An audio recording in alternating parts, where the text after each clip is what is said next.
All right. We are talking more about Batman Beyond Season 2. Yeah. There's more. There's 15 or 13 more episodes depending on who you ask.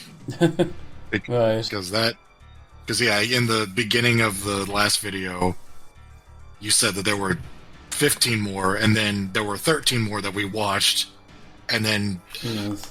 Wikipedia says, I don't know, it's a mess again, but whatever. Because I think even episodes that we haven't seen are considered part of Season 2, and then ones that we did watch are part of Season 3, depending on... Yeah, I have I'm no idea. gonna go with what the files are called, let's say. So Yeah. At the time of us recording this, we have finished Season 2, I would say. Right. So... I'm not sure it really matters that much. They don't do a lot of continuity. They didn't suddenly start picking that up Light's again. gone, so yeah. Yeah. Not doing much but- with Paxton. He does show up briefly, but he makes a cameo. But yeah, that they don't really. Anyway. So yeah, second half of Season 2. There's not much to say. We're just gonna get into it because we're kind of in the middle of a season. Although, I guess I'll get ahead of it. For some reason, this season looks different. Yeah. Or sorry, this half of the season looks different from the first half. Like, we started watching again, and we're like, is it just because we haven't seen them in a while? Like, these feel really different, and we watched, like, several episodes, we're like, it looks different. And then you apparently went back and looked, you're like, no, this is animated differently. Like, it's just a different style. Like, it's a little more fluid. The more, it's definitely some more saturated with the colours. Yeah. It's strange. Oh, yeah, there's some pretty interesting shots at the beginning of this first episode, this 14th episode. By the way, I did try and look up, like, these studios, but the information was harder to find, so... Right. No infamous ACOMs. No. It seems. Not that, it's not that jarring. No, but it was definitely bothering us. Like, hold on, something's weird. Yeah. But I guess starting with the beginning of this one, episode 14, Eyewitness. Yeah. This one starts out with a deal. Criminal. Yeah, there's some sort of underdealings going on, and Batman is watching from. He's like stuck on a wall in the rain, and it's a really cool shot. But I was immediately like, "Wait, why isn't he stealthed? He's just kind of out there in the open." I guess it's mighty confident. Yeah. I don't know. That seems silly to me, but it was this really cool shot of him sitting in the rain on like the wall, suspended above this truck coming in. And then there's a little arms deal going on with Kano. Not literally his name.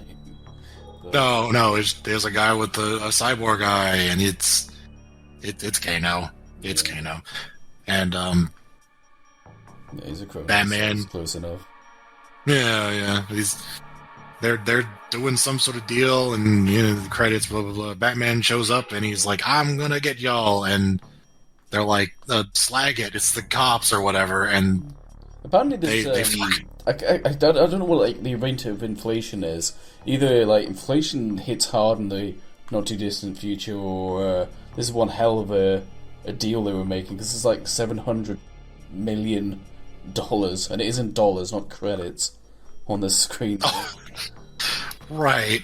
So interesting. Yeah. Their currency changes depending on who's writing it, I guess. Yeah. Very strange. Units and whatever. Units, credits, or dollars. Just something. So, so I think they essentially just get away. Yeah, they're buying. So they're buying. Yeah, Batman tries to come in and foil them from buying whatever it is they're buying. He screws up, and then in the process they open the door, and it turns out what they were buying was cops. They were going to buy cops. Actually, no, it's a sting. It's a sting operation, and Batman spoiled it. Yeah. It's that scene from Point Break. Yeah, Commissioner Gordon's there, and she's not too happy with Terry. So he's saying it was months in the making, and he spoiled it. So. Yeah. So he's just like, damn. Dude. So, or slag it or something like that. I don't know. So, cut to Wayne Manor. Manners. Bruce's manners. He's talking with Barbara, and Barbara's just like, this kid is I don't know, he's shit. She's just making just making fun of him. Just be like, your husband's life. Like, yeah, but he sucks. He's pathetic. He's just kind of a worm. I fucking love. So yeah, she just kind of talks. So I just like stay out of her business or whatever, and then she walks off, and then in the same shot, it shows Terry like peering out from behind like a statue or whatever, just kind of like, huh? You talking about me? Yeah. Like, how long was he there for? Why was he there? Just eavesdropping. Yeah, he was just in the middle of the room. He wasn't like eavesdropping from the other room. He was just like, he was there. I don't know. It's just very childish. I don't know. Yeah, very silly. Scooby-Doo. I don't know. Yeah. So there's the meeting or something. Sam's there. Barbara's there. They're doing what are they doing? I don't know. Matt Stan. Yeah, I think it's like some voting thing for district attorney or something. Yeah, and then Stan's like, "Hey, I should be district attorney." Wait, I vowed I give everyone bombs. Yeah, all citizens get 5 explosions each or something. I don't know. Its political platform is very unstable. I don't know. I don't. You know, politicians. You can never believe their promises. Bombs. So yeah, Matt Stan's doing his thing. He's just kind of like, I'm gonna blow shit up. I hate the media. The media? I hate the media. Bureaucracy, just everything. I'm an anarchist. Who cares? Yeah. Whatever it is, I don't like it. Unless it's bombs. Unless you're being pro-bombs. I hate things that are not blown up. Yeah. So Batman shows up and gets in a fight. And things go out of control. It gets moved into a parking garage. Yeah, I believe so, yeah. And Stan's trying to plant a bomb. And Batman and him are having a fight. And then Barbara shows up and it's like, she's just trying to, I don't know, just like get your hands up. And Batman's like, you know what? I'm sick of this. And he fucking murders the shit out of Stan. He had this like massive bomb. Batman technically defuses it, but he just cuts the handle to it. Stan goes down, and then Batman just goes like, I'm just going to club you to death with this bomb. And Barbara's like, no, you have a no killing rule. And Terry's like, I never established that. No, he didn't say that. Barbara is, unfortunately, an eyewitness to this murder. And then, I don't know, he flies off, and she's just like, what the... she starts firing at him. She's, like, scared. Yeah. And he's like, what are you doing? Like, don't do that. She says, well, you shouldn't be a murderer. So... And then someone else shows up, another policeman or something, just shows up and is like, yeah, this guy is dead. Like, he is literally... Yeah. Interesting. Yeah. How he did that, but apparently he's dead. I don't know, this guy knows it. So Barbara's like, oh, well, I know who this is. I know who Batman is. So Terry is seen like at like outside of his apartment, but as he's like turning the corner, there are cops talking to his mom, Mary, as you pointed out to me. Yeah, that's great. Talking to Mary. Easy to remember because it rhymes with Terry. Then Terry sees them talking to her, and he's just like, I'm getting out of here. He backs out. Mm-hmm. And the cops obviously like, we don't know why he wants why the commissioner wants him, but we're just told to bring they're just like, we're just told we need to bring him in. And she's like, why? And they're like, I don't know. Kind of comes up at the end slightly, but They put a little spin on it. Yeah. So, and then obviously Barbara checks the Batcave, and she's like, "Look, I did warn you. You can't just go on killing people." I forget the exact exchange. They were just like, Bruce, I don't approve of your protege murdering people in cold blood. And he's like, Bruce is like, era. It's fine. It's fine. And then, Bruce and Terry have a phone conversation, and Terry's hanging out at Max's place, and Bruce is like, "Hey, so this whole no killing policy thing, like, did you ever agree to that?" He's just like, "I never agreed to that. Wait, I didn't kill anybody. I love killing. It's in my blood. I never killed anybody aside from those like heroes guys, the Fantastic Trio, whatever they were called." Mr. Invulnerable, who I totally knew was invulnerable when I threw him out that window. So he's just like, I didn't kill him, and Bruce essentially tells him like, "You killed Matt Stan," and he's just like, "No, I didn't." Yeah, and good enough for me. Bruce reviews the security footage, and there's a gap missing. That's suspicious. It shows Terry picking up the bomb, and then just Stan lying dead, and it's like, what happened here? It's obviously he killed him and then cut the footage. I love it if the twist is he managed to recover the footage, and it's just he's just beating him to death with a bomb.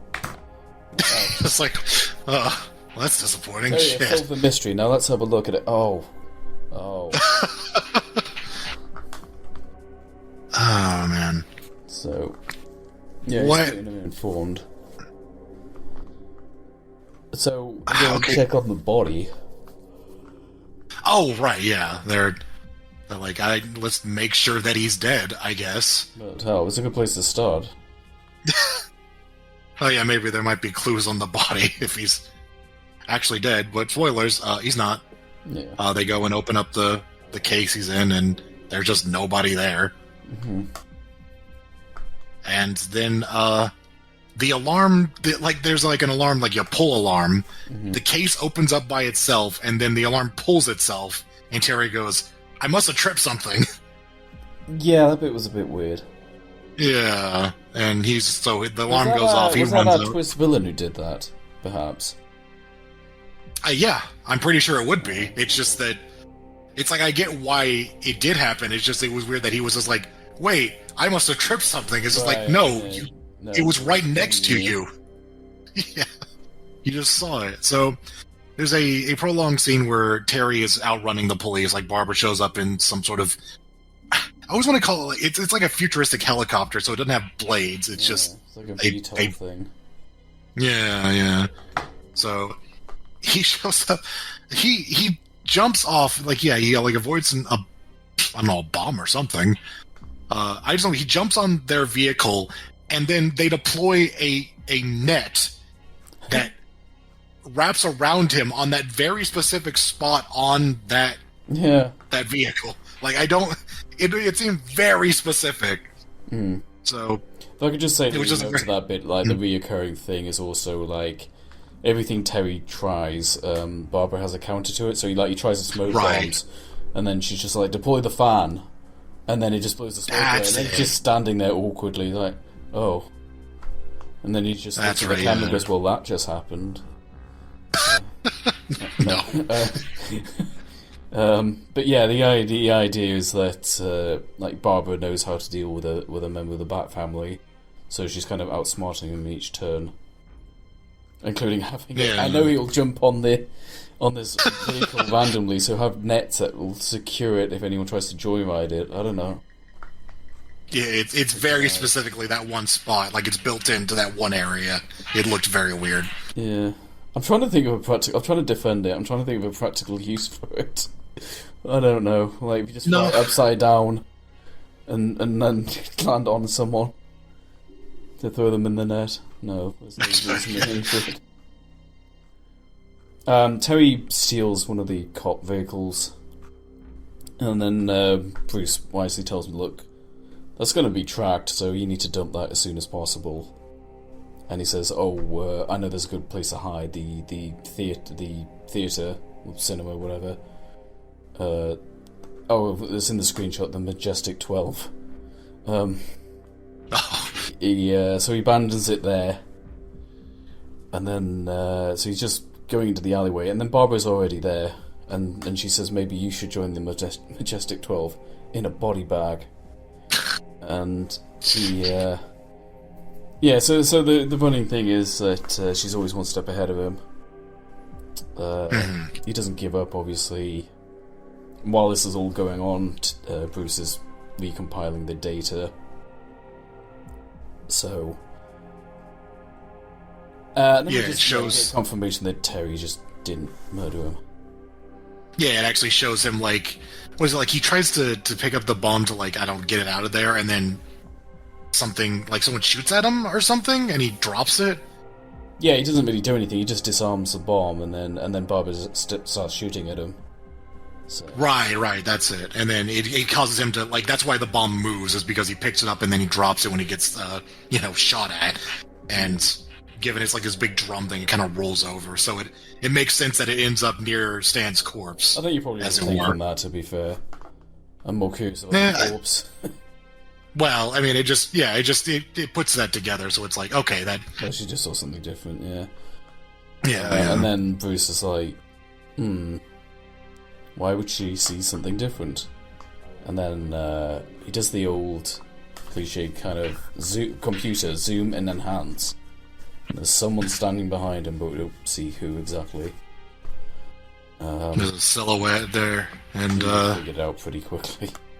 They will. Yeah. I mean, how would somebody give someone else an illusion? And sure enough, and then there's Vanman's on the roof of the cinema.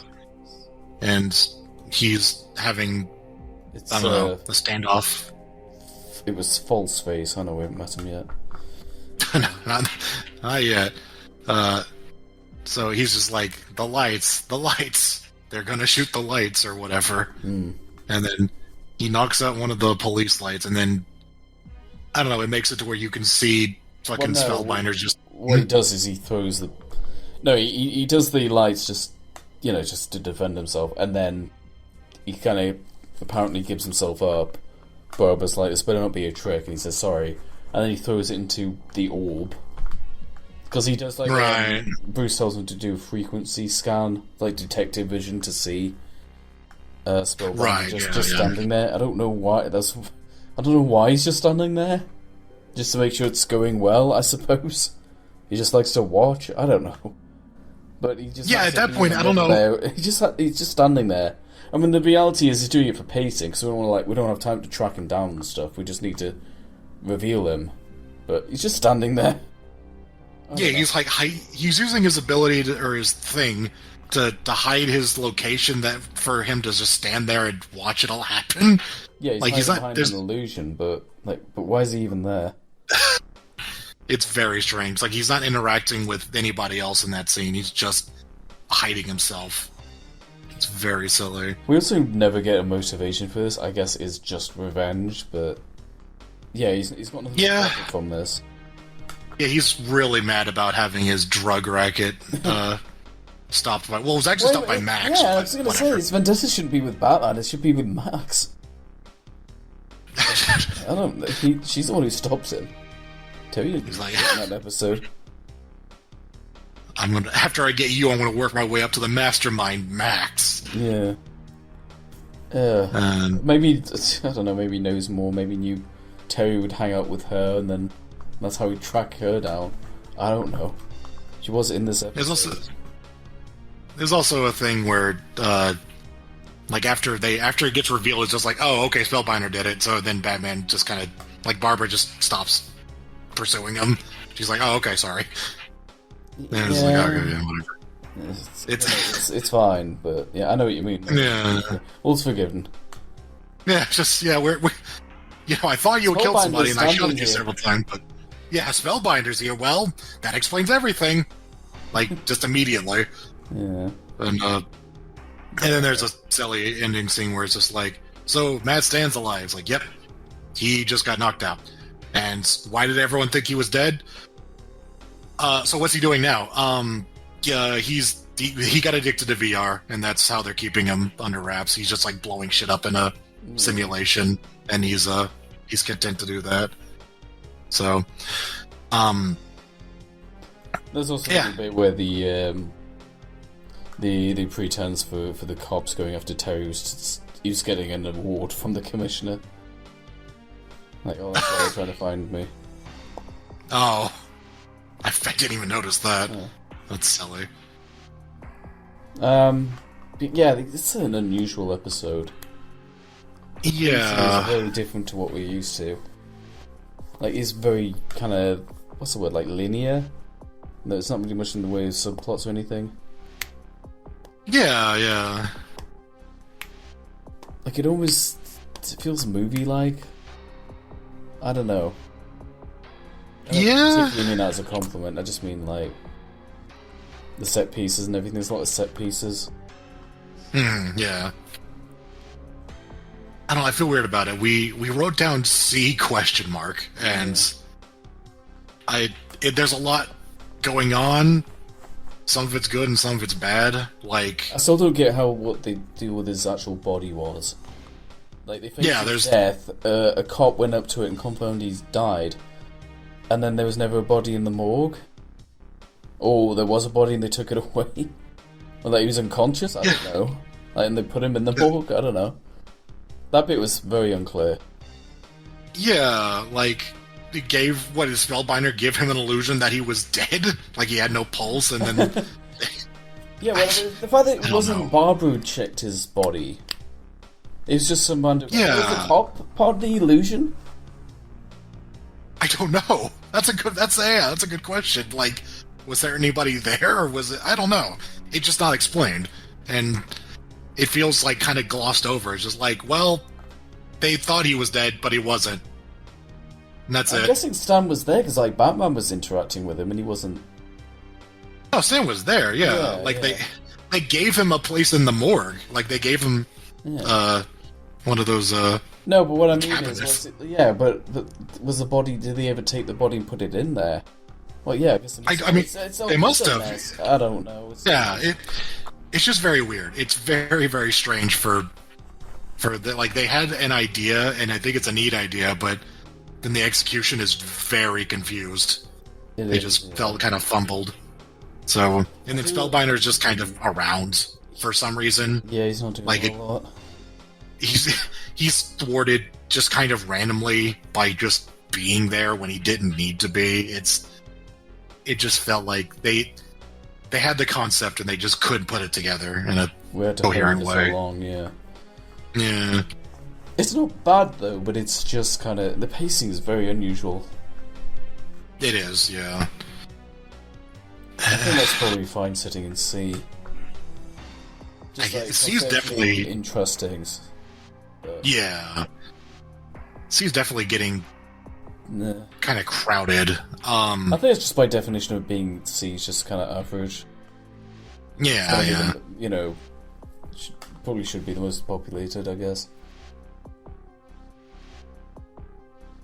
Yeah. We'll put that, I think right here. Carefully. Sure. It's kind of hard to say. I kind of like it. I think it's got a little more going on than these, but not as like an A for interesting as. Yeah. I think it's right between these two in terms of just that's fine. Having interesting ideas, but executing it very weirdly. Mm-hmm. Alright. Season 2, Episode 15, Final Cut. This is the last cut? Yeah, the final edit before it was animated. I don't know. So yeah, Kano's back. That was quick. Like, I think it's literally him though. This is a different guy. That's the thing is, there's 2 episodes in a row with 2 kind of nameless guys who have cybernetic eyes. Yeah, left eyes. One's green. Yeah. It's a different Kano variant in MKX, I don't know. I know, it's like, is it the same guy? Is it a different guy? I have no idea. I'm pretty sure. I assume not. No, it's a different guy. Unless this Yeah. assassin just randomly one day decided to start buying weapons or selling weapons or whatever. Yeah. No, it's definitely a different guy. So yeah, there's this assassin. This is an assassin. He's from the League of Shadows or whatever the fuck. League of Assassins? Either way. I think so. Society of Assassins? Yeah. It's said later. Yeah, he's getting on a plane. It has like a private plane, I think. And they're, I don't know, just going to leave. They're doing... so basically they've landed to replace like a fuel cell, which I guess is like the future equivalent of refueling. And the guy's getting pretty anxious, like he does not like being on the ground. Like, I'm worried for my life, I don't really like hanging around here. They said, oh, it won't take long. It's like any time is too long. And we don't know what he's so anxious about. Yeah, and then they take off again, but guess who's on the landing gear, taking off with them? It's Kurare. Hello. She's back. Yeah. I genuinely thought we had seen the last of her. Like, that was... That one cut was implying that was the end of it for her. But I guess it's kind of like a maybe sort of thing. Like, if you never see her again, that's why. But if not, then... Hey. You know. We'll run another plot but then again, that. Yeah, they're actually... It's basically essentially just a sequel to that, where she is taking out the assassins to, save herself, essentially. Yeah. So... They're like, oh, you want to get me? I want to get you. So she's off to kill them. I always knew she was coming, by the way. I knew she was coming back. Right. I remember this one. So she, of course, I don't know, he's having a conversation with Tim Curry on the phone, who's going to be kind of more of a central character to this episode. But yeah, and they're basically just kind of giving the run-up that after she failed to kill Sam Young, they went to kill her, right. And they're just like, oh, she's after everyone now. And they're just making all their colleagues who are being killed off. And if you remember the scene in the original Curie episode, like the conference telling her to kill this photograph, it's like the Kano guy was there. So. Oh, I didn't even notice. Yeah. All right. Well, now Kano's gonna die because she's on the plane. She attacks him, and then she deploys her special technique, her incredible weapon, the pill. This thing it comes up again. This thing is fucking weird. She has the guy just they're just standing across from each other, and then she just picks out this pill and throws it at the guy, and the guy just kind of gets hit by it. He doesn't deflect or anything. I mean, he's already he's been throwing ninja stars at her and stuff. But this, I don't know what this one thing is. Just like, oh, that's harmless. And just he just kind of he watches it happen, and then it hits his chest, and then what looks to be a pool of acid forms on his chest, and then the acid gives off a vapor that, and simultaneously he starts freaking out and coughing because I think he's inhaling the vapor. Yeah, and that's the part that's deadly? Yeah, that's that wipes your mind. Yeah. So, he inhales it and then he passes out. And his eye is blank. And then it looks like she goes to kill him and then just decides that he's... No, he's dealt with. Yeah, he's... he looks dead. And then somebody comes in, one of the guards or something comes in and is like, oh, man, he's still alive, but... And... I think later you find out it's it just mind wipes you. It just makes you like a vegetable. Yeah. So, this acid pill that releases a gas that makes you put you in a vegetative state. I mean, it's not too unbelievable. It's a little strange though. I guess it's just sensitive things, she's not. It very much is because she's got a sword. She can't cut their heads off. She's wielding the sword, and then she just acid pill, and then that happens. It just felt very complicated way to do that. I like the way Tim Curry's listening to this whole conversation because the phone is just So she opens up like the emergency hatch and she leaves on a jetpack, and obviously like it's depressurizing the cabin, and then this cell phone just sitting there, and Tim Curry can hear everything crystal clear, including the bodyguard going, "It's no good. His mind's been wiped, just like the others." Right. It's fine. It's a fine scene, but just kind of funny. Yeah. Instead of just hearing, like me using the microphone. It's just very silly. But, it's pretty cool, though. I don't want to diminish it too much. I do like it. It's not bad, yeah. We never really seen an aircraft in this universe yet. Except to land. I don't know, it's kind of weird. I guess long haul things have to land like that. Right, yeah. Anyway. So, Batman's talking to Max. Bruce is not in this episode.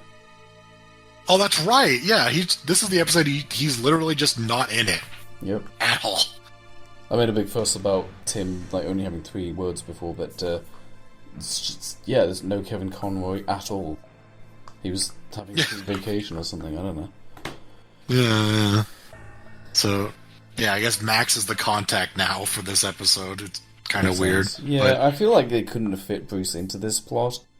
Or he may have spoiled it, or like if he did his investigative work, then Max wouldn't have been able to shine. So I get why. Yeah, because Max is more important in this episode later on. Yeah. But so what happens? Like Tim Curry just flags him down, I think. Yeah. By like firing something at him, basically at the Batmobile, and so like, Batman. I just wanted your attention. He says, if I wanted to actually kill you, you'd be dead by now, you know, that old gag.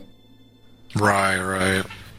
And he's like, alright, so what the hell do you want then? His name is like Woodrow Berta or something. He's got a funny foreign name and a funny foreign accent, which you don't know what the hell it's supposed to be. Yeah, Mutro Botha. Yeah. Tim Curry is doing a voice. Yeah. He is doing an accent, and it is... You can't criticize it if he doesn't say specific country. I guess. Yeah. It just sounds like English crossed with Russian or something. Yeah. It's very weird. Yeah. It's not bad. It's just kind of funny. It was just silly. Also, what is it? He's just finally making his debut after not being the Joker. Right, yeah. Not quite round. Yeah. So he's just like, I need you to kill Carrare because I can't do it. And this is kind of, and he says like, this is kind of your fault. You're the one who stopped her from doing her mission, and now she's after hers. Oh yeah. Asshole. How dare you defend someone? And then, he's got this timer. What is it for a bomb? Yeah, he's planted a bomb somewhere in the city, and it basically needs like an activation code. What's it, like every 24 hours or every 12 hours? Basically, he has to input the code, otherwise it explodes. So he basically has to keep Tim Curry alive. And then as soon as Curry's dealt with, he'll disarm the bomb. So he basically, like strong arms Batman into helping him. So it's a nice dynamic. I like it. It's pretty cool. It's forced into helping someone he doesn't really want to help. Because it's supposed to be when he says that he's like the last member of the League of Shadows, Assassins, whatever. He says like Curie's after me, and he goes, "Oh yeah, I'll look you up in the obits." He says, "Oh right." I don't care. So he's got this guy, and he's forced to work with him. And then there's no Bruce, who would typically go to, so he goes to Max. I'm trying to remember what happens here. Like, it's just, a long conversation between Terry and Max, where Terry's like, I gotta do this thing, otherwise Gotham's gonna get blown up or something, or someplace is gonna get blown up, and Max is like, Max is like, I can help, and Terry's like, no, you can help me, that but would not be helping. Yeah. And Max is like, no, I want to help, and then I think Terry's just planning on doing it straight. Like, look, I'll just help this guy, and we'll try and take out Kiori. And then Max is just like, look, why don't I try and find the Bob in the meantime? And he's like, oh, yeah, we've got to mention our favourite line. He says, I need you to contact my partner. And he goes, I've never really told you who he is, though.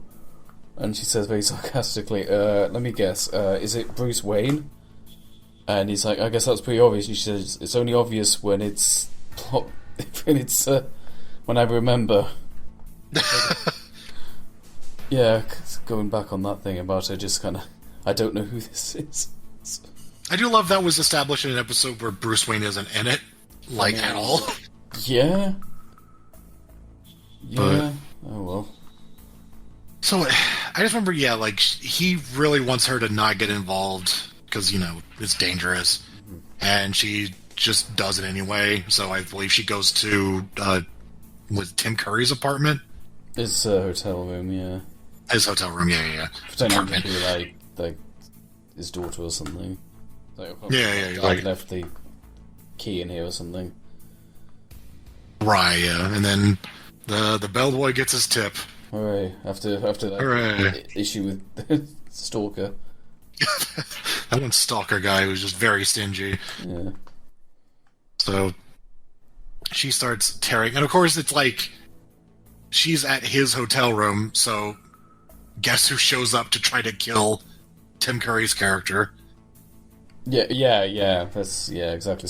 So while she's there, Batman's basically just going along with Tim Curry to try and bait out Kiori, and then shooting, like you said, Kiori just shows up at his hotel room because, obviously.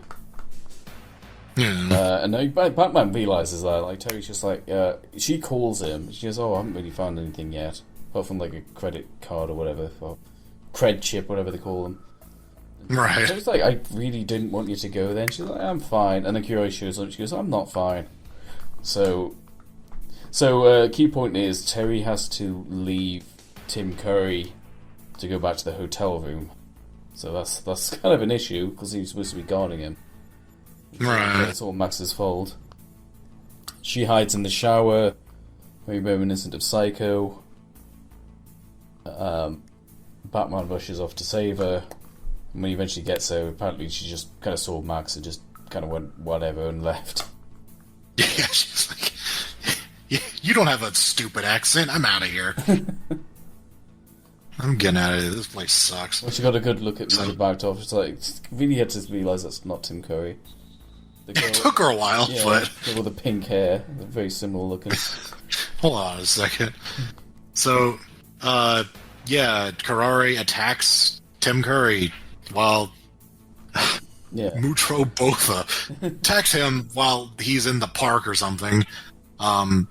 He deploys, something that nearly stops her. It binds her hands like fucking the Judge from that one New Batman Adventures episode. And then she just breaks out of it, and then she throws an acid pill at him. Literally the same thing as last time. He doesn't. He's holding a sword. He does not try and deflect it. All right, he gets her sword. Yeah, he gets her sword, and then she's like, "Okay, acid pill," and he's just like, "Oh, I don't know what to do about that." It just gets hit, and then he's gone.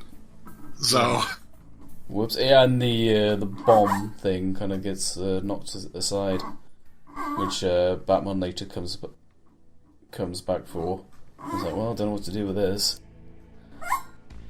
So he's like, he's not dead, but he's basically dead. So he's broccoli, Terry says. So they're like, well, we got to defuse this bomb, even though we don't know where it is, and we don't know how to defuse it. We don't know how. We don't know where, or how, or why. Everyone asks where's the bomb. No one asks how's the bomb. So they find out it's part of Wayne. Transmitted as part of Wayne Powers Industries. So this is when Max comes kind of into her own, because she figures that she looks at the schematics of the transceiver, and it's got like a certain radius measured in miles. So she narrows it down because it's like would have had to activate in his hotel room, and then when they were at the park before, and somewhere else, I forget. Probably where they met, I've had him guess. Yeah. So she's like, oh, well, that's still... So, you know, you do, like, the Venn, well, kind of cross-section. And it's like, it's still a big area, and then she uses the cred chip to see where you've been spending creds. I still don't quite understand how credits in this world works, because apparently you can be using the things and then you throw them in the trash. I don't know. But anyway, he visited the Gotham Museum of Armaments several times. So we're like, well, that's a good place to check. Well, better place to hide a bomb than a place with lots of bombs. And then with Max being in the Batmobile, and it's like he doesn't have a back seat. Oh, right. So they fly out to this museum, and then this is where the last act takes place. It's a big fight scene with Karari and Batman, while Max is trying to find and defuse a bomb. Yeah, and they've got a little MacGuffin thing of, like, this thing will sniff out the bomb. So yeah. And Batman, like, also tries to reason with Curie. He's like, hey, there's a bomb. Like, you'll die as well, do you not care? And she just attacks him. She's like, oh yeah, you don't speak. Right. So, yeah, it's kind of just a lot of action. It's pretty good. I would say it's better than those, but not quite up to the same standard as the first QI episode. There's, I want to acknowledge there's a bit with the, there's like this armored mech warrior thing from like 2019. And I don't know if I'm missing something here, because again it's like probably like a foam model or something. But Terry throws it, and Kiari like slashes it or something, and then it just explodes into goop, and I just don't get it. Like, why is it full of goop? Yeah, it's full of cream. Yeah. And it like goes everywhere, and everyone's covered in it. I don't get it. Like, what's that? What is it? I don't know. Or maybe it's like authentic. Maybe these armored warriors were actually full of cream. I don't know. I don't know. It's a weird shot. It doesn't come up or anything. It's just all right. It's full of cream. Ready for me, because I thought it was weird. During the tussle, the MacGuffin device, we have our Mr. Freeze gun gets broken moment, where the radio like sensor gets destroyed, and Max is like, "Oh no, now what am I gonna do?" And then it's quite fun because like Batman's just trying to delay Curare while she does the main objective. Well, there's one hell of an ambitious shot where Curare runs up a fleet of airplanes, and they're all like cell animated, and it's the sort of thing we saw in like on Leather Wings, where there's like this big tracking shot and everything's animated. So you'd be a very ambitious looking shot with Curare like leaping between these things up to the camera. It's not quite as good as the first episode, but it's not bad either. It's definitely best. It's definitely good for season 2, let's say. Yeah. And Max finds the bomb in a bomb. Yeah. That like falls with some of the stuff they're throwing around, and then Karari's just like on a catapult or something, and then or like a trebuchet, and then just gets fucking launched by it while that's going on. Yeah, it's a very silly ending, and then that's kind of it. She just defuses the bomb, and it's all tense and stuff, and then she finally does it. Mm-hmm. It's like, hooray! And came into her own. They have a little discussion. It says something along the lines of, "How do you do this?" And he's like, "Oh, I've got the suit." And then she says, "No, how do you not tell anyone that you saved the city?" So yeah, I like this. I like that Max like equally kind of fucks up, but also redeems herself at the end. I quite like that balance. Yeah. You know, it's like nobody's perfect. She makes mistakes, but she also is valuable. I like that. I like it's not just one extreme or the other. Yeah. I feel like it took him a little while to get to like a Max like gets involved episode, as opposed to just like they establish that she's part of the team a few episodes in, and then she just kind of has been, contact, I guess. Yeah, she's been helpful, but this feels like, apart from her discovering who he is, like this feels like the first proper episode. Yeah. And it makes sense using Kiara as a vehicle for her, because she doesn't really, she doesn't talk or anything. She's a cool character, but like, we don't have she's just kind of there, Yeah. So I don't know. So her not getting that much screen time. That's fine. She's not like spellbind or something, where it's like, Right. So we wrote down B. Yeah. I don't have strong feelings on this episode. It's fine. I would put it between Lost Soul and Ascension. I do like the premise. I do like I'm a big fan of any episode that is not just some villain with a scheme. Let's say. Yeah, this isn't. Tim Curry wasn't like, I'm going to bomb the city for a laugh or for revenge. He's just like, no, my life's been threatened. I need this as a bargaining chip to get to, I like that. I also like the real peril of the episode is also like he just he gets killed basically for all intents and purposes. And then it's like, oh shit, now what do we do? And then like Kiari's there, but she's not like the instigator. She just hates Batman. And she's just kind of getting in the way. I don't know. I like that. I like the dynamic. I like there's kind of two villains, and they also don't like each other. So no, you think actually, yeah. I think the more I think about it, the more like the plot is very well written. Like they find a method to discover where the bomb is, like through actions that have happened across the episode. Like everything kind of tracks, Mm-hmm.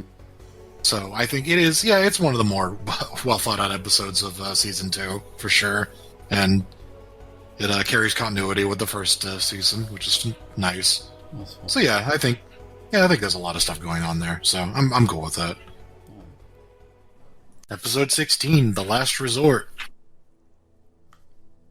So this is very interesting episode. Yeah, it's quite a heavy episode. Yeah. Where does it start? It's just Batman doing a thing, and Max is chatting with him, I guess. Yeah. Is this one where they're asking about presidents or something? It doesn't matter. I don't remember. It's just they were just doing this. Well, maybe it is in this episode, but they would do this gag where they're listing off the current presidents, and then they stop. So when they get to the present day for the in real life. Right. Okay, so I don't know. There's just Batman's in just doing crime fighting, and then there's one of them is a kid at their school, I think. Yeah, there's the cops are chasing down a hijacked vehicle or something. So he goes, "Oh, we better help with that." He helps with that, and then sees the kid being apprehended, and he goes, "Oh, it's that kid from the school." And what's his name? The kid. Well, we can't just call him the kid because he's kind of important. So I'm gonna look it up. Oh, right. Yeah, he's gonna come up a lot. We can't just call him the kid. He's not a cowboy. I feel like it's on the tip of my tongue. Sean Miller. Sean, okay. Yeah. So, Sean is... Kid. Yeah, he's kind of... he's psycho or something. He's, laughing at the cameras, and then as he's being arrested, and then it cuts from... Or it doesn't... It fades into it being a commercial for it's called The Ranch, apparently. Yeah. But there's this guy walking in, and he's just like, has this ever happened to you or your child? Your child is, I don't know, Do you bad. know where your kids are tonight? Yeah.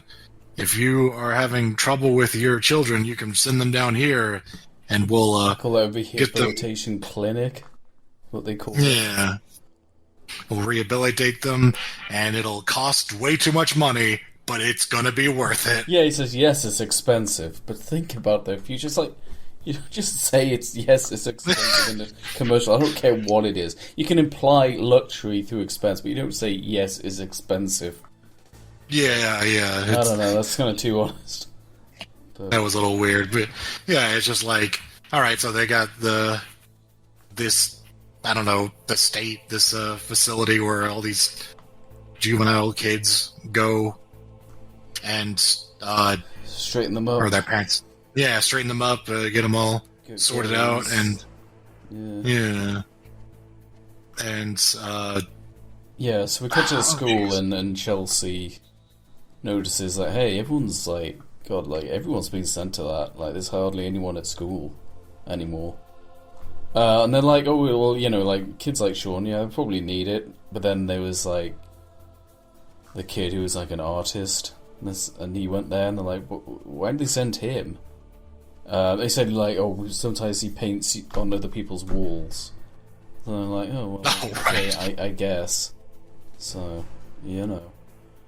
But Chelsea doesn't like that, not one bit, so she writes a stern letter to Principal Nakamura, in which she says that this is very unshui. That's literally what she put in an email. Yeah. So. This whole thing is unshui, and her father hears about it. Yeah, like, the principal's like, who the hell do you think you are? I'm phoning her father, and they already have a bit of a strained relationship, especially after she threw the idol into the sea. Right. So it's like, Chelsea, we need to talk, and then cut to school the next day, and she's gone. Like, they sent her off. Yeah. No, like, Dana, Max, and Terrio, they're kind of shocked. You know, they were like, you know, she was not really badly behaved, but they said she does have a bit of a strained relationship with her father. And I guess that's probably just what the straw that broke the camel's back, I guess. So she's gone. And then Max says, kind of, not too subtly to Terry, look, this place is kind of weird. If only there was... I think, like, Dana says, like, if only someone could investigate that place. And Max says, yes, if only someone could investigate that place. So... Right. I'm thinking, like, yeah, can you do something about that? It's technically not a school episode, because we're not at school. Cut to, like, the facility, and it sucks. Chelsea's there. She clearly doesn't belong there. You know, like, there's real troublemakers there, but there's also just a bunch of, like, ordinary kids. They're all, like, orange jumpsuits. It makes it just really look like the prison that it kind of is. Yeah. And she interacts with Sean.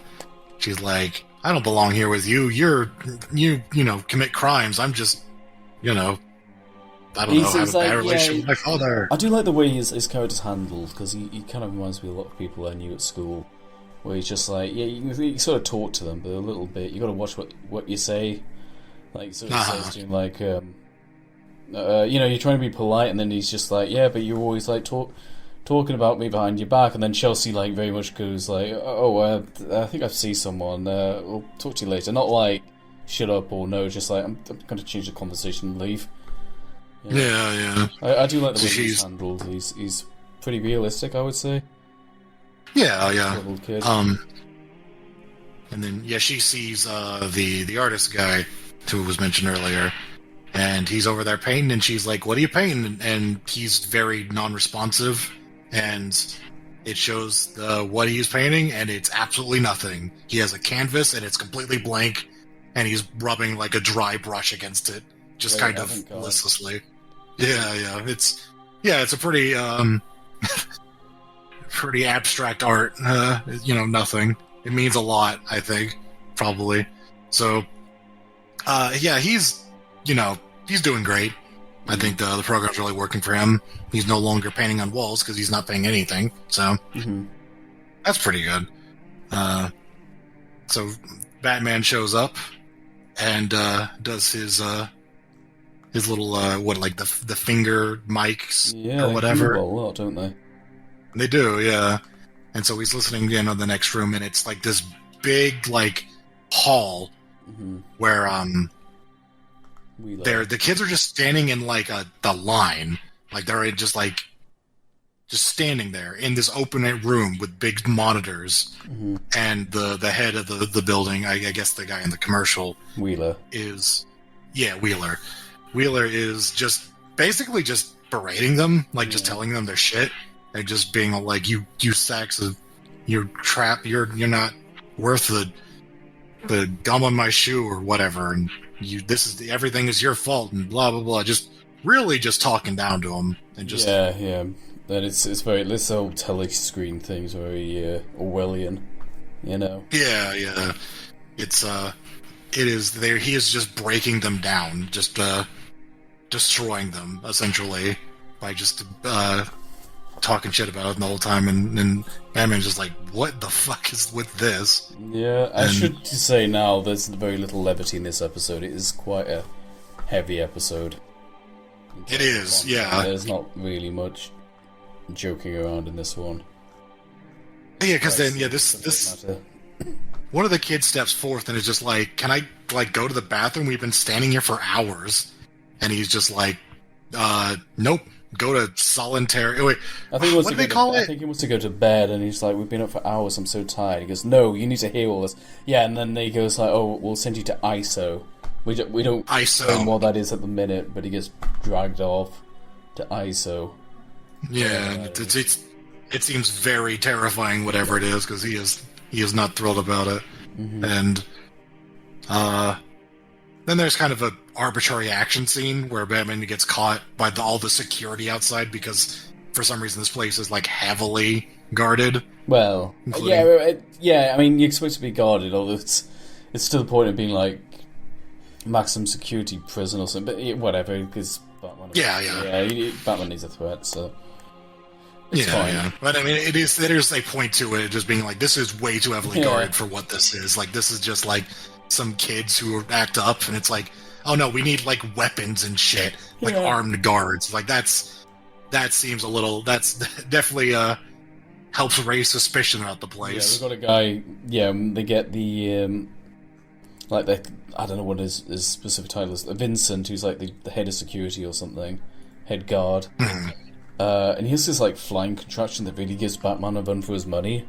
So it's just kind of, I know what you mean. Like it's just a facility for juveniles, but it's tough enough to give Batman a challenge. But whatever. Yeah.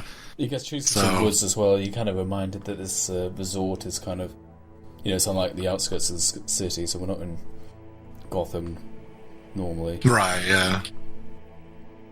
So Terry decides that he can't do a whole lot as Batman. Like, he can't just, like, bust into the place. I think he has a conversation with Bruce, and it's like, well, we can't just, send the police in there, just be like, get them out of there, they're being treated poorly. Like, and he's got the recording from the microphone. And he's like, well, right. He gave me this, like, that's not... Yeah, who do you turn that into? To be like, oh yeah, Batman gave me this, Tim told me to, it's like, nah. That's not going to work. So Terry decides, I think on his own, he's just like, well, if I can't do anything as Batman, then I'll have to do something as Terry.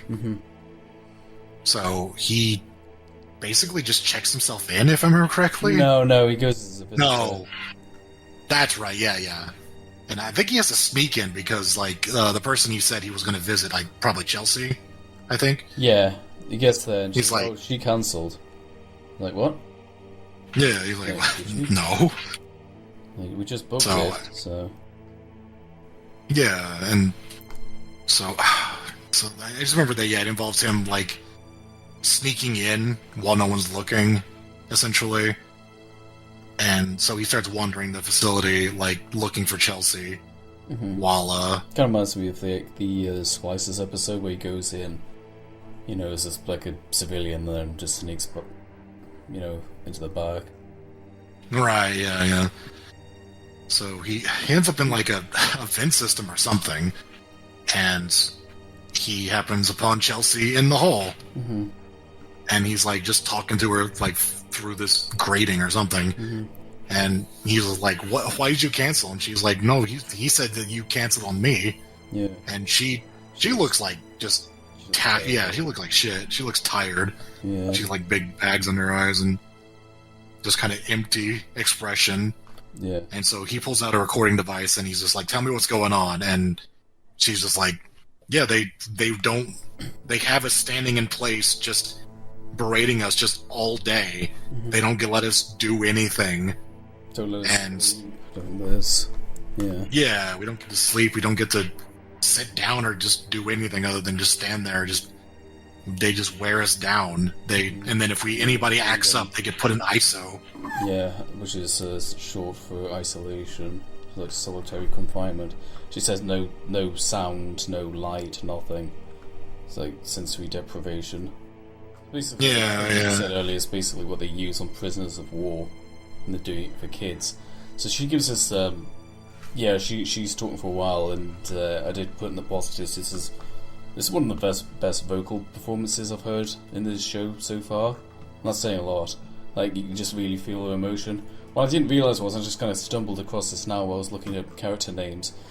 She's been recast, so this is not the same Chelsea as in the past. Oh, huh. So, yeah, I mean, they did a good job, because we didn't even notice. But, so I don't know why it got replaced, but whoever this, the credit where credit's due, it's Rachel Lee Cook. Just a really good performance, where she just kind of starts breaking down. She sounds tired, and then she just kind of wells out the emotion at the end. It's really good. It's a really good scene. Yeah, she's like begging him to get her out, and she's trying to keep herself composed. She's not like wailing, but she's trying to hold it together. And she breaks down. It's really good direction. Yeah, and again, there's not a lot of, there's no jokes or anything. It's not. It doesn't get more lighthearted or anything. Like, it goes all in. Well, it's like really serious. You say that, but then they then cuts to like their newest resident, Howard Groot, who's been brought there because he bought. They think he bought dynamite to blow up his house, and then they find out he actually got a sex robot. So he's sent to the resort. So he comes in after the scene with Chelsea going, he goes down.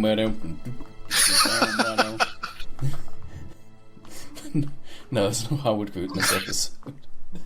I mean, after that, I'm surprised he didn't end up here, considering. Yeah, I know, right? He's a troublemaker. But yeah, no. It's just the total whiplash of some of these episodes. Yeah. So, Terry's just, I don't know, wondering and just trying to...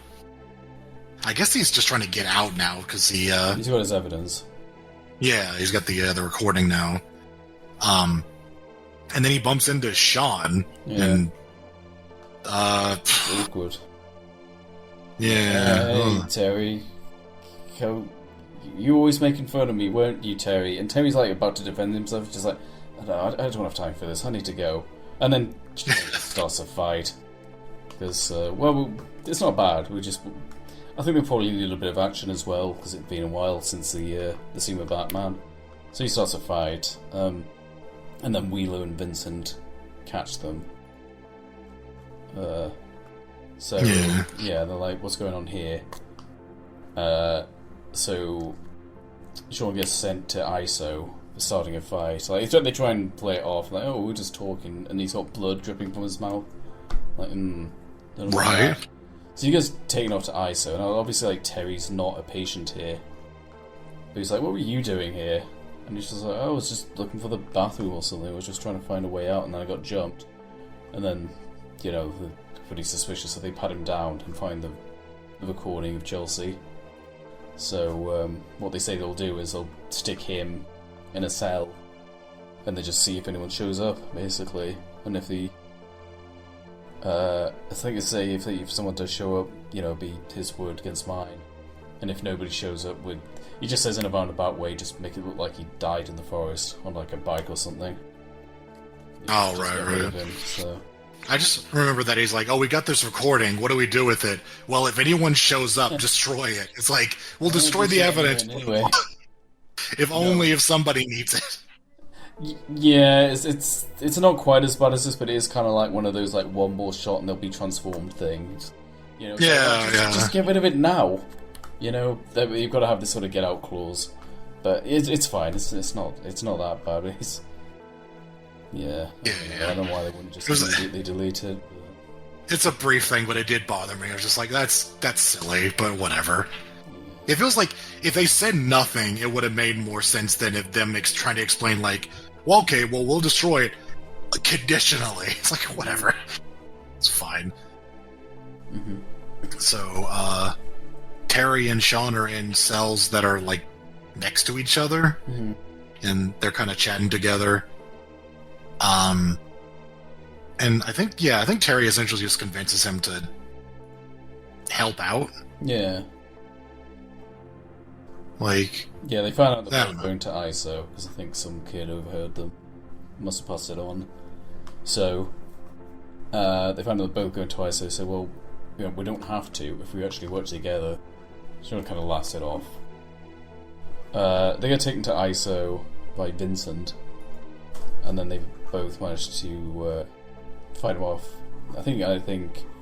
Oh yeah, and the kid, the painter, comes into suddenly appears out of nowhere to save Terry, which is a good little shot.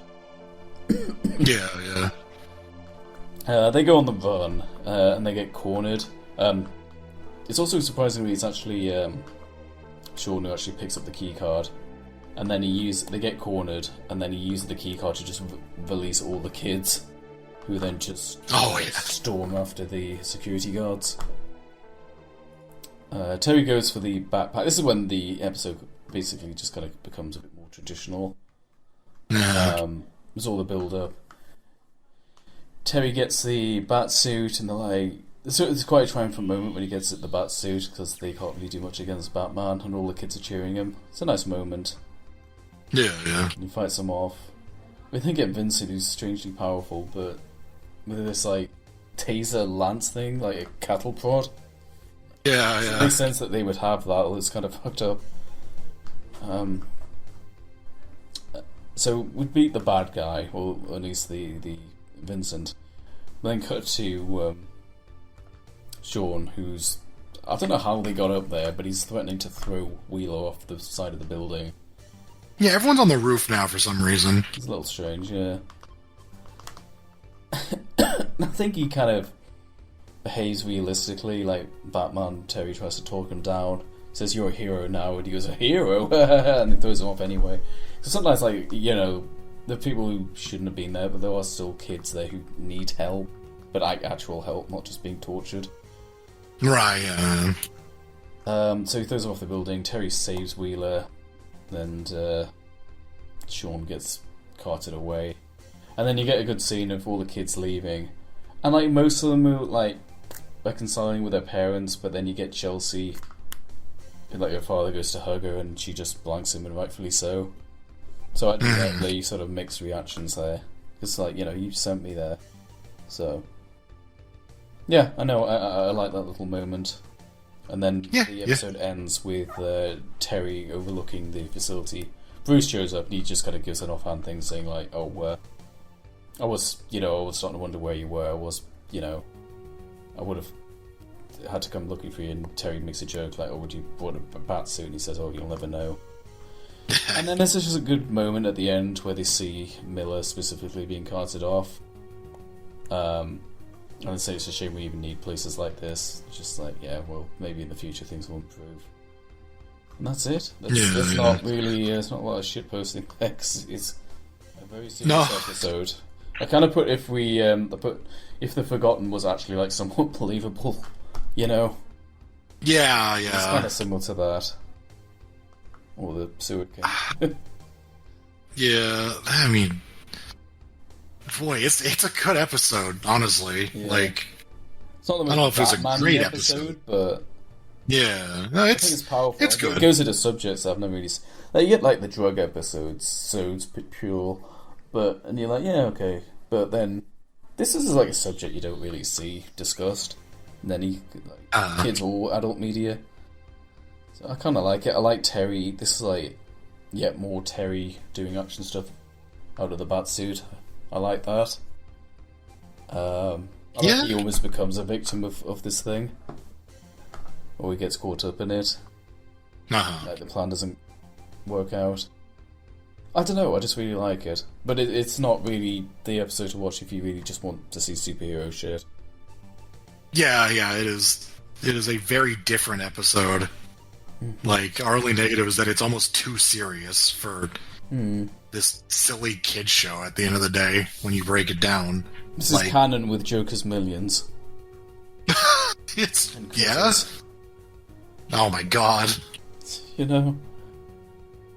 But put that in B. It's not like... The only thing that lets it down is that it doesn't...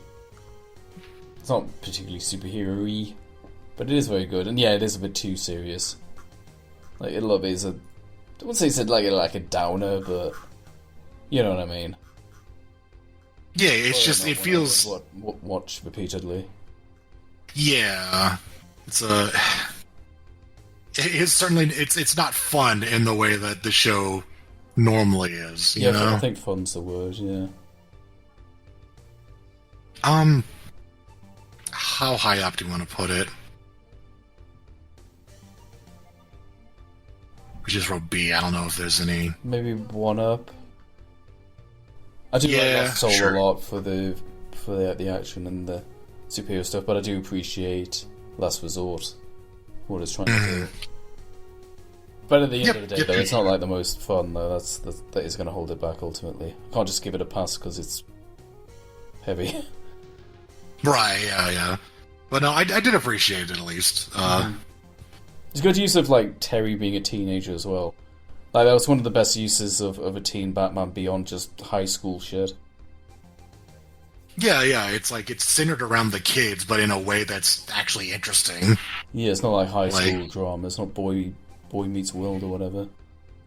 Right, yeah. It doesn't go into him and Dana's relationship. It goes into, like, I guess, the kids and their parents, essentially, but in kind of more dramatic way. But yeah. Okay. So now we move on to episode 17, Armory. Yeah. This is a sequel episode in one of the more surprising ways, I'd say. This sequel episode might be a bit strong, but it does have a bit of continuity I never would have expected. Or forgot about, clearly. Yeah. So this episode centers around... There was the kind of small subplot thing in Spellbound, where a kid, his mom was getting married to a new guy, he's going to get a stepdad. And then at the wedding, the mother got, hit by Spellbinder's shit and started seeing bugs and started freaking out. This episode is about the stepdad. Yeah, it's weird, right? I've completely forgot about that. It is literally... It actually mentions they just got married, and this is an episode about that family.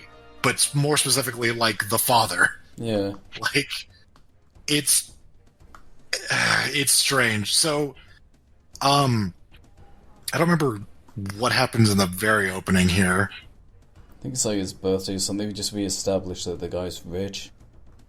Oh, right, sure. Yeah, the kid, Jared. Yeah. I believe is the kid's name. Yeah, so... there's a birthday party for him, and his mom and his stepdad are there, and he's just we just moved here, I think. And then Terry's just so this is...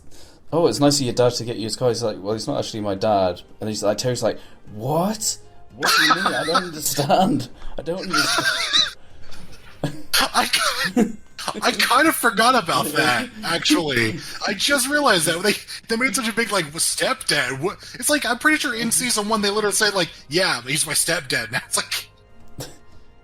no, just... How did they forget how that works? Well, they don't have, foster fathers or anything like that. They just don't understand, so... Oh my god. But anyway, so yeah, it's I think they just moved here or something, and they re-established that he's wealthy. Is really kind of the point. Yeah. Just remind you who the hell they even are. Right, yeah. The major thing is that the father is like a weapons expert or a weapons engineer or something like that. I guess, yeah. And he is trying to get a job. Is the point. It's like they have a lot of money, but like I think he moved to a new place, so he's trying to get into, just find a job in the area. And there's just a prolonged bit of him not being able to. Maybe because he got married, like he moved to Gotham or something. Right, yeah. It's so like but there's a prolonged bit of him not able to find a job. Like he keeps getting told like we don't have positions. Well, he gets fired. He gets made redundant. Yep. So that's the scene. Oh, that's it. Okay. Yeah.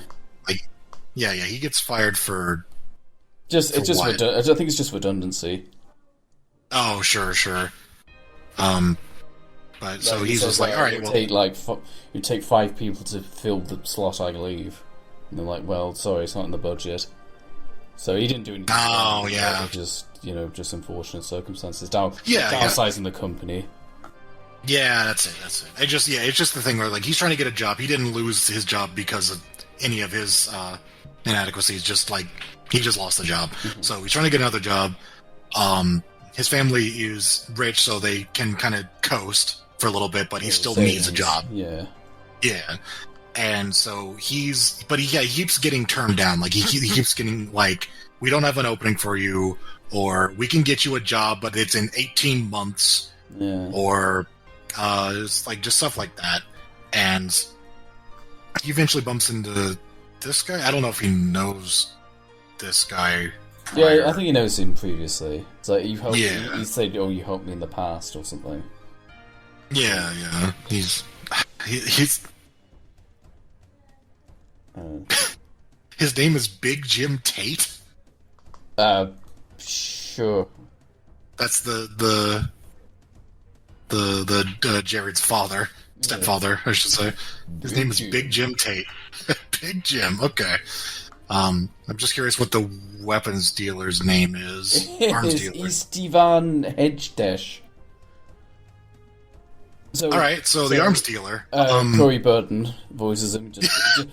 Just call him Brainiac. All right. That might be a little confusing. We have talked about Brainiac before. Yeah, we have. So the arms dealer is like, hey, I can get you some work, and then Big Jim is just like, Big Jim, I don't know about that, and because it's very definitely illegal, the thing you're going to ask me, probably. And he's just like, well, you got to support your family, right? And he's just like, well, you're supporting your family, it's like a war. It's like war, man. It's like, what? I don't, yeah. I think he wants his weapons or something, and he said, well, I need, like that's it, yeah, the whole thing. From the company I actually used to work for, or sold it to, whatever. So he has to, like, break in to do that. Yeah, so that's his whole thing, is he's trying to get the blueprints for this weapon that he designed, but he doesn't have the materials or the blueprints. Yeah, it's fine. Yeah.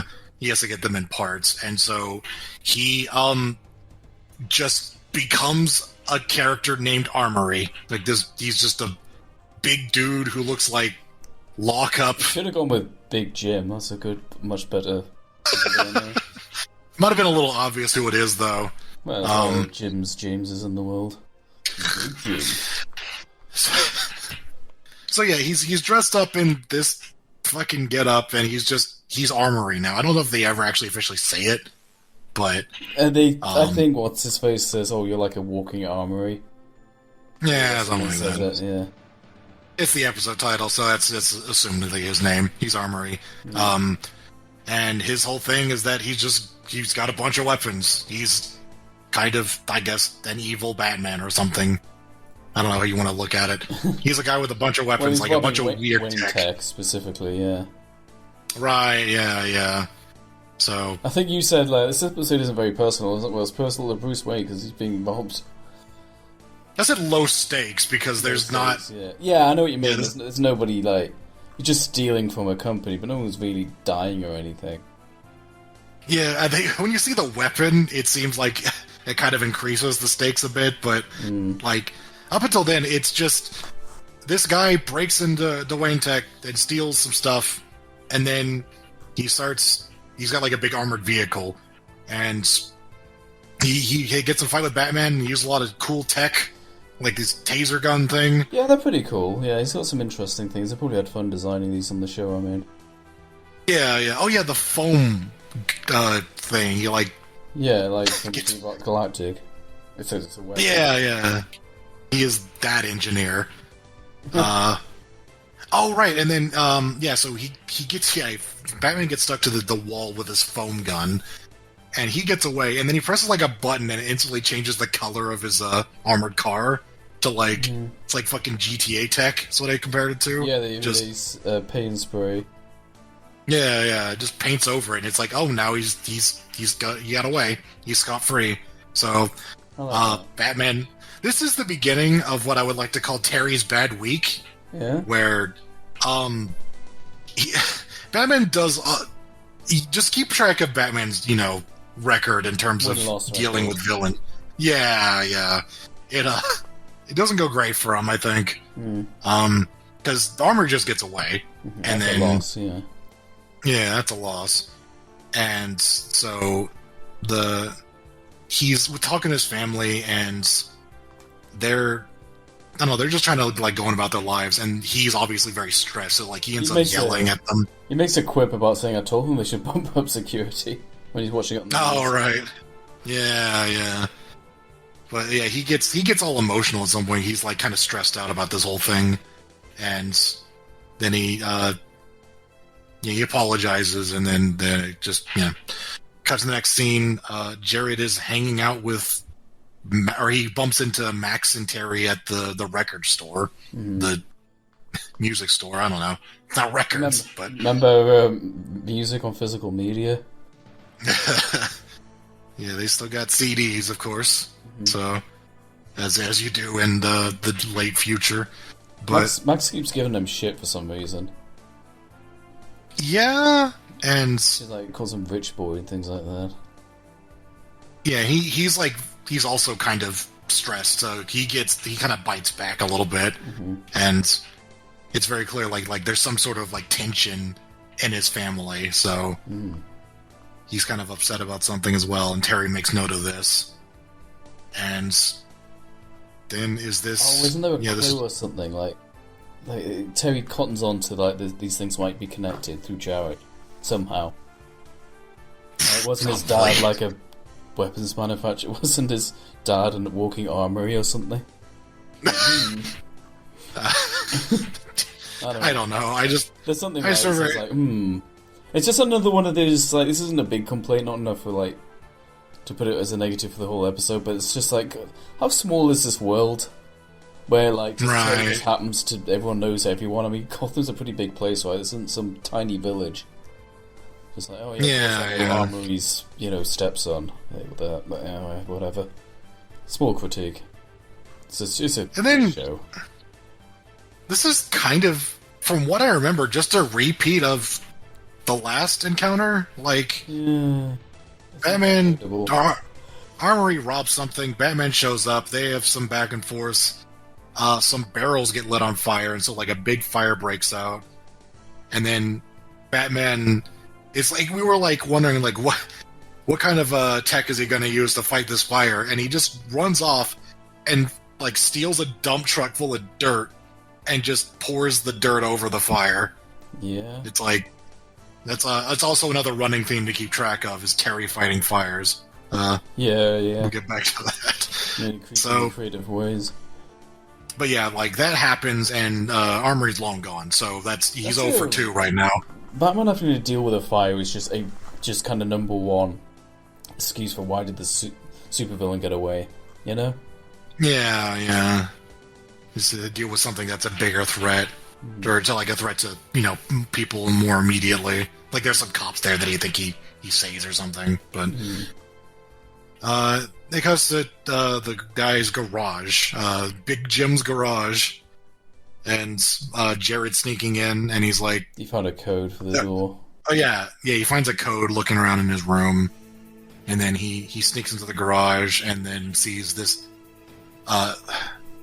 I believe it was like a sonic weapon or something. Yeah, that's right. Sound, yeah, because remember it's described as like a sound weapon, and then when you see it, it's a little more than that. So Jared sneaks in. Shriek is pissed off, by the way. Oh yeah, Shriek is Maybe really he uses upset. tech. I mean, he did kind of work for Powers at one point. Maybe he agreed to. Anyway. I mean, Shriek he's fine. He's dead. So like that building crushed him, and we'll never see him again. Yeah, So yeah, Jared's in the garage, and then which is like on the roof of their penthouse or whatever. It's just up there. And then he hears somebody coming, so he hides. I didn't even pick up on that. I'm not gonna lie, but looking back at the screenshot, I'm like, oh yeah, it's on the roof. That's weird. Yeah, it's like an old fashioned building on top of this fancy modern one.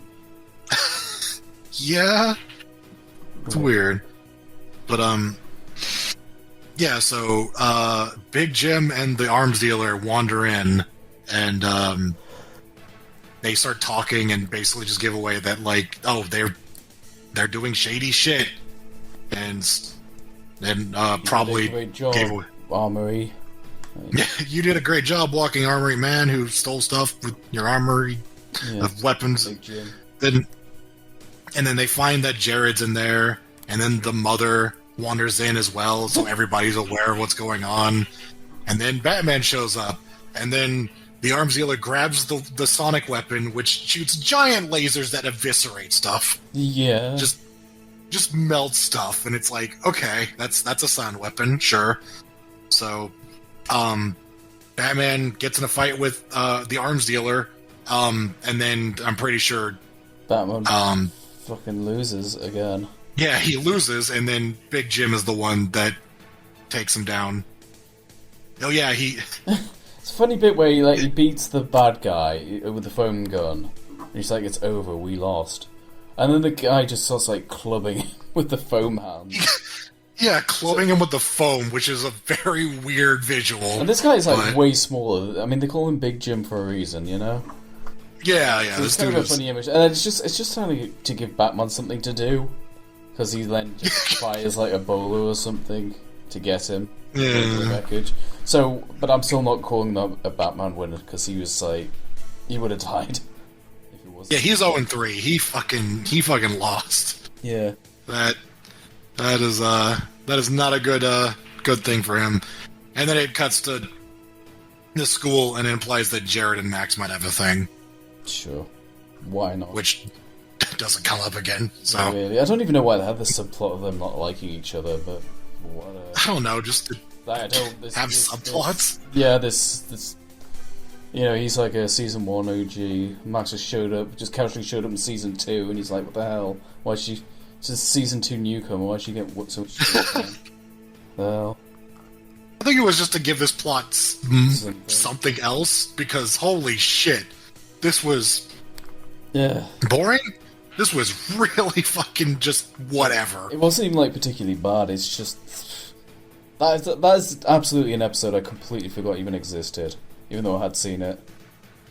Yeah, that was reeks of filler, what we put, and that is absolutely just what it is. It is an episode for the sake of an episode.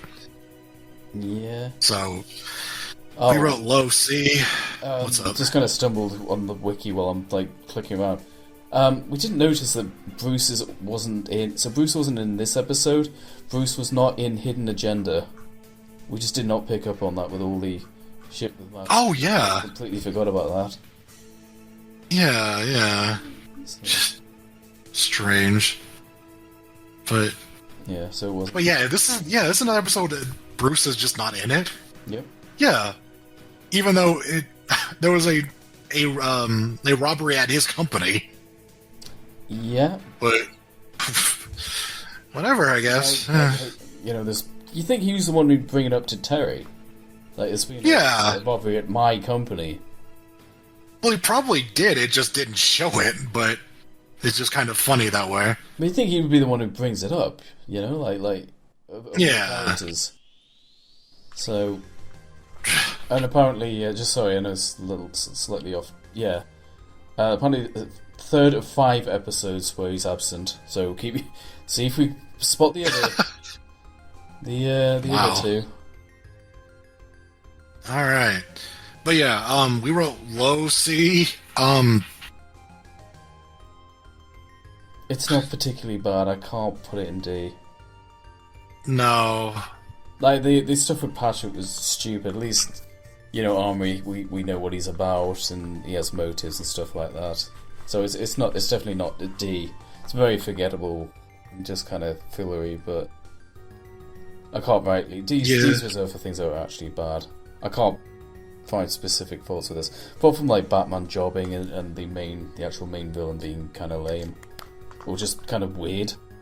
I don't know. He has such strange dialogue. He does, yeah. It's just a weak episode. It isn't bad enough to be D, but it is. It's why the C exists. Yeah. I do like that where I place him on the tier list, and he looks like he wants to kill either Max or Terminal. He's not excited about them. Yeah. I don't know. I mean, I think I'm putting it there because I think I like it a little better than the fucking terrible use of tin and once burned. Yeah. But that's about all I got. Boy, that. Ugh. All right. Moving on to something a little more interesting. Sneak peek. This one begins with some like tabloid shit. Like, yeah. Like, here's a guy who's running a program where he's just like, check out, I got some juicy gossip on fucking celebrities. Yeah, it's like, here's this guy. Boxing coach. He's having an affair with the boxer's girlfriend. Oh boy, he sure was like that. And we cut to him watching it live, and then they just cut to the boxer just sort of coming in, and then they just leave it there. Yeah, and then this lady is been splicing. Yeah. I don't know how long that would go secret when she's got a fucking snake tongue, but anyway. Yeah, whatever. I guess, yeah. People are not going to appreciate live fire splicing. I don't know, that's what she looks like to me. She does. No, she absolutely does. And then, oh, look. Yeah, there's Paxton Powers. He's... Let me get screenshots of him. Yeah, what, like, he's flirting with someone, I guess? Yeah. But it's like every time it's video recordings of these things happening, like very candid recordings of these things, and so it's like, oh, this guy has got a lot of inside scoops. He's got some pretty intense footage, essentially. Yeah, it's all first-hand footage. And then Terry's watching this, and he's just kind of like, then. Yep. Not a lot. And then, it's a bit with like Paxton. He's like grabbing a woman at the poolside, and Matt's like, "What are they doing?" So you're not supposed to be watching this. And then the mother Mary comes in, and says, "Now you watch this. This is crap. This is chewing gum for the eyes. This is you wouldn't like it if this was on you." She says. So she's making a very strong point that she is firmly against this TV show. So we'll try and remember that. Cut to the studio, and it's we wrap up with Ian Peake, who's he's like this. I think he's supposed to be Australian. I'm guessing from the accent, right? And it's another character voiced by Michael McKean. So the '50s Joker, Chuck McGill, Spinal. Oh, right. So he's like, and his like underlings like, how do you get this amazing footage? And he's like, magic. No, he's just like, I forget what he says, but he's just like, none of your fucking business is what it is, something like that. Yeah. We then cut to this dude who's being led to a building, and he looks very nervous. Led through like the various locked doors, past security, up an elevator. He looks very, very nervous. Meanwhile, this sort of translucent man in like, it's like very strange about like blue with like how do you describe it? Like static. He looks like living static. It's these spots that are constantly moving, so he looks kind of like a. It's like static, but it's very polka dotty. It's interesting. Not to be confused with the DC characters Static or Polka Dot Man. So he's just kind of trailing them, and he phases into like the elevator to hide, basically. And then we get up to the high level, and this guy is basically he's ratting on what are they called, the Tong. It's like a gang in Gotham, like a organised crime group, and this guy's basically ratting on them to get out of his. Sam's as the DA is offering this guy a deal to get out of his like tax evasion charges or something to avoid.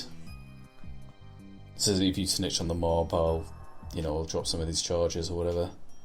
So this guy's giving a lot of information that they didn't have before. Security's tight. Sam mentions that they scanned the room for bugs like 3 times or something. And but in the corner, Mr. Static Shock over here, is filming them with one of those. I think it's the same device Terry used in the resort. Oh yeah, would be.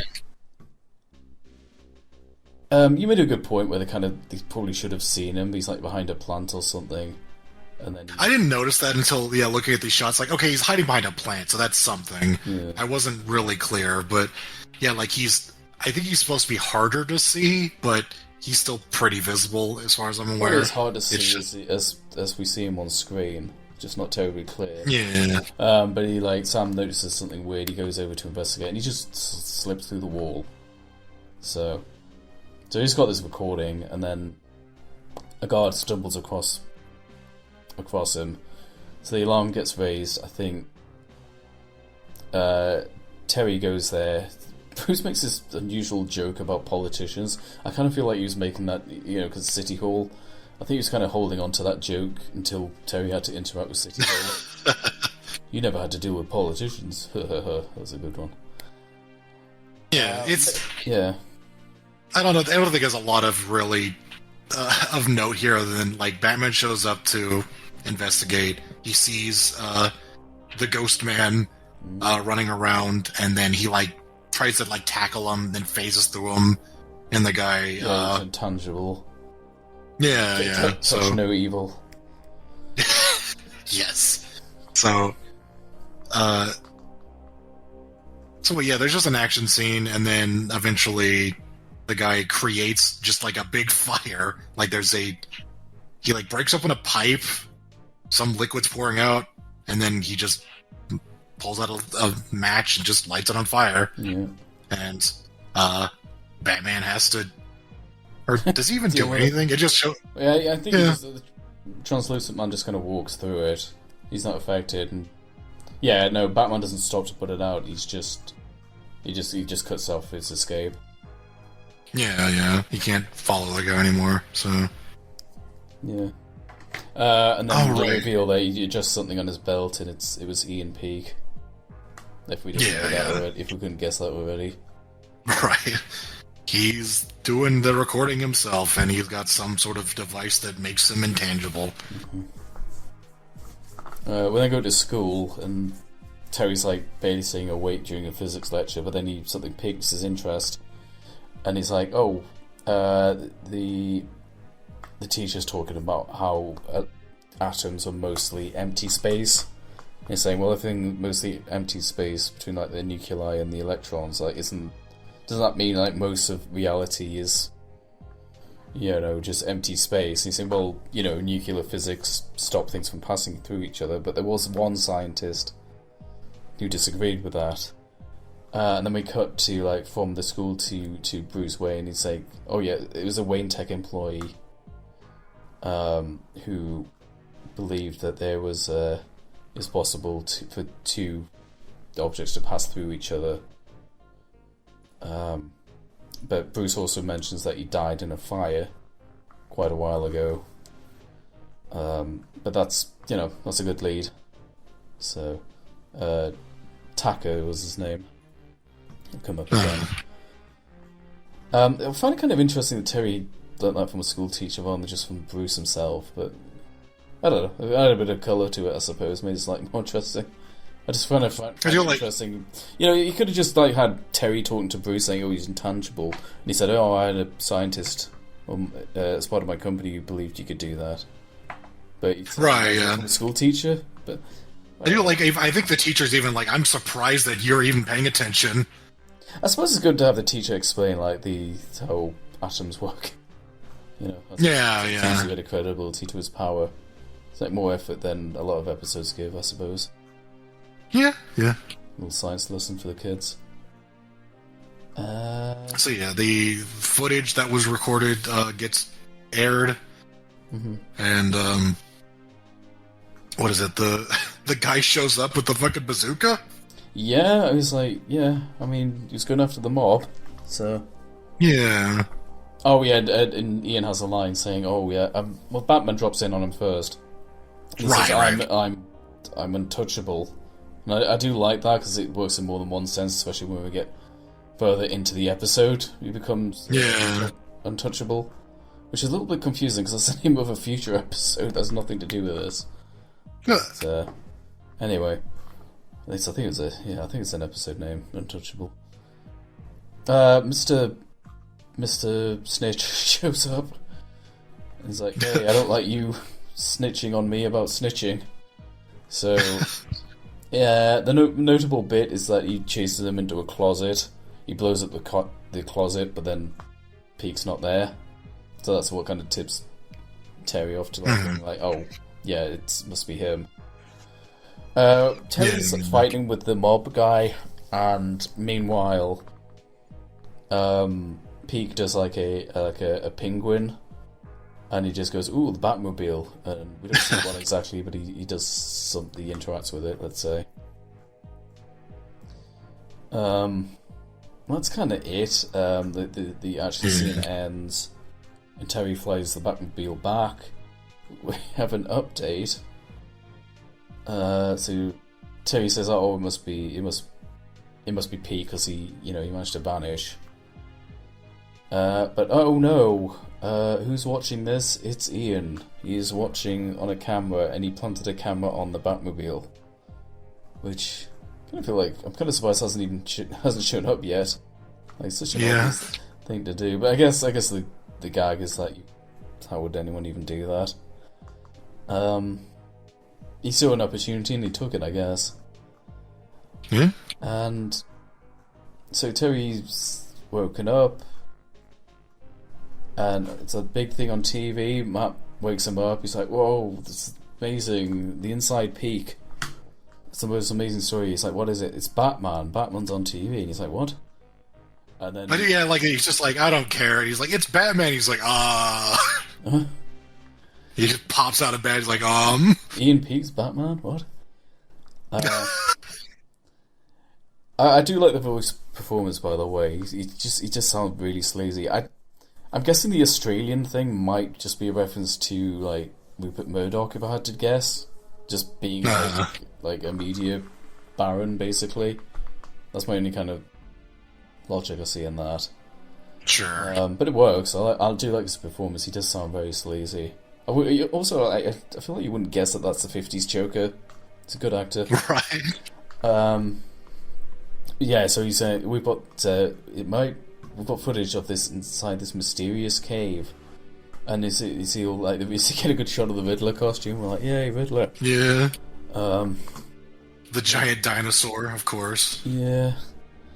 And we get a shot of Terry with his face pixelated. Yeah, the grand reveal of who Batman and his handler are is they're the Pixel Men. Yeah, they're from an indie game, and that's really embarrassing for him. Yeah. So it's got they blur the faces out, and they're like, all right. He's like, I'm gonna reveal who they are. Does he blackmail them? I think. No, he doesn't even blackmail them. He's just gonna. Yeah, he's just making a big deal about, we're going to air this, we're going to make this an event. Yeah. sometime tonight or tomorrow night or something. Yeah, like midnight or something. Yeah. So, Terry calls. Watch this. I'd love to know. So yeah, Terry calls Bruce. He's like, and then Bruce is like, "Well, I found the camera, but it's a little late now." So I do like he has a really good line where he says, "You know, I always knew I'd be found out eventually. It's just a shame it's a piece of garbage like Peak that did it." I do like that line. He just sounds really disappointed. He's not like Bruce is Bruce. He's not panicking or anything. He just sounds really disappointed. He's like, really, like this? This is how it ends. Right. So Terry dons the suit and then heads over to Ian's place, Ian's office, I guess. Worth noting is that Ian is, I think he mentioned it before, but you see it again here where he's like having some sort of like stomach issue. Yeah. Like he's kind of, like he's got cramps or something. He's kind of like doubling over in pain or something and taking some sort of like aspirin or something. So something's going on with him. Hint, hint. Mm. But then Batman shows up and I think just what does he try to do? Terry confronts him. He just tries to plead to his morality. You know, he's not gonna like threaten him or anything. He just says like, look, Bruce has done a lot for this city. The last thing he needs is to be part of like a media circus. Like, he really doesn't need all this. Terry takes his mask off as well, because, like, why not? Like, you know, who knows? But then he is just like, you forget what real sincerity is like. Would you like to see it again? Well, I've still got it on film. And he's like, just look at the camera. He's like, God damn it. So he tries to plead to someone's morality who has no morality. So yeah, that didn't really work. But I do like he didn't just throw him off a building or something. Right. And this is where like the old untouchable line comes again, because he's just like, I can't really do anything. What am I going to do? Like, sue him? I don't know. I can't kill him. Well, maybe Terry could, but I think he just says that, like, he's untouchable in more ways than one.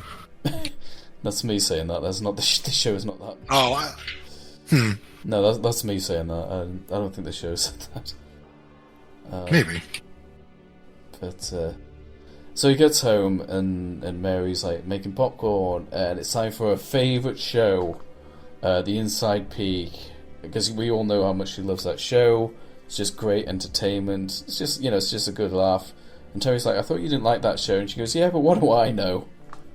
He says something like, well, you wouldn't like it if we were on the receiving end. She just goes, yeah, well, I know, I'm stupid.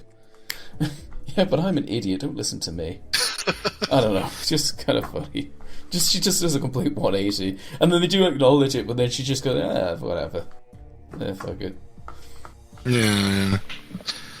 So, he's basically just trying to tell them, like, hey, we need to talk, and they're like, shut up, we're watching our show. And meanwhile, it shows a cut of Peak, like, getting ready, and his the dressing room or whatever, and he's having more of his issues. And then he opens his shirt and reveals that his stomach is a ethereal void. Yeah, the effect that happens whenever he activates his like belt thing. It's happening to him now, and he's not even wearing it. Yeah, and so what he does is he goes, I'm gonna win so many like hot dog eating contests. He is thrilled. So he is panicking, and there's a silly bit where Terry is just like, guys, I am Batman. Like, he was just trying to get ahead of it, I guess. And I guess he'd rather hear it from him rather than, he'd rather tell them just find out. And they just laugh at him like, you're such a kidder, Terry, and then go back to watching, and then they're like, the sneak peek has been cancelled. Oopsies. Go to bed. And everyone's like, what? It's one of those newscasts. Go to bed. Go to bed, kids. Jesus. You shouldn't be up watching this shit. Anyway. Yeah, but what do I know? So, yeah, Terry's just like, well, what the hell made, Yeah, Pete cancel. Oh, yeah, I think he calls the cave, but Bruce doesn't answer, because Bruce actually shows up to talk to Ian. I don't remember if it was... Ian called him. Ian called him, yeah.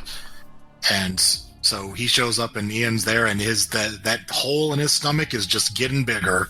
And saying, he says, I need help. And he said, well, why'd you call me? It's because he said, well, because Taka worked for you.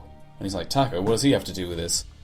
And then just in a roundabout way, he basically says he was the last one to interview Taka, and he was the one doing like the intangibility experiments. He made the belt, and he basically almost admits that he burnt down Taka's lab with him in it to take the belt.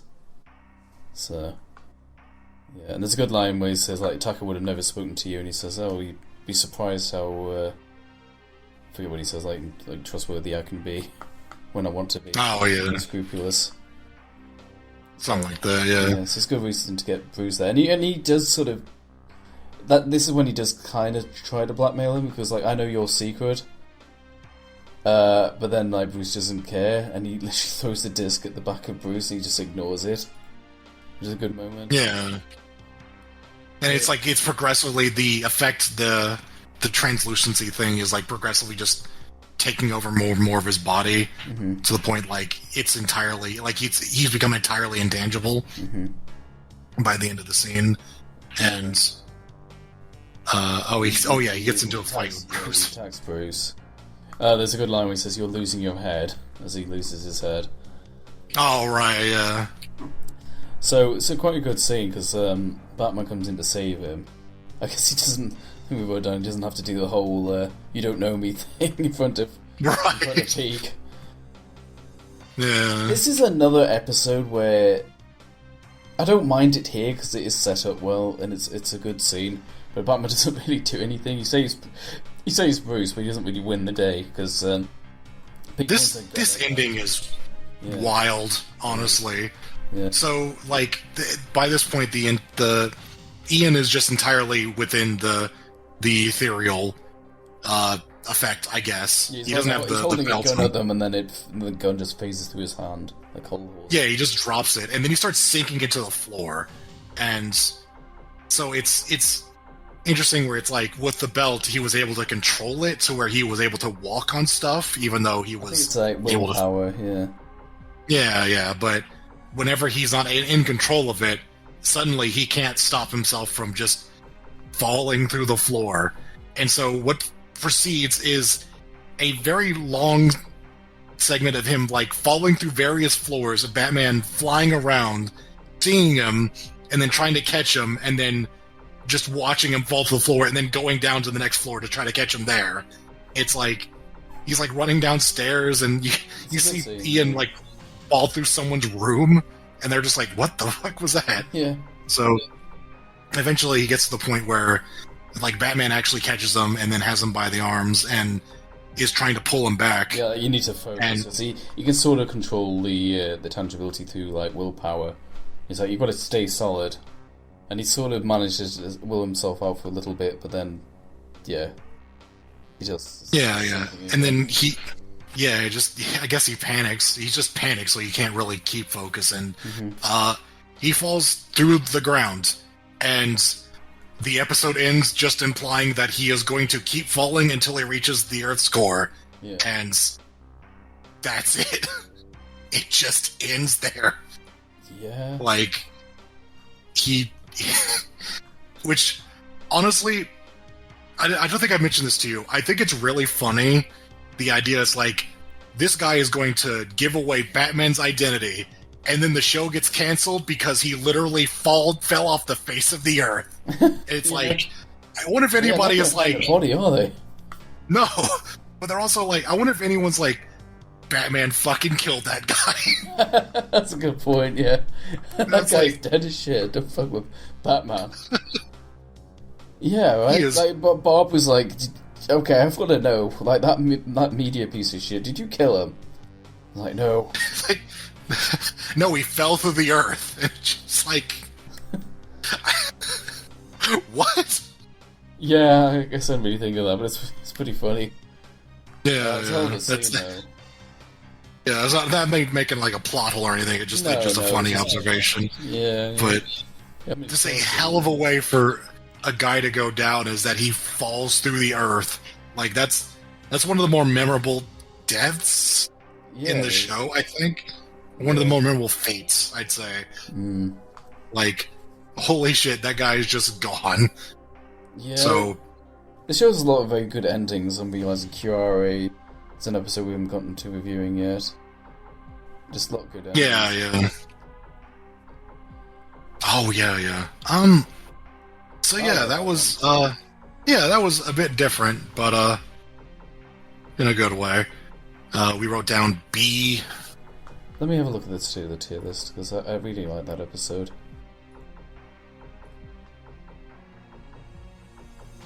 Would I be pushing my luck to say A?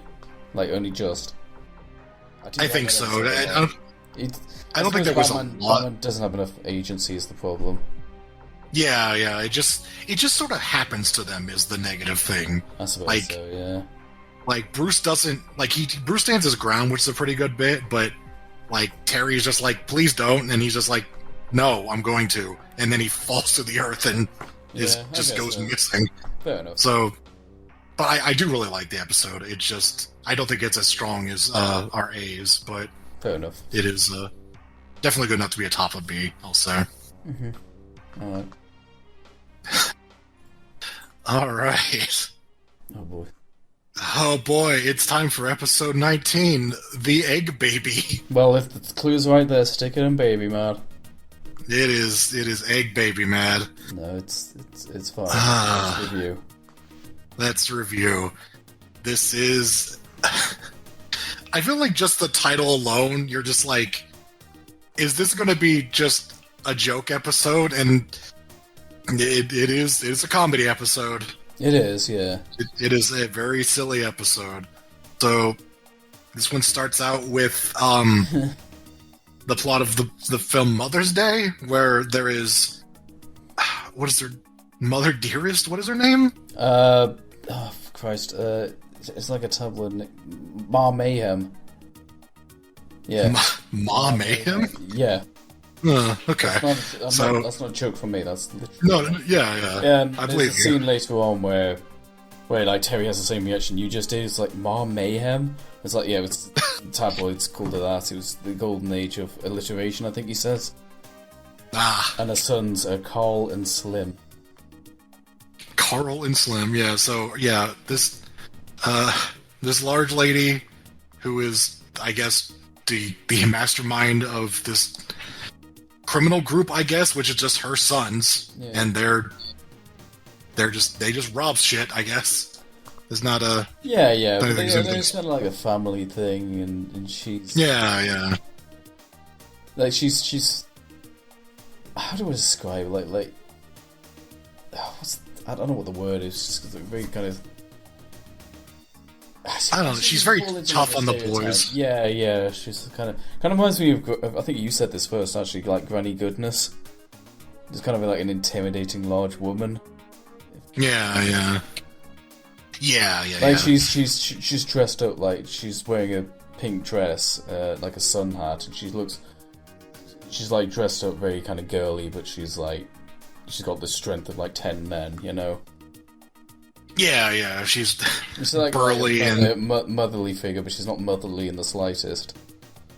Right, yeah. Some contrast going on. Yeah. And she's just very tough love, I guess, with her sons, where she's always bossing them around and giving them shit. Very quickly mention them as well. We're talking about the whole group, but like Carl's the big, tall, stupid one, who's apparently has the same BA as Firefly. That's great. Right. And then the Slim, who is as slim as his name suggests, who's like the small, nerdy one he's dressed like an exterminator, and he has like a backpack on that shoots sand, strangely. So yeah, you got like the small, smart one and the big, dumb one, basically. Of course, yeah. And I don't know, they're like... I mean, the long and short of it is they're just going around robbing rubies. Yeah. Like, I think for some reason she stole with her partner, her husband. Before he went away. Right. This comes up later, but I'll just say it now. It's like, she's like, oh, this is the last thing I stole with your father before he left, and then Carl's like, he didn't run away. Sorry, he didn't die. He just ran off with another woman, and then she just slaps him. Like, shut up.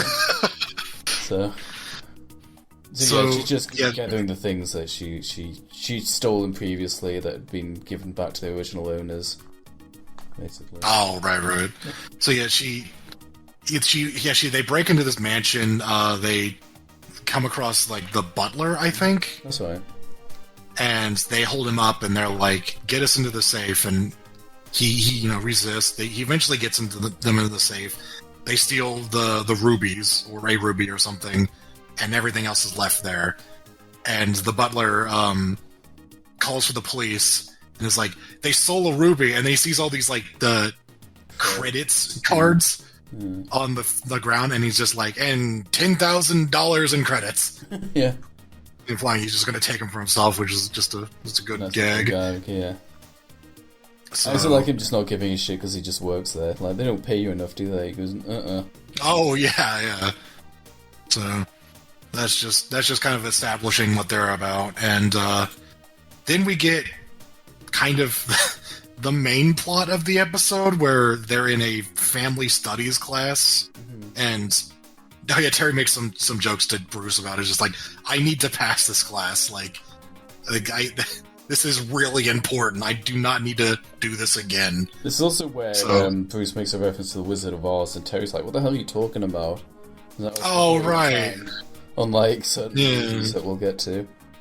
Yeah, he says something like, I don't think she's making ruby slippers. He's like, what? He's like, it was before your time. Yeah. It's like, all right, yeah, don't know Wizard of Oz. That's funny. And then he says, like, I need to get to class, I'm failing family studies. And Bruce is like, how do you fail family studies? He says to Ace, how does someone fail family studies? Right? Yeah. So, yeah, it shows them in class, and there's, a little banter there, and then they are given an assignment, all the kids who are, like, most of the kids that we know, like Nelson, Blade, Howard. Yeah. Everyone's there. Howard's Dana. back from the ranch. Yeah. Time. Right. Max, and they all kind of come up again, I think. I do like Howard coming back for another comedy episode. Yeah. I mean, it's a good place to use him. Yeah, well, yeah, he's fitting.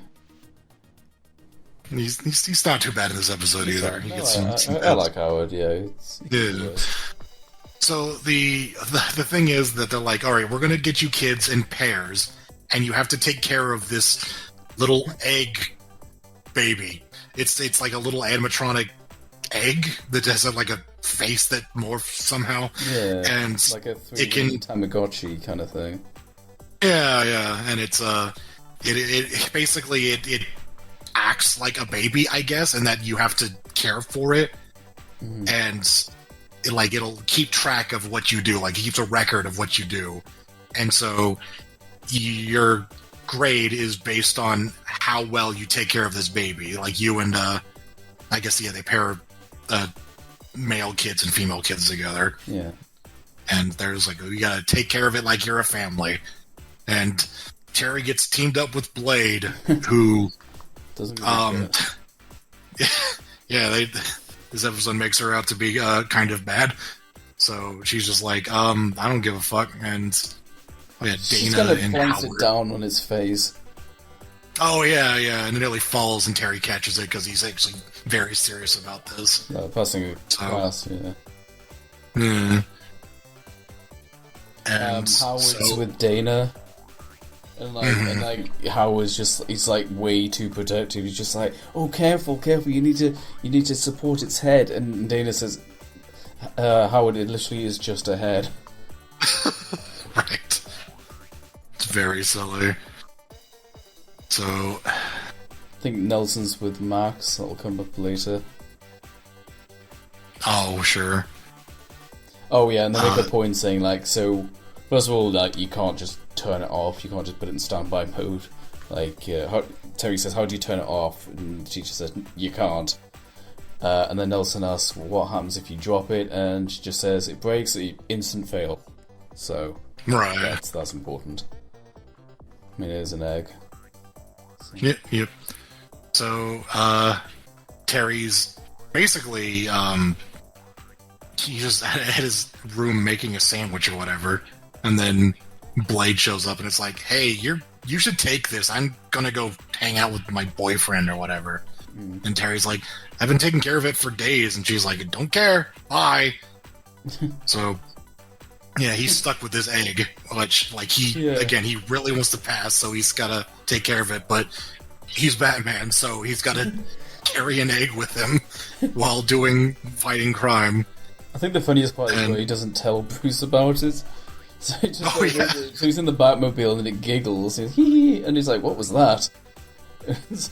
Oh no, he's also like, why are you driving so slowly? He's like, I didn't want to push my luck, I don't know. Feels a bit sluggish. Right. That's pretty funny. Yeah. So... Oh yeah, eventually he figures he sees him holding the eggs. It's like, what the hell is that thing? Oh yeah, no, he hears a baby, like, laughing or something.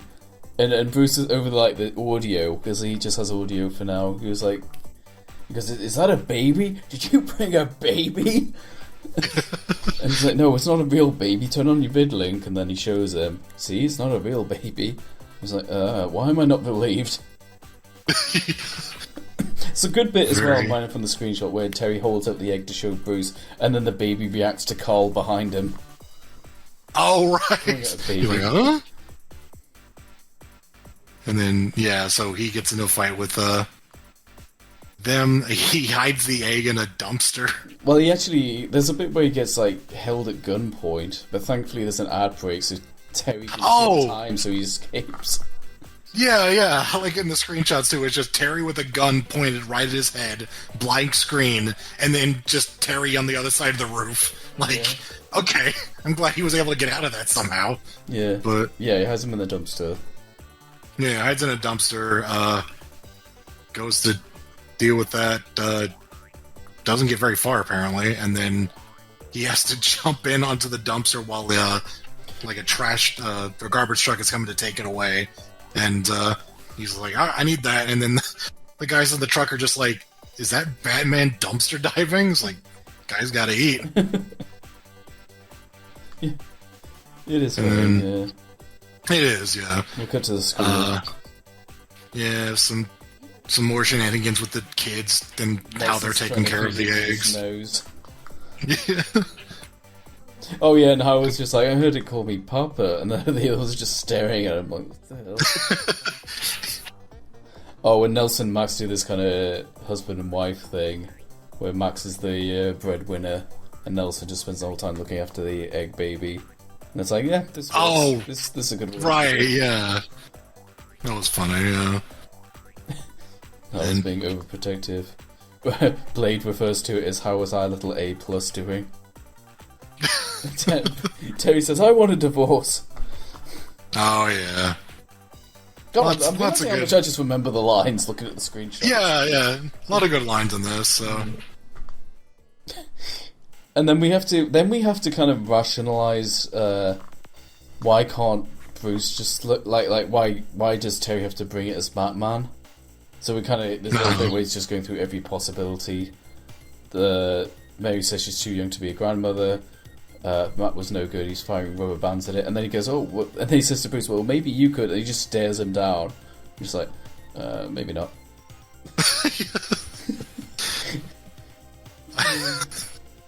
Yeah. I mean, for Batman to take, like, a Tamagotchi on his missions is a little ridiculous, but the writers did put, like I said, every possibility, and they just at least acknowledged them, so I'll give them that. Yeah. No, it's... And obviously, it's fine. Dana and the kids, she's got her own, so... Yeah. You're right. So what, so Batman's back out there trying to find Mom to stop Mom Mayhem and her kids. So he puts the Eggbaby in this nondescript kind of thing that looks like an air vent. That'll be a good place for the Eggbaby to stay. Yep. And then, fight scene? Pretty much.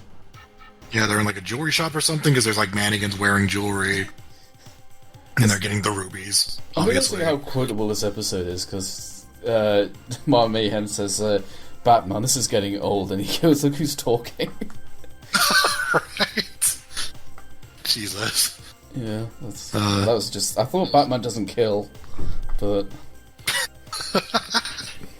Nice. So, yeah, this is the scene where Slim hits him with the sand gun. The pocket sand gun. Yeah, the pocket sand gun. He really is Dale Gribble. And, I don't know. He gets Colin in an arm lock and he's like, Mama! Starts crying. And then she starts like kicking his ass. I like the setting as well, looking back at the screenshots. It's like just some... Like, what is it? Like a high-end fashion store that had the rubies in. Something like that. Yeah. Setting. Yeah, that's true. There's another question mannequin it kind of looks like. Yeah. And then, so yeah, they get up to the roof, and then they turn off the disguise on their, like... They have, like a very retro vehicle, but it's, like, kitted with future tech, too. Yeah, so, like a convertible, like, car. Yeah. And she, like, takes down the cloaking device, and it's the thing that Terry put the egg in. Yeah. Is actually the truck bed of this interesting car. So they just start flying off, and he starts freaking out because it's like, oh, the egg is with them. And egg. he's more concerned about the egg than catching the criminals, I think. Yeah. Which... Oh, man. Bruce is like, that's an egg you're talking about. Right, yeah. And then I think they make a thing where it's like, if the egg is crying, and it's, it's a little robot, I guess. Yeah. So it'll make a certain... You can, like, track its frequency, basically. Like, something like that, where it's like, it makes a specific sound, and you can search for it using that. And so it's like, oh, hey, that's actually useful as, like, a radar, almost. Yeah. So they use that to track them down, and so obviously the baby is crying, and they're like, the kid, the children, I don't know, the other two, Slim and Carl, are investigating this egg, like, what the heck is this thing? Yeah. And Mom Mayhem is just like, oh man, this is cute, it reminds me of you guys, get rid of it. That's such a good line. Yeah. The performance is good as well, just the delivery of it. Mm-hmm. Carl gives it like 2 more chances before he throws it out the window. He's like, oh, it's kind of cute. He's like, Carl. And he's like, maybe we could sell it. And she goes, Carl, I'm getting angry. He's like, oh, sorry, kid. He says to her. Right. Oh, God. It's a bit where like Terry saves it. And he just does this very anime kind of like silly face. I've seen that. I don't remember that. Very strange. I don't remember it being too much more interesting from there. It's just kind of an action scene where they try to get away in the car, and then... Yeah, Terry's hanging onto it. It looks like a 50s kind of convertible, I should say, so like a pickup truck or something. It's interesting. Yeah. It's interesting. And then... oh yeah, they're sick or something because of the way she's driving. Yeah. This is another silly bit. So yeah, they get... What is it, like they get gassed, or like the Batman throws a smoke bomb or something, and then Slim shoots the sand gun at Carl, and then it melts his clothes or something and knocks him out. Well, a sand gun you can use to like... Well, sun things down, basically. You know, it is something that somewhat exists. So it just kind of, eviscerates anything it hits. You take it badly. It's like a hydraulic, like a pressure washer, but it's shooting sand, which is about as painful as you probably imagine. Right, sure. And then... what did they drop? Like, her bag with her, I guess, the rubies in it? Yeah. Like her purse? She kind of clumsily goes after it. Batman has to save her. She's managed to catch it just in time, but she's holding it upside down, so it all falls out. Yeah, bad ending. Yeah. I feel like Batman's really ventures himself. They're trying to catch this very large woman. Like, I got her. Oh god! He has to tie her to a chimney or something. And one of them future chimneys. Yeah, they burn a lot of fires in the future, something, I don't know. Yeah, they're apprehended. They're not bad. It's honestly not a bad scene for a comedy episode. But then we cut back to the school, and the teacher tells everyone, well, everyone did, like, fine, but the only one who actually got, like, a decent grade was Terry. And why was that? Because babies need stimulus. They need to be enriched. Like, I was, like, kicking off. He's like, yeah, but I did everything. I fed it and, you know, everything. It's just like, yeah, but you also, like, just didn't do anything exciting with it. Well, not exciting, but, like, babies need... You were too pedestrian, is what she's saying. Yeah. And I do also appreciate the teacher just goes, well done, Mr. McGinnis. Like, the teacher knows, like, Blade didn't do shit. So. Right, yeah.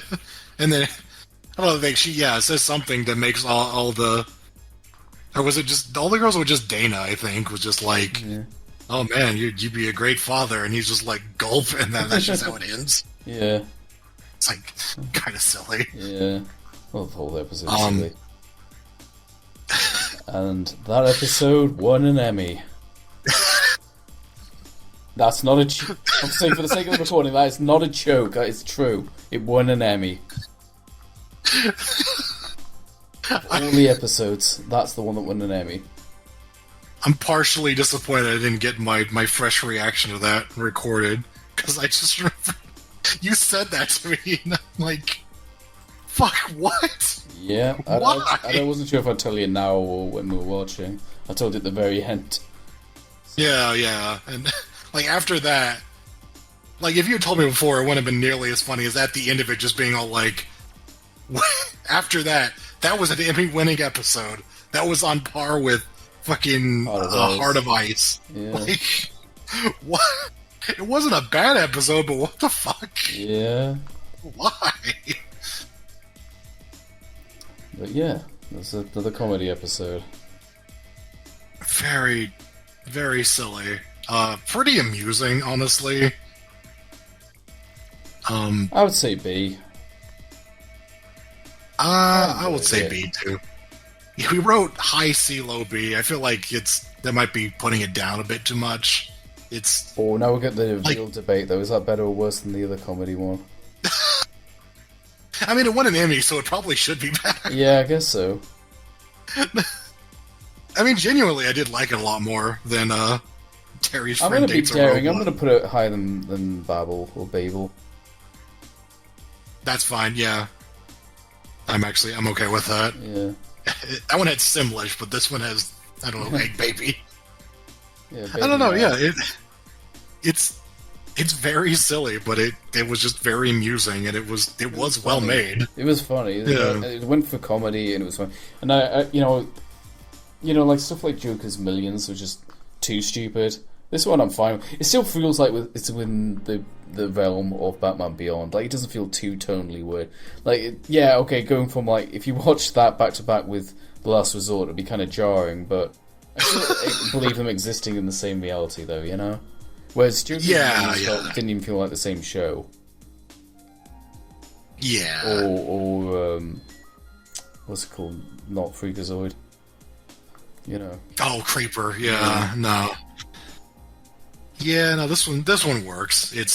I think I bumped it up as well because I just thought putting the two comedy episodes right next to each other, that's too obvious.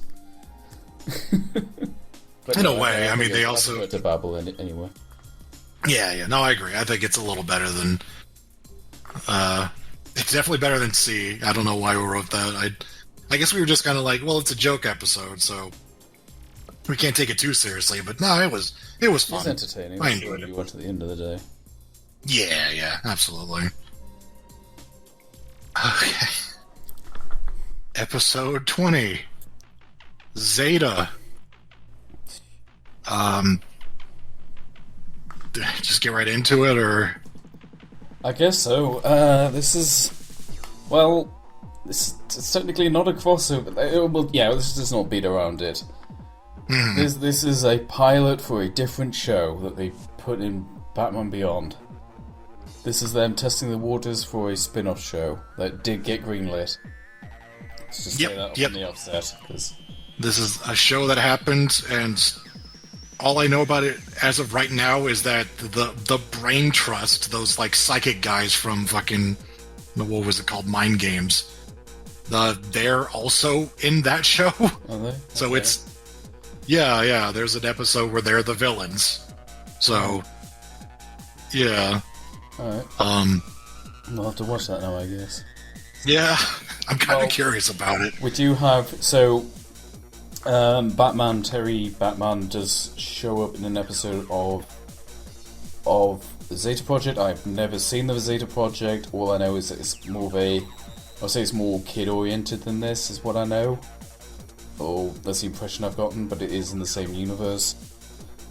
Terry shows up in an episode of that, and I think we are going to plan on watching it once we're done with season 2 of Batman Beyond, just as we did with like Superman. So I put that on the as well as an episode of Static Shock. The Zeta Project episode I have never seen. I've never seen a single episode of that show. The Static Shock one I think I have seen. But yeah, so yeah, we just get that sort of elephant in the room addressed. Because this is a pilot. This is absolutely a pilot episode for a different show, and it's pretty obvious just from like the pacing and the subject matter. I don't know. It's just this episode's weird. But It is. It's a bit unusual.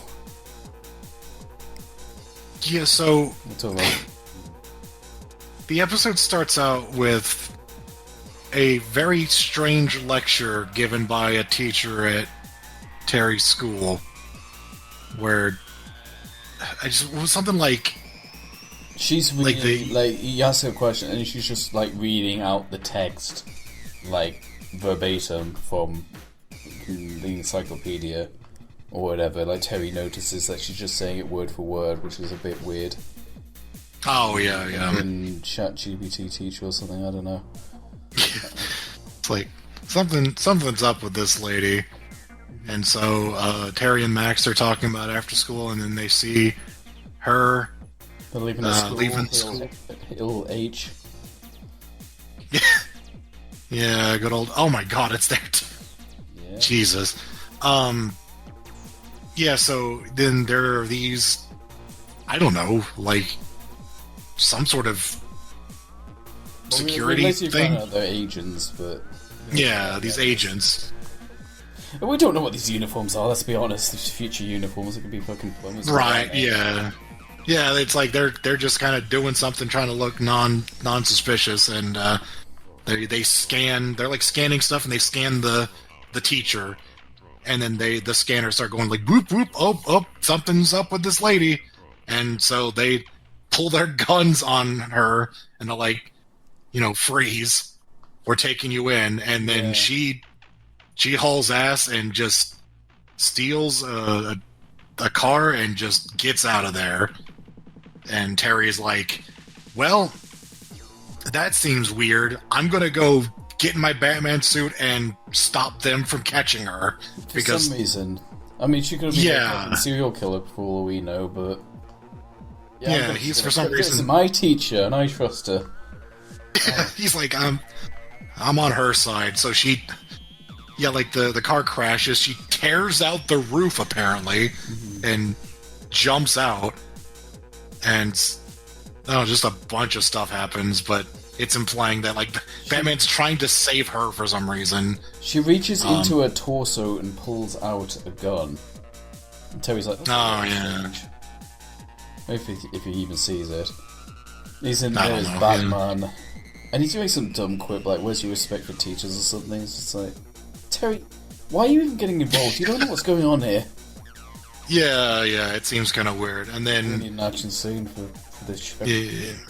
So yeah, a fire starts. Terry saves some kids who were nearby it, I think. Like, even though I don't know, it was weird. It's like, oh, the front of the car's on fire, and there are these kids who were over there, and they're scared of it. So he rescues them, and then I think the fire reveals that the teacher is actually a robot in disguise. Like the disguise fades, and it's some robot thing. Yeah, it's Zeta. It's Zeta. I wonder if that it doesn't have a head. That will become relevant way later on. Yeah, it's Well, yeah, it's got like I mean, beyond what we've watched. yeah, Batman Beyond what we've watched. It's got like a big torso with just like really skinny limbs and no midsection, which is kind of important because the that comes up later. And then yeah, his head is just like a big horseshoe. Yeah, which is wrong shape. Yeah, just a weird looking thing, but I kind of like it. It'd be a real shame if they mess with that design. So yeah, it runs off and then picks up a new disguise when no one's looking, and then it gets away. Yeah. So it's able to just kind of like a hologram thing. Yeah. So like whenever it like reaches in for the gun that's like on its underside of its like rib cage or what it's equivalent of, like that's because like it's just a hologram, so it can reach inside of it, and that's kind of the thing to note. Mm-hmm. So Barbara breaks into the room of the teacher, I guess. Yeah. And then finds I want to acknowledge this shot because there's going to be a lot of this.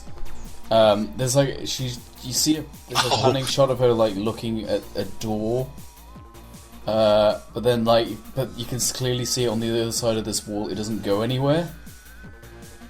This is this episode not very well animated. It is very weird. Yeah, you're probably already seeing on the notes, the notes image. Yeah, like you're gonna see some weird stuff, and we're gonna talk about it. Yeah, but yeah, so the teacher's tied up in like her basement, and then Barbara finds a disc or something. I don't know. DVD. What? Yeah. Return of the Joker. It's like this is the censored TV version. I don't know. She's talking to the guy. What's his name? Because he comes up. Bennett. Yeah, that's right. By Kurtwood Smith, who works for Dick Jones. Yeah, Clown's bodyguard from Robocop. Right. So, oh yeah, you can just see Terry's just stealth, and he's just standing there in the office while Barbara and Bennett have a conversation, which is pretty fun. And then she just like, I think he walks off, and then she just turns to him and is like, "Hey." Yeah. I think. Yeah. No. So Bennett here gives like this. The CD reveals like the Zeta project, which was a robot designed to disguise itself using holograms. It's oh god, I'm really sorry because I've referenced this so much, almost as much as Akira, but it's like kind of doing like the Snatcher thing of it goes in, basically kills a target and replaces them. That's the idea. So it's supposed to infiltrate like terrorist cells and things like that. So, although we did notice that this lady was captured and not killed, which was interesting. But the agent here, Bennett, says it's gone rogue. It's gone off its programming. It's tried to escape, and we'll just need to track it down and destroy it, basically, because it's a threat. He leaves, and then like Barbara just instinctively says to Terry, "Oh, did you get all that?" And you're just like, "Oh, okay." I like that one moment. Yeah. What? Do you remember why Zeta is impersonating people at the school, other than so that Terry can find out? Well, it's really just that, but I think it's just because it has. I think what they said was because it has access to like a lot of facilities, but doesn't have a lot of security. I think that's what they say. Sure. Which, whatever. We know. Well, yeah, and but yeah, I mean, and we could see from the screen cap, you can see here that on the disc it says it's top secret, and that it's a Sentinel security agency. Yeah, that's the most secret one. This is how the government actually spell it. But you need a certain security clearance to realise that. Like that gag from The Simpsons is like, and don't bother calling 911. Here's the real number. It's like 912. Right. God, this image, like. There's a few of these. Yeah, there's a few of these. So when Max is what is Max studying the thing, I guess? Yeah, well, she seems to be, yeah. I don't know why she's so interested in Zeta, but she's looking into it. She's found that Zeta has like a homing beacon in its hip/spine. And then Dana's there, and she makes some quip about, oh, we're gonna see such and such. He goes like, oh, I'm sure she'll wait. And he goes like, no, it's a boy. He's like, oh, right, okay. So, was it like what was that episode with the kids, like Home and Garden with the two boys or something? Oh, House and Garden, yeah. So Max she's not acting out of character, but she's behaving a little strangely, especially when she starts reaching into her own vest to pull out key cards. That's something she doesn't do. She also lost most of her body going by this one shot, where she became a bobblehead. Yeah. Oh, right. Yeah, that is this scene. Oh boy. It is. Yeah. Oh boy. Just a goofy looking shot, and I just had to bring proportions. Yeah, it's. Yeah. It is. My God, this episode. Yeah. We then follow, quote, Max to some factory, and then we see, oh, it's actually Zeta, and she's been captured. And Zeta's not too pleasant. She goes, you need to tell me about all your friends in detail. Like, you need to keep me updated. So Max has been snatched, basically. Terry then sees Max, she's working away, and I can't remember what exactly is said. Terry alludes to his job as Batman in the vaguest terms possible, and Max doesn't pick up on it. So Terry is just instantly like, oh, yeah, okay, I'll see you later, I guess. And then he just kind of scuttles off, so I do appreciate that. Like, it's pretty subtle, but Terry, like, very kind of quickly picks up and it's just like, yeah, I think this might be that impersonating robot. I like that. And he also just doesn't say, I've been busy being Batman. He didn't say anything that brazen. I suppose if you're in public and you're having these discussions, that would just be a matter of discourse to, like, don't say that directly, you know, if you're in public. Right, yeah, that might be a little weird. Yeah. So I appreciate that. Yeah. The shot of Terry looking back through the window. Jeez.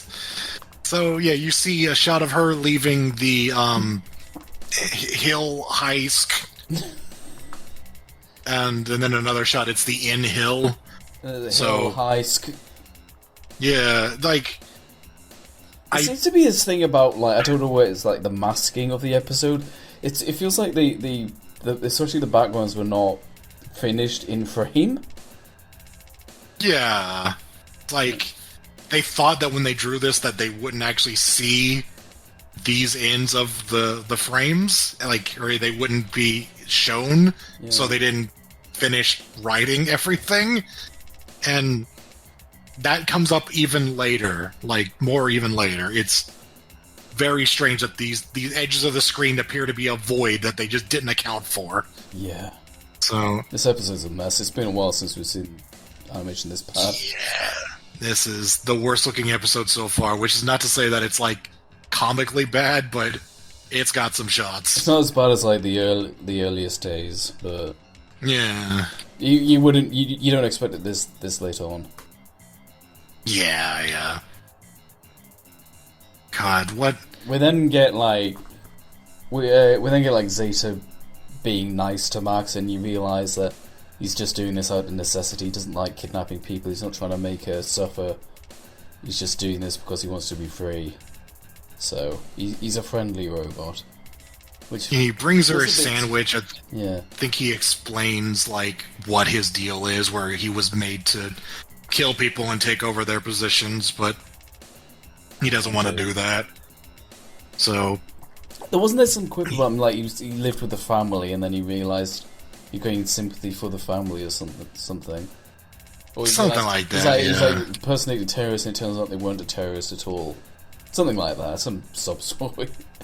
Yeah, something like that. So, and it's I want to mention, because this is when, like, the whole, like, this is a spin-off kind of thing comes into play, because, like, we've had plenty of AI and robots before, but they've never been this sympathetic. Like this is like too human. Like it's too it's too childish.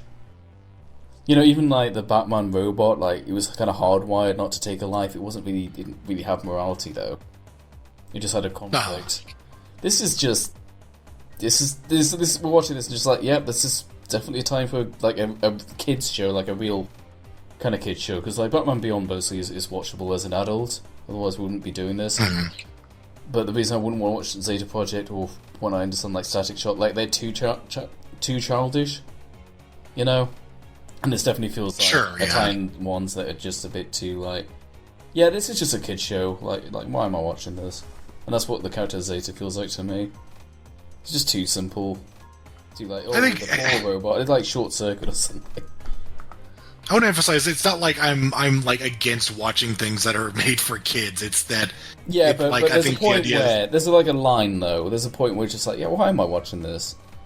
At a point, it becomes there's like a cynical nature to some of these shows. Yeah. Like I think that's the thing is like we're like looking at this, you would probably think like that the Zeta Project is probably not our kind of show because it probably is a little cynical, just to try to dumb things down even more than this.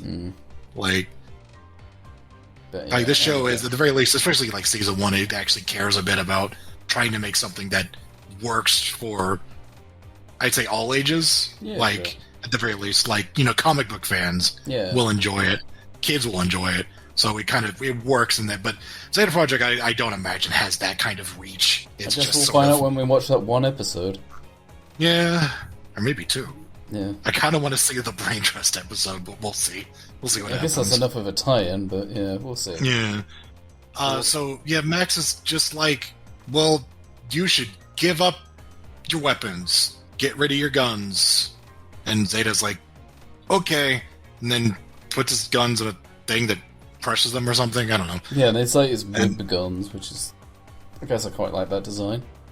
Yeah, it's an interesting design. So. But yeah, he gets rid of them. He doesn't have guns on him anymore. And then Terry breaks in, and he's like, oh no, Zeta is bad, and he wants to kill Max probably, even though he hasn't yet.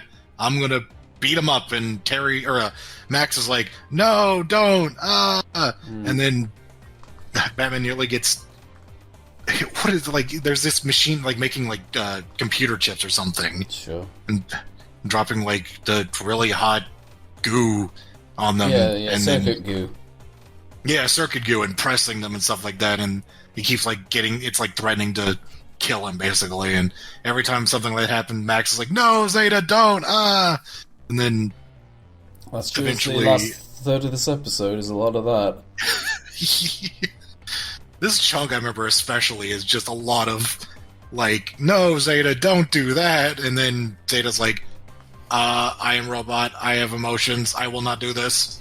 Yeah. And then... like, what? Oh, yeah, Terry just keeps... There's a good shot of the bat wings coming out of the back of the bat suit, which is not how they fucking work. Right, yeah. That kind of threw me off. It's like, wait, they're under his arms. Was that how they...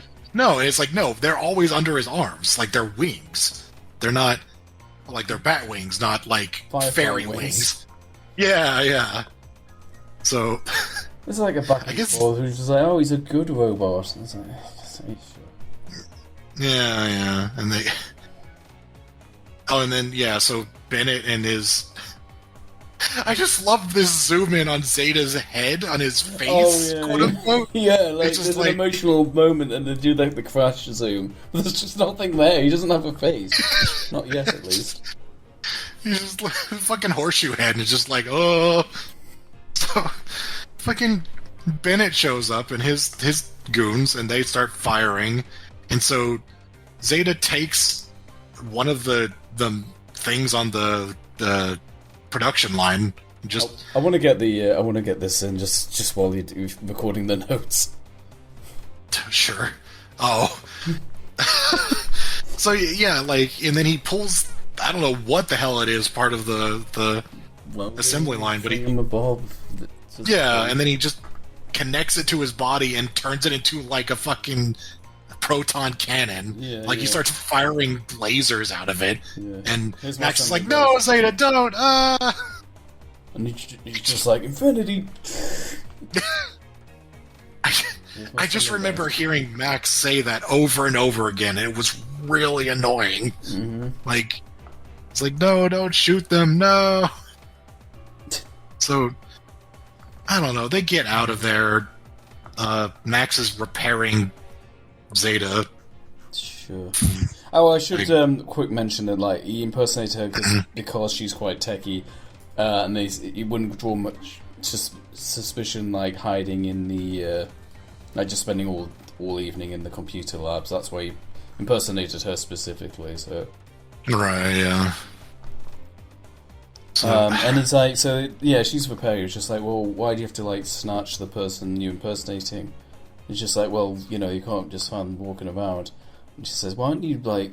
I might be jumping the gun a bit on this, but, like, why don't you mix and match them? No, that happens here. There's a big conversation. I don't remember a lot about it other than it's just like, Zeta's a good guy. He should get his own TV show. And Zeta's like, yes. And then she's like, why don't you mix and match? And he's like, oh, okay. And then he turns into our signal. So who was in like who was very similar in in the Eggbaby episode. There's a class in the background. It wasn't exactly the same, but it was like a color swap of Y signal. So yeah, it was G signal. Yeah. He's and just going on with this episode's weird animation thing, which is going to reuse this random model we had. Yep. It doesn't make sense because he was in the school, so. Well, yeah, sure. So he's at like a subway or a airport or something, some sort of station. Yeah, train station, we'll say. Yeah, train station. He's gonna get out of there, and then somebody carrying a bunch of skis bumps into him, and I guess there's like skiers. They have the goggles on and everything. They're in costume at the train station. Yeah. But yeah, and it bumps into him in a way where it gets lodged in like that little space between his like ribs and his hip, I guess. Yeah. And so, but because he's in disguise, you just see like a big like stick going right through his torso, like impaling him, and he's just like, huh? And everyone's just like freaking out. It's like, what the hell? And then Bennett and his goons see this and start in action. And then they go into the back room and fight, throw a guy around, and then Batman, and then Bennett gets knocked over, and then yeah. Batman is there and watches Zeta knock Bennett over, and then Zeta takes Bennett's gun and points at him, and then Max is like, Zeta, no! I'm not here. So Terry has to go, Zeta, no. Yeah. And then Zeta, he's like aiming the gun, and then he takes it back, and then he crushes it, and he throws it, and then it freezes on the side of the screen. Yeah, you can't tell from the still, but it is levitating there. Yeah, it's in the anime just like, it's out of frame, we don't have to do anything else. It doesn't even like vanish, it just stays there. It just stays there. It's very weird. So, yeah, and then it's just like, what is it? He runs off. Alright, this next bit I quite like. Oh, yeah. Because he gets chased down, they start shooting at him, and then they kind of shoot him off the side of a building. And they look over the edge, and they just see a flaming wreckage. So quickly, you retrieve the Synthoid, or whatever he's called. So they go down, and then while they're heading down, Batman checks in on it, and he's actually using his hologram technology to fake a flaming wreckage. I kind of like that. Yeah.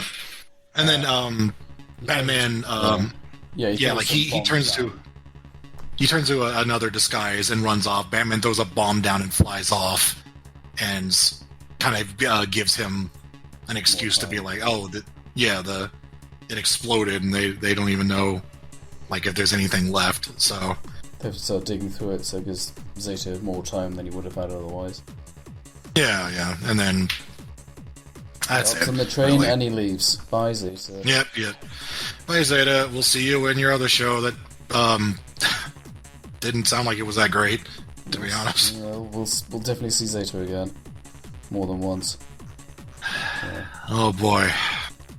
So, I didn't like that episode. No. It's kind of bad.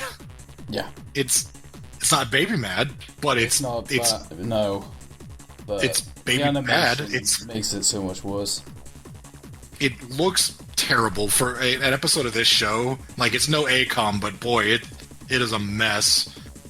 And shouldn't expect this like this shit this late on. Yeah. I wonder if it's something to do really, with being a pilot, like they rushed to get this made or something. Or they struggled to get it made. Or we might have to be a pilot in part of another show. It is not much of a pilot. Like, it does not sell the idea of a spin-off very well. Like, what is it? It's a robot that can disguise itself. Fucking whoop-de-doo. Who cares? It's pretty lame. It is not an interesting episode. It goes against this as well. Yeah. It's just weak. It's just so weak for Batman Beyond. Tying it into this is weird. It's kind of weird that, especially because it's like the future spin-off of Batman, and then it gets its own spin-off. Barely. Yeah, that is absolutely. That is. Yeah, you're right. It's not Baby Mad, but that's unquestionably D. Yes.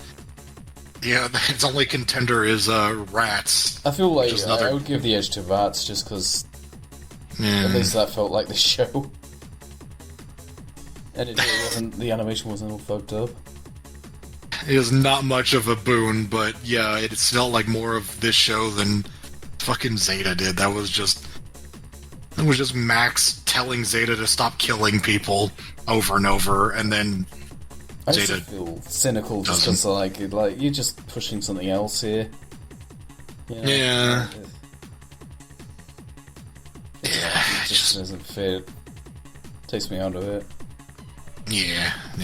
Never mind. Oh well. Oh well. So let's get back to Batman Beyond proper, where we have good episodes. Yeah. Let's get back to a normal Batman Beyond episode that has nothing to do with the Zeta project whatsoever. Yeah. I don't want to see fucking Zeta or Bennett or anybody. Anyone associated with that show. Yeah, anyway. So this episode, number 21, Plague. The Terry and Dana and Chelsea are at the airport, waiting for Nelson. Yeah, who just flown in. Yeah. They love that guy, and he just flew in, and boy, his bully is tired. I don't know. He goes to TSA at landing, which is not. Yeah, I was watching that. I was looking at the screenshots. I was like, yeah, and you go through TSA at landing. Like, wait a minute, not when you landed. No. So yeah, he's going through a checkpoint where after picking up his luggage, and he's like, "So did you?" Was it like ask him like, did he leave his luggage anywhere? Did anyone have any opportunity to drop something in it? He's just like, I was in the bathroom. Yeah, don't leave your bags unattended, which is, realistic. Yeah. So you find this vial in it. You're like, what's this? Yeah. Someone was just like that in there. I do like the guy, tells him off. He's like, you left this unattended? Are you stupid? Yeah. Which is pretty funny. He lectures him after we find out what's actually happening, but... Yeah. I'm glad you did that, but you shouldn't have done that. So, yeah, the Nelson just kind of gets let off with, this chemical weapon, this viral, this plague, spoilers, just in his bag, and he's just like, oh, okay, you can go. So Nelson's like, alright, yeah, whatever. So, the guy who takes it goes into the back room, there's a guy in a silly snake costume. Oh no. And he's like, hey, thanks for getting this for me, False Face. And then False Face does the the Oingo thing just kind of molds his face into... Yeah.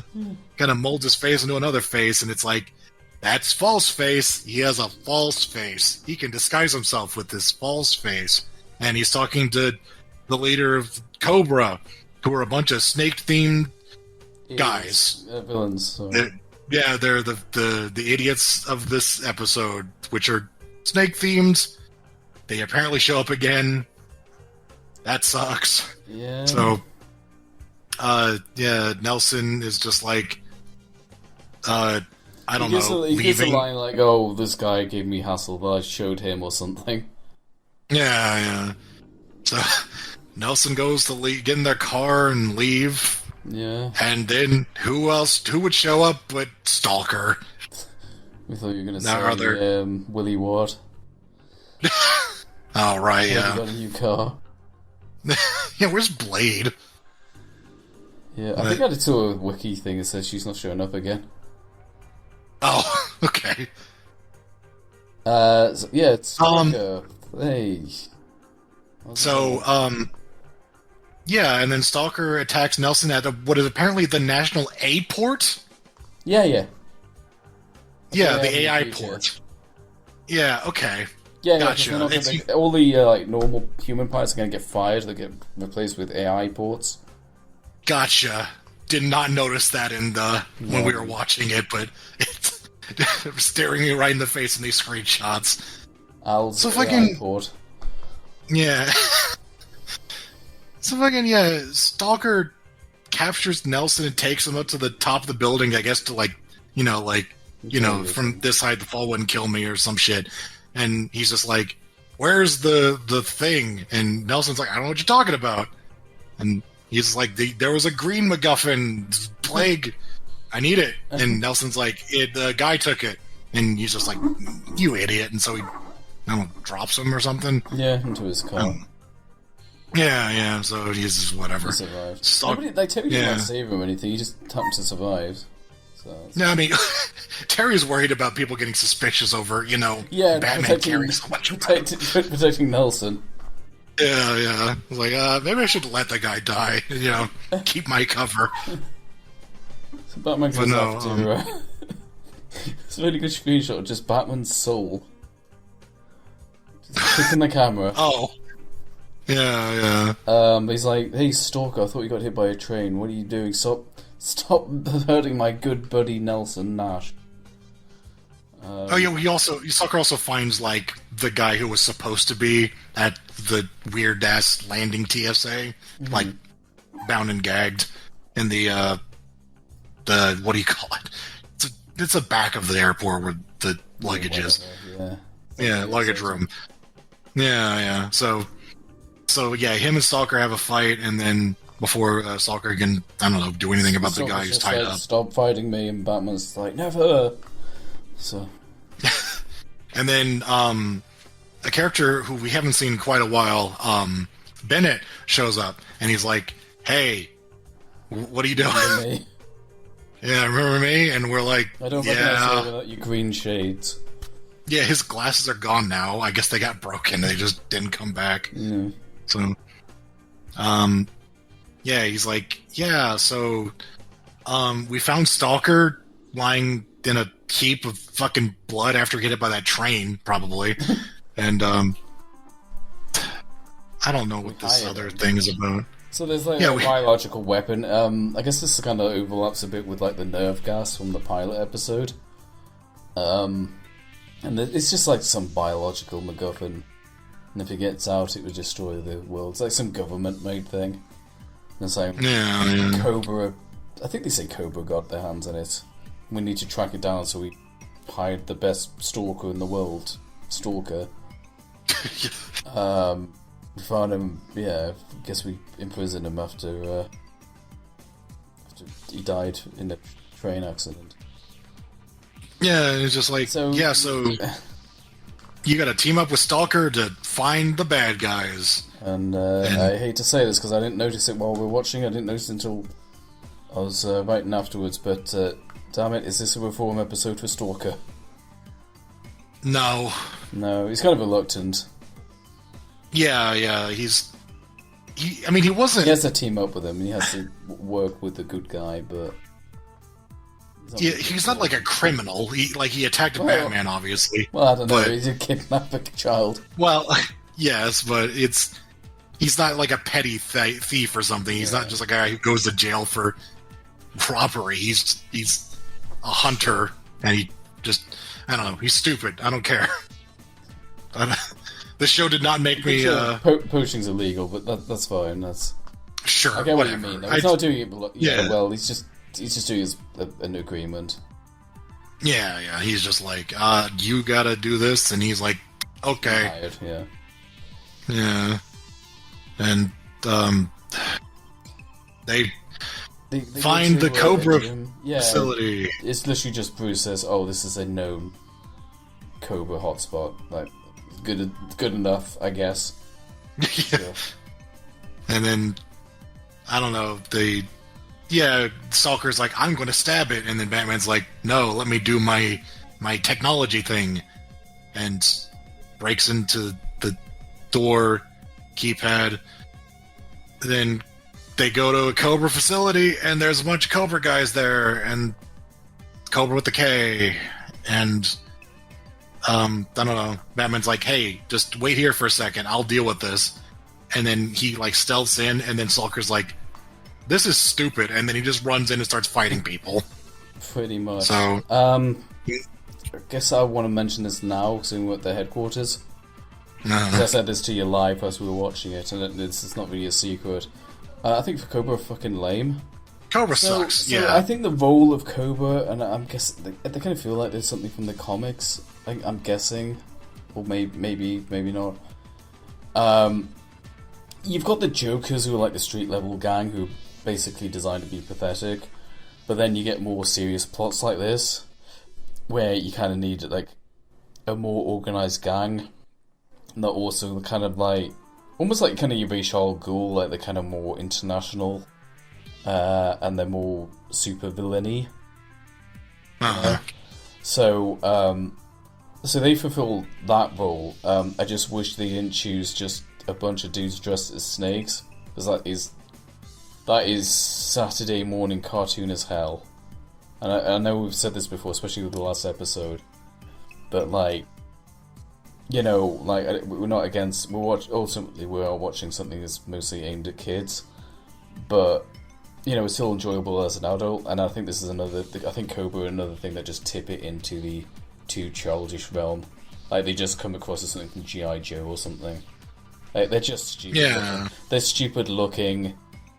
I know why they exist, but they could have done it better. They're also not like futuristic at all. You know? No. Like the Jokers kind of have like the Akira cyberpunk thing slightly. Like not like overtly. They're not overtly technical, but they were definitely inspired by the motorcycle gangs of Akira. Cobra are just G.I. Joe enemies. Yeah. They're just stupid. And in watching this, just like, I'm certainly watching a kid show, aren't I? You know? At one point, they literally referred to Cobra Command. I was just like, oh boy. That feels a little, like they just didn't have any original ideas, is what it feels like. They're just not even... They don't even play with a futuristic setting. Like, they could just be from any era. Their costumes would be exactly the same.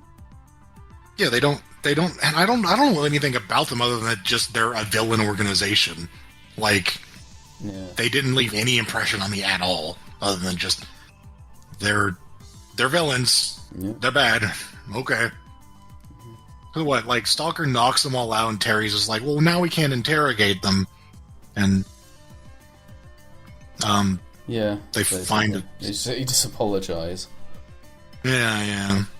Well, they find the schematics for Gotham Manufacturing Plastics. Yeah.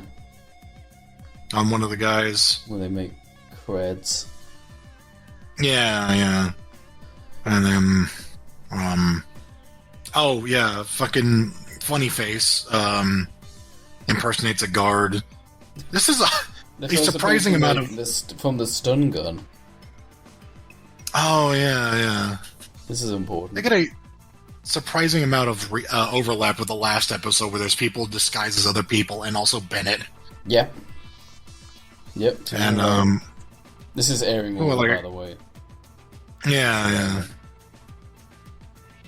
So, like a guard gets knocked out, something. I guess might as well just say it now as well. Was just on the topic of lame villains. Falseface is stupid. If I can go without saying, but like imagine Clayface, but it's just his face. Like what? If Clay's face was more literal with his name. I wrote down. Yeah. Which just feels really pathetic. Rather than a guy who can transform his whole body, his clothes, everything. It's just a guy. Yeah, it's Oinyo, like you said. Which is yeah. Who's, the most intimidating JoJo's villain. So I don't get it. Yeah, I don't know. So what the fuck is it's like? Okay, so this is the big reveal. I think like, Cobra Commander, whatever his name is talking to. Is that full? I think it's someone else because that's also his. Okay. It's hard to tell though because he changed his fucking face. But it's he's also in the previous what's scene doing plan? Something else. So I don't know. He gets paid for his work. He gets paid for getting the virus to them because they're not too they're a little too inconspicuous wearing the fucking snake costumes. They don't blend into it. Yeah. Right. So he's just like, all right, we got this deadly virus. We're going to put it on all these credits, and so it's going to spread around, and then we're going to have the cure. Or something, I think. Did he even mention a cure? I thought it was just a cure. I don't know. I might be thinking of cat scratch fever.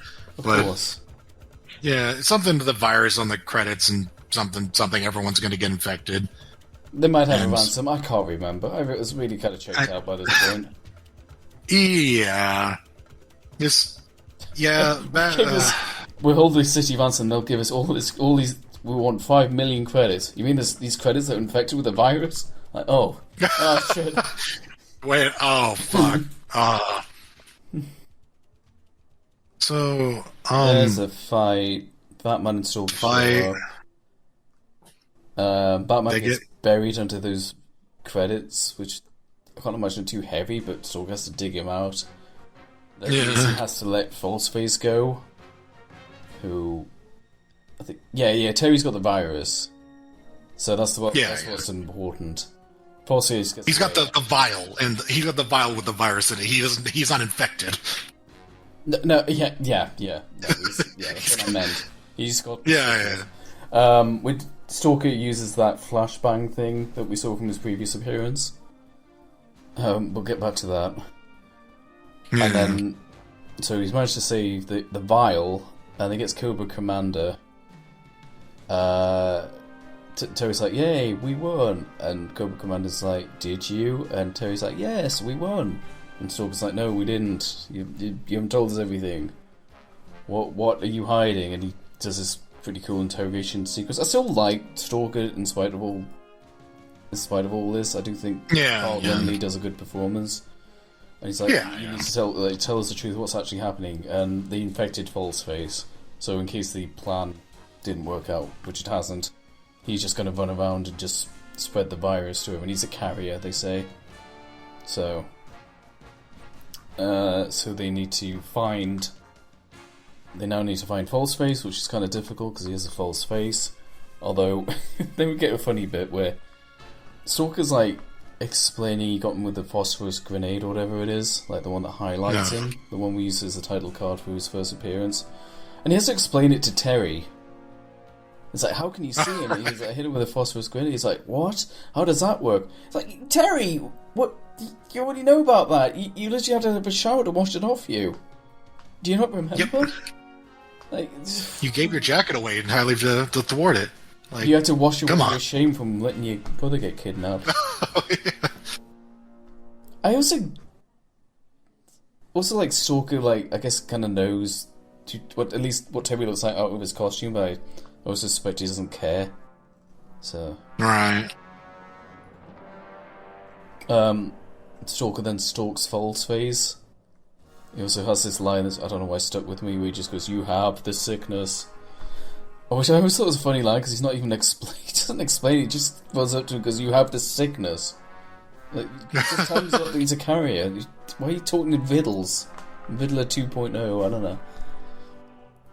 And then we get like this like incredibly OP weapon, the stun gun, which now I get like is particularly effective against Stalker because we've established that he's weak against electricity.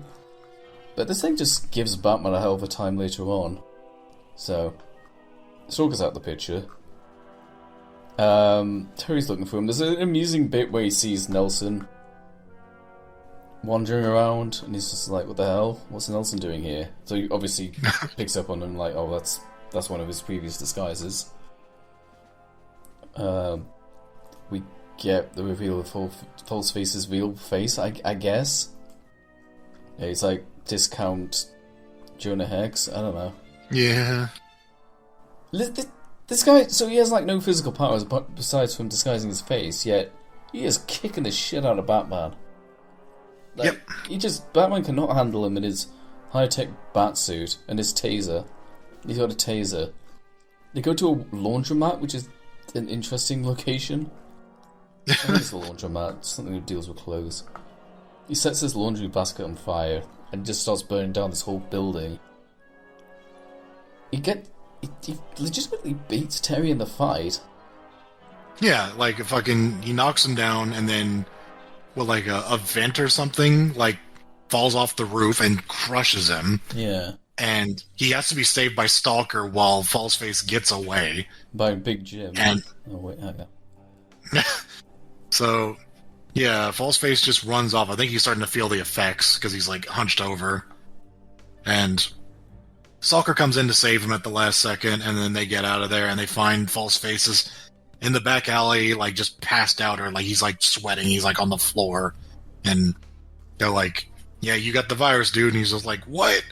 And the end. Oh yeah. So like the Stalker saves him. That's kind of it. Yeah. Like, Batman and Stalker don't be. I think the most reconciliation we have between Stalker and Batman, just like, if you were to die, it will be at my hand. That's about it. That's why I saved you. And then it ends.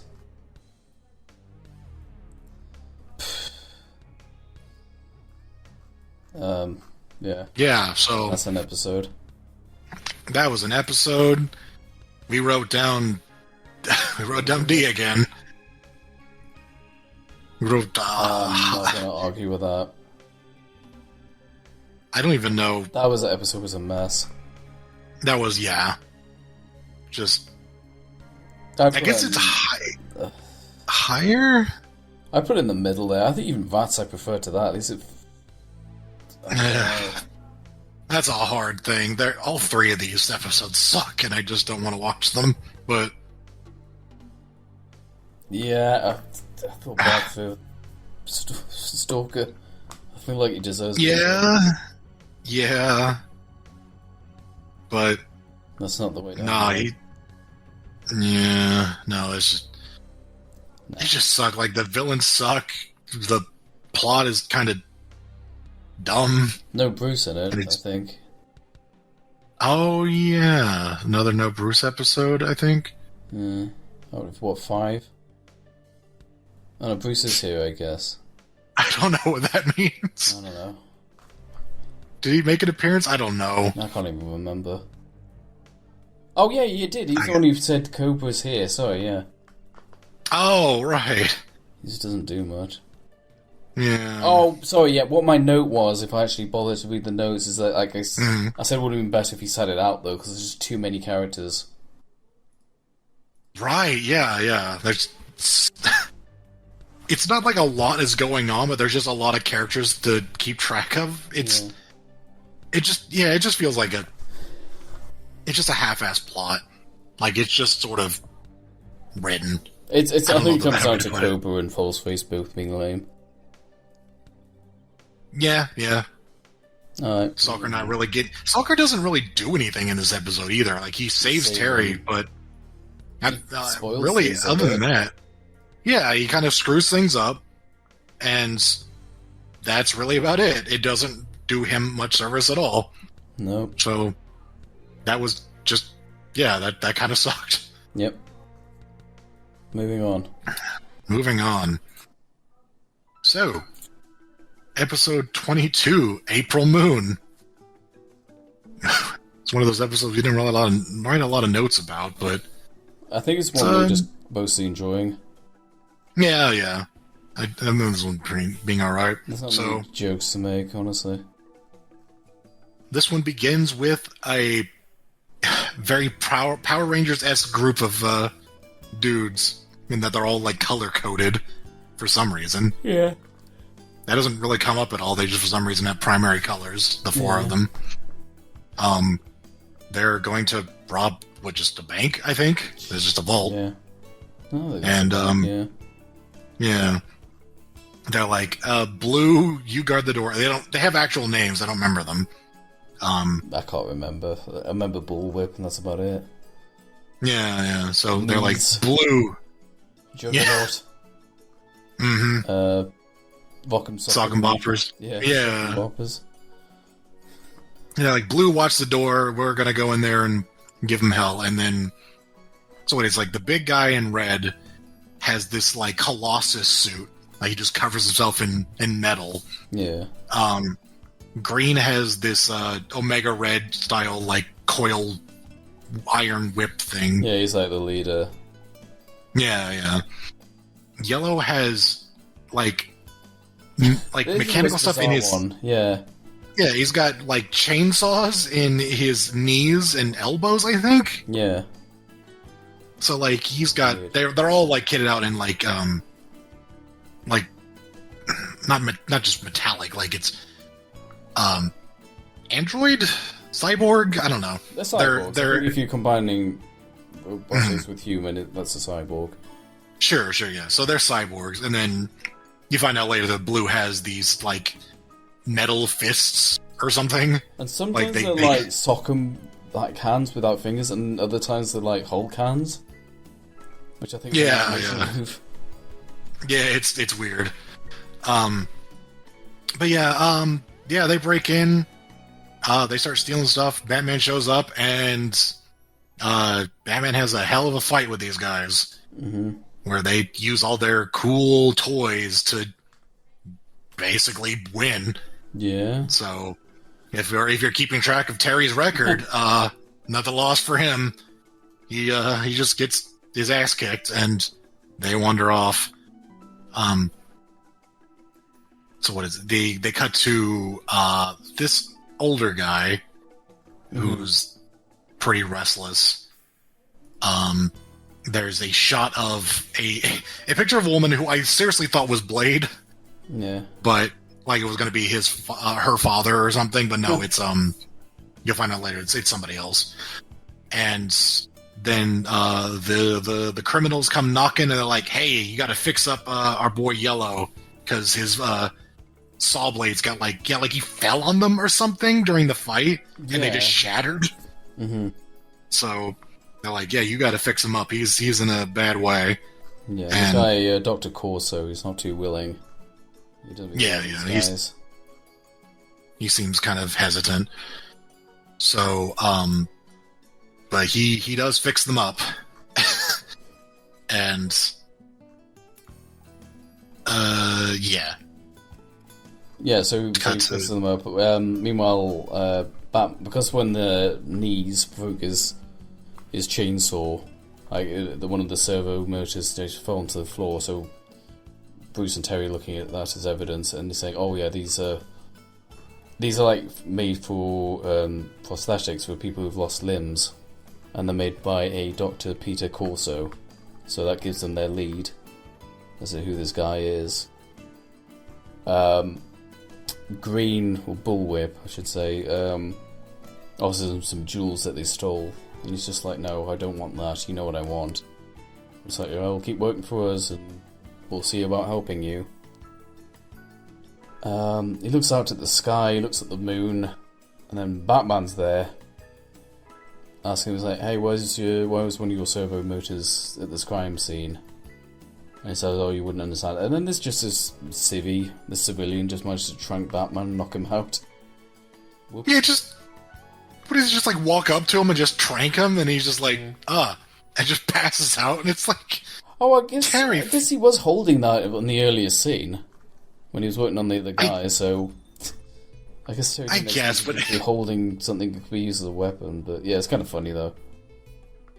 It's especially because this guy is the one who created the villain's, tech. You think he'd be a little more guarded, but no, he's just like, hey, this guy, you're friendly, right? Oh no, I'm being tranked. Yeah, he's a suspect, so. Yeah, but no, so yeah, he wakes up after just being knocked out, and then he's fine, but the Dr. Corso is just like gone. Yeah, he's taking all the shit with him. Yeah, he moved out. He's out of there. So he's moved to another location. Bullwhip is just like, oh, you'll be fine. We'll take care of you. He gets a phone call saying, oh, there's an emergency. Someone needs emergency medical help. I don't know.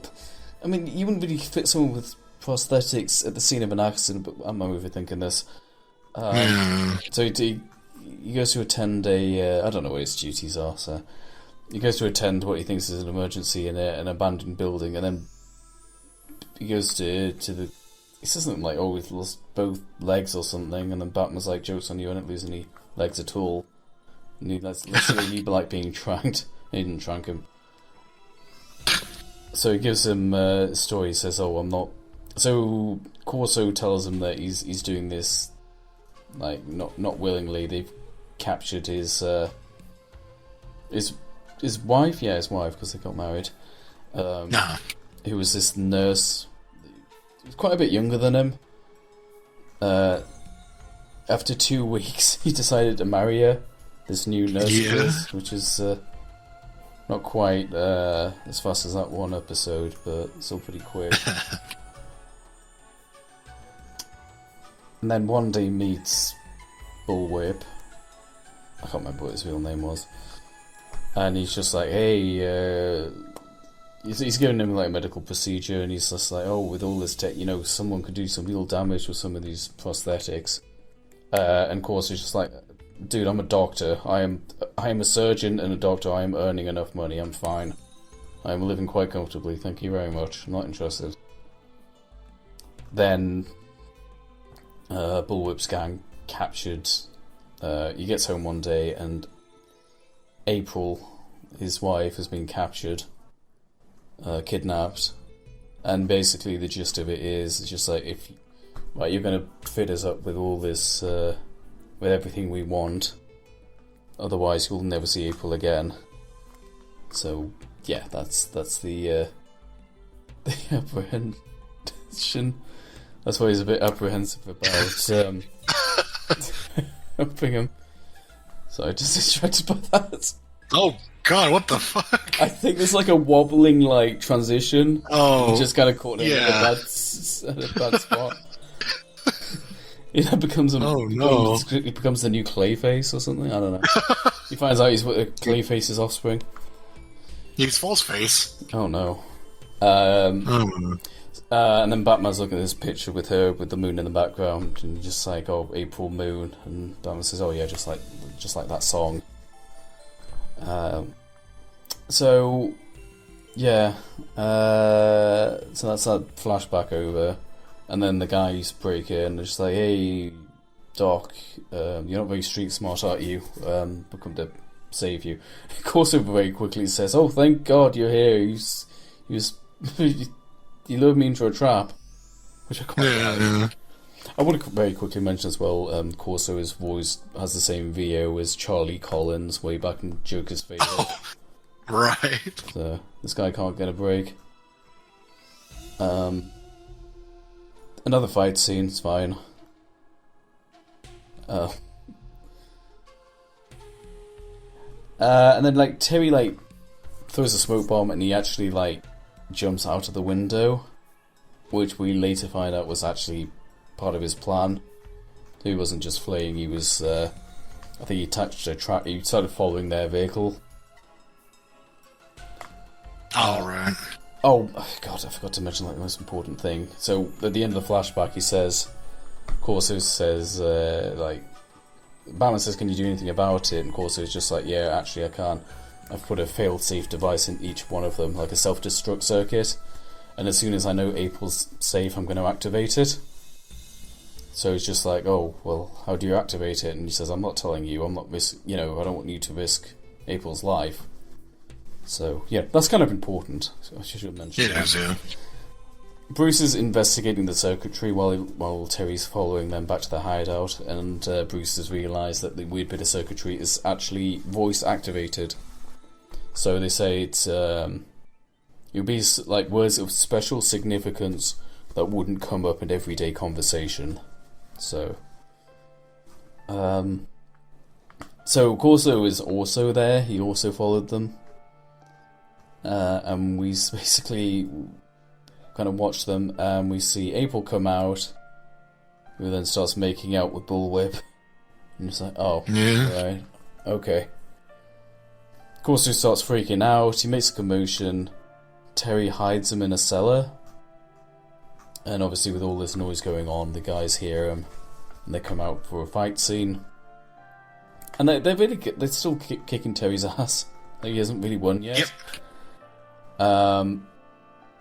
Terry's about to get his head cut off by Mr. Chainsaw Beast. And then just as it's about to happen, he realises the code word, April Moon, which is the name of the episode. And it activates, and then these guys start shutting down, and it's quite horrific. Like, it's not just they stop, like their limbs explode, and it looks extremely painful.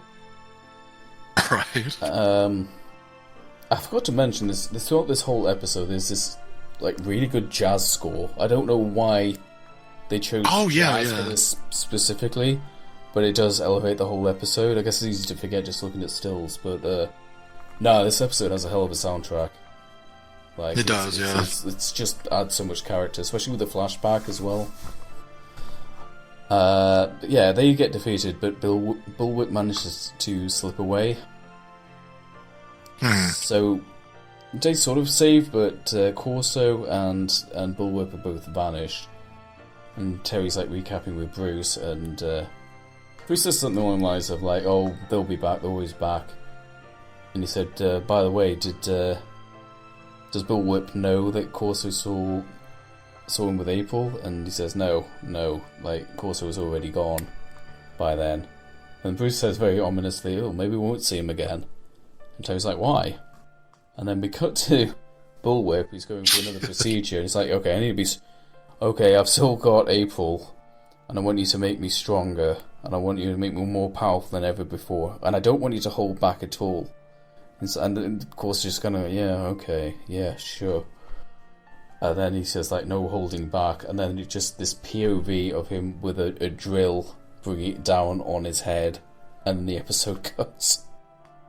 Yeah, it's like he gets knocked out, like anesthetized, and I don't even know if he was, to be honest. At least he's going. Well, just like the gas thing. Yeah, so maybe, but we'll see what. We don't know.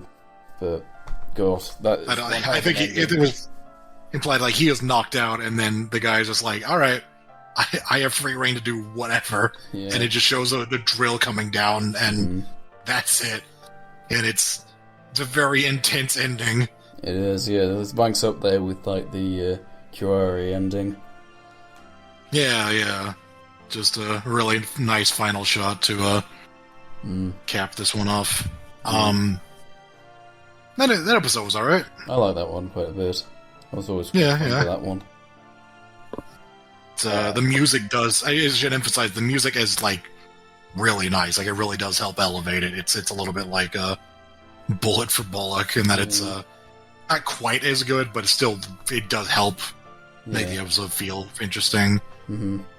And just a solid plot. It's still like kind of villain of the week kind of stuff, but it's still a little bit more going on. Yeah, so the mystery of the code word, I like that. Yeah. I did think it was a little silly that he keeps going to them like one by one and just whispering April Moon into their ears to activate the deactivation. Yeah. But it's very, yeah, just he's good. Sure. We wrote down B. Mm-hmm. Again,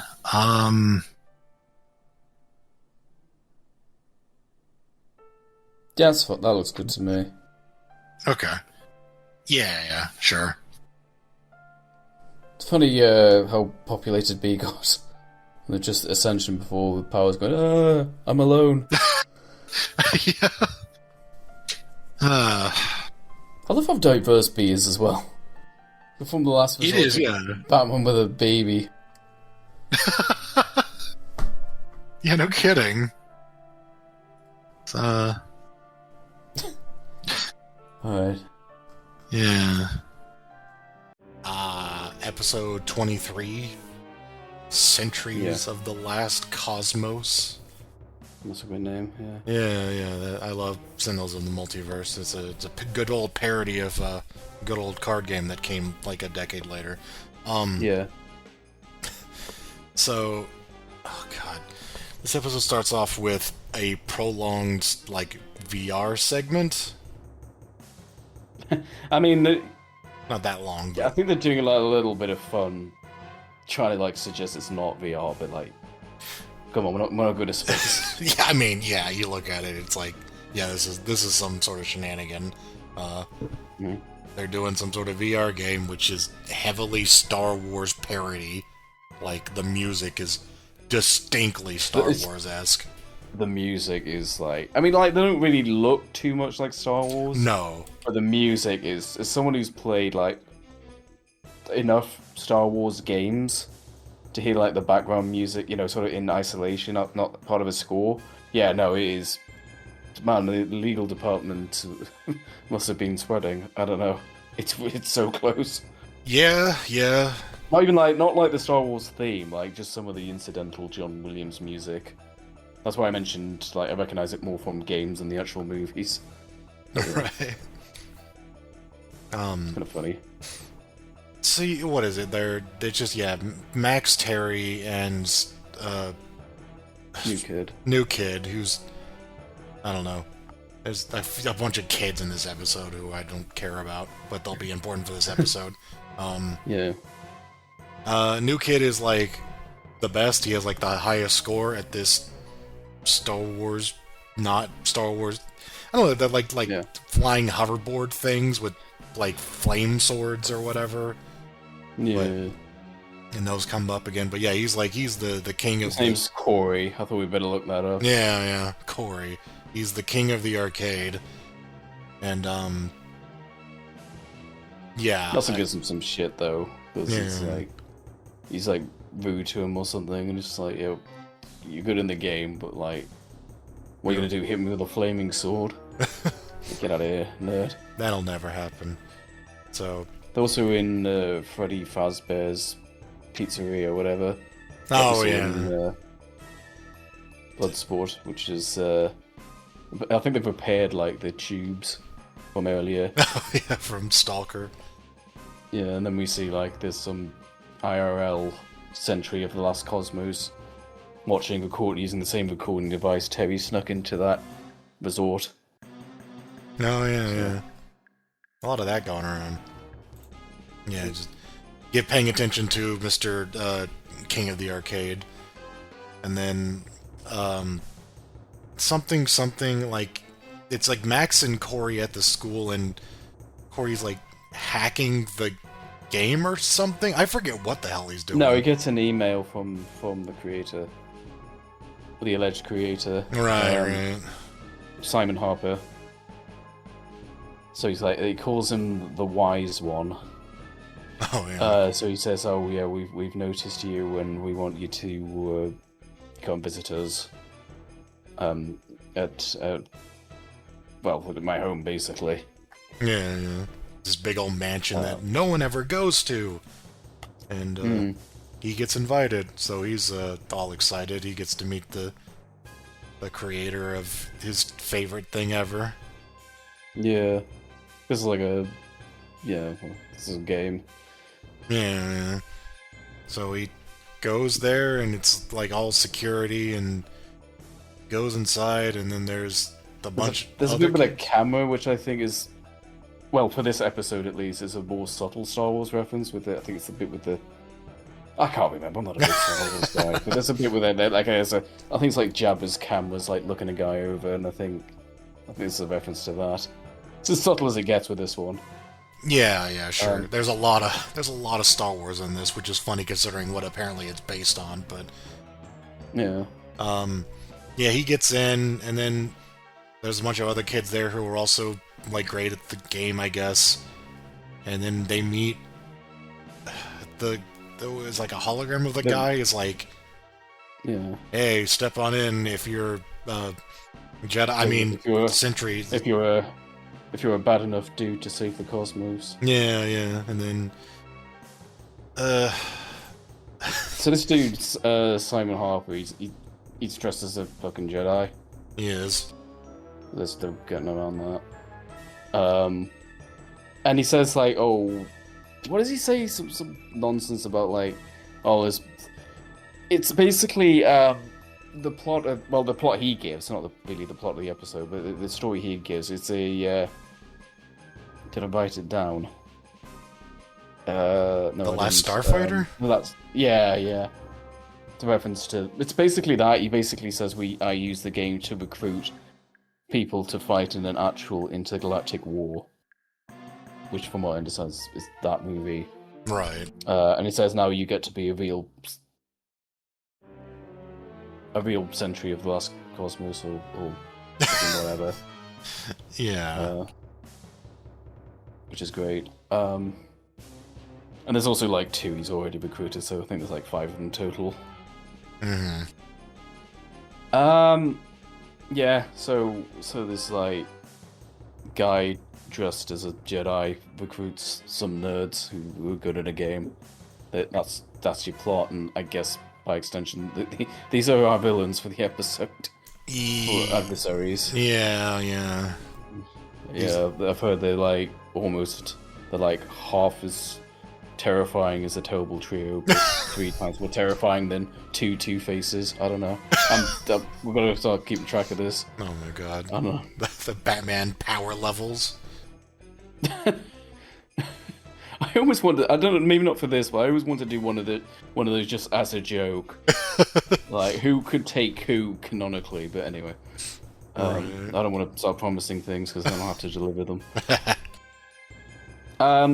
There's like a raid on. I think it's like an archive or something.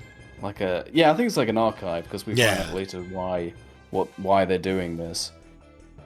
Batman goes to intervene, and he's familiar with the game. He was playing it earlier, and he's a little bit confused. Like, what? Isn't he saying something? I thought CentryCon was on like last week or something. Oh, really? Yeah. Because he makes some sort of jab at them because he realizes what they're supposed to be.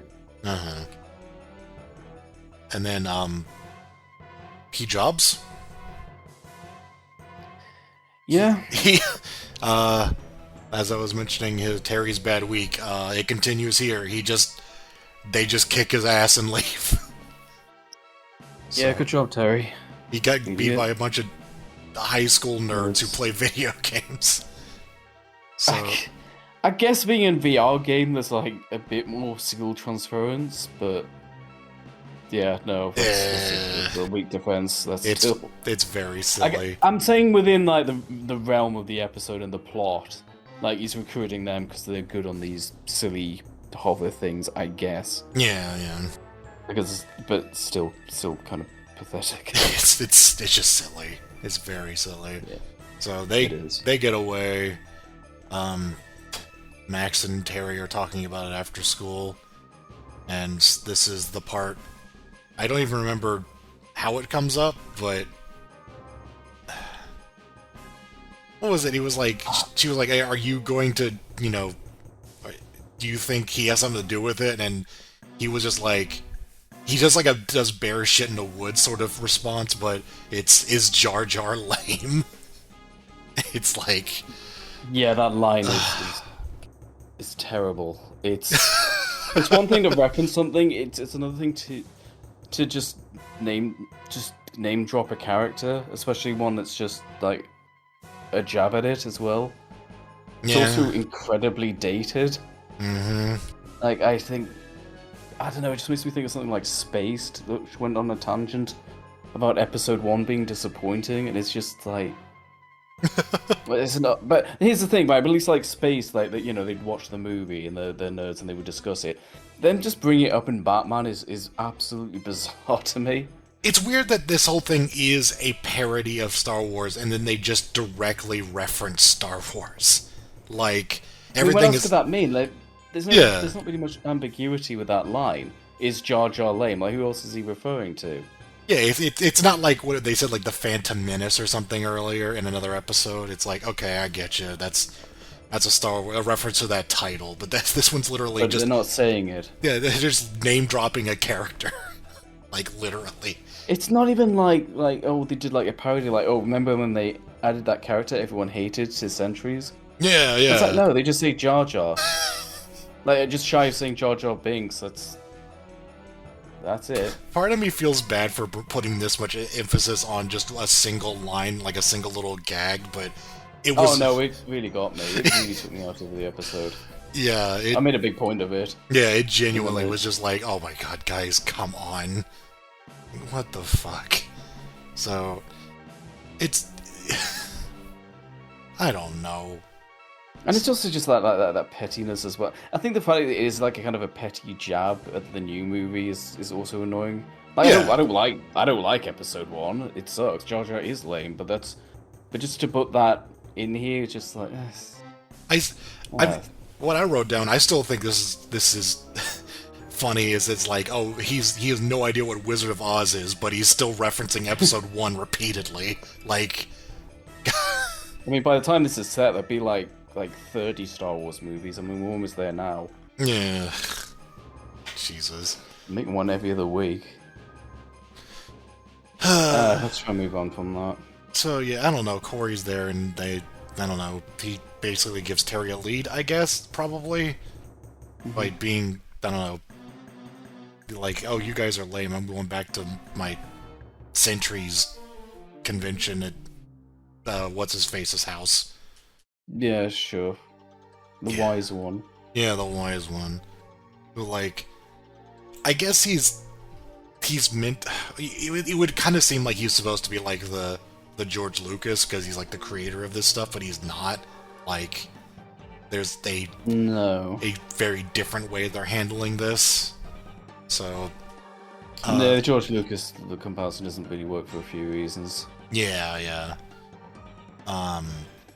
So what? He goes directly to the Skywalker Ranch, whatever the hell it is.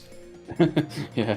The mansion, and then gets in a fight. Yeah, because of course he has to. I mean, he plays off as like his security. Also, we're kind of needing an action scene. Yeah. So. I don't know. Yeah, I think he just... As soon as Batman leaves, so he gives some like excuse about security, and he says, "Oh, I don't know what's happening, but I'll try and cooperate." Batman's gone for like literally 2 seconds, and then he calls the actual sentries in. Like, I know it's pacing for a cartoon, but it's just like, Christ, they really walked in on him. Yeah. I wonder, like, Batman's like, "Oh, I forgot the keys to the Batmobile." Like, hey, what's this? So, when he goes to Eldon. Is that the dude's name? Something Eldon. Yeah. He goes to Eldon's place. I don't know how. Eldon Michaels. I don't know if Bruce tells him or what. He just gets an idea to go there, and he's investigating this like kind of study or something, like a... Yeah, it's just like a normal apartment. Yeah, and then... Oh, it's got lots of memorabilia and like nerdy collector's crap. Yeah, and then... guy stuff. Does he have a gun? Yeah, he does. Yeah, But it's in silhouette, so you can't really see it, but he's got a... So Eldon shows up, like, Terry's there at night, so it's like, oh, he's not there, but then he shows up and turns the lights on, and it's like, what are you doing here? And Well, I mean, I'm pretty sure that his introduction is a reference to Silence of the Lambs, because that's what you want in your sci-fi reference episode. Kind of like, it's not too blatant, but I'm pretty sure it's a reference to it, because he comes out, Batman's in the dark, he can't see very well, and then this creepy figure just kind of comes out wearing night vision goggles, and then aims a gun at him. So, that's a weird reference. I'm thinking that's a reference, it's very similar. So... Yeah. Yeah, he used to be able to be like the actual creator, and Simon Harper's just kind of. Well, yeah, that's it. Took us a while for us to dawn on us both. But it's like, what does this sound like? So basically, Simon's he helped publish Sentinels, but then he just kind of bought the rights and then just kind of pretended to be the creator. Mm-hmm. I mean, like just kind of like on a legal front. And then he just kind of he took over and we're like, what does this remind of us? Like, where have I heard this with a creator of like a character or world, and then just kind of pushed the co-creator to the side, and it was like, oh, this is Bob Kane. Yeah, this is Batman. It was immediately like, wait a second. It hits a little close to home, doesn't it? Yeah, like the answer was just right there in the face. Yeah. I don't know if that's what they were thinking of, because like even, you know, for a while after this, it was still like created by Bob Kane, and then like Bill Finger's name kind of snuck in gradually. But yeah, no, it's kind of reminds us of that. Yeah, it's pretty funny. I don't know how much they were thinking about that. But... Right. I guess we should get into now. This character is based on Gary Gygax. Right, yeah, like the creator of Dungeons and Dragons. Yeah, that's where this plot line comes from. Which I guess this is a game, so...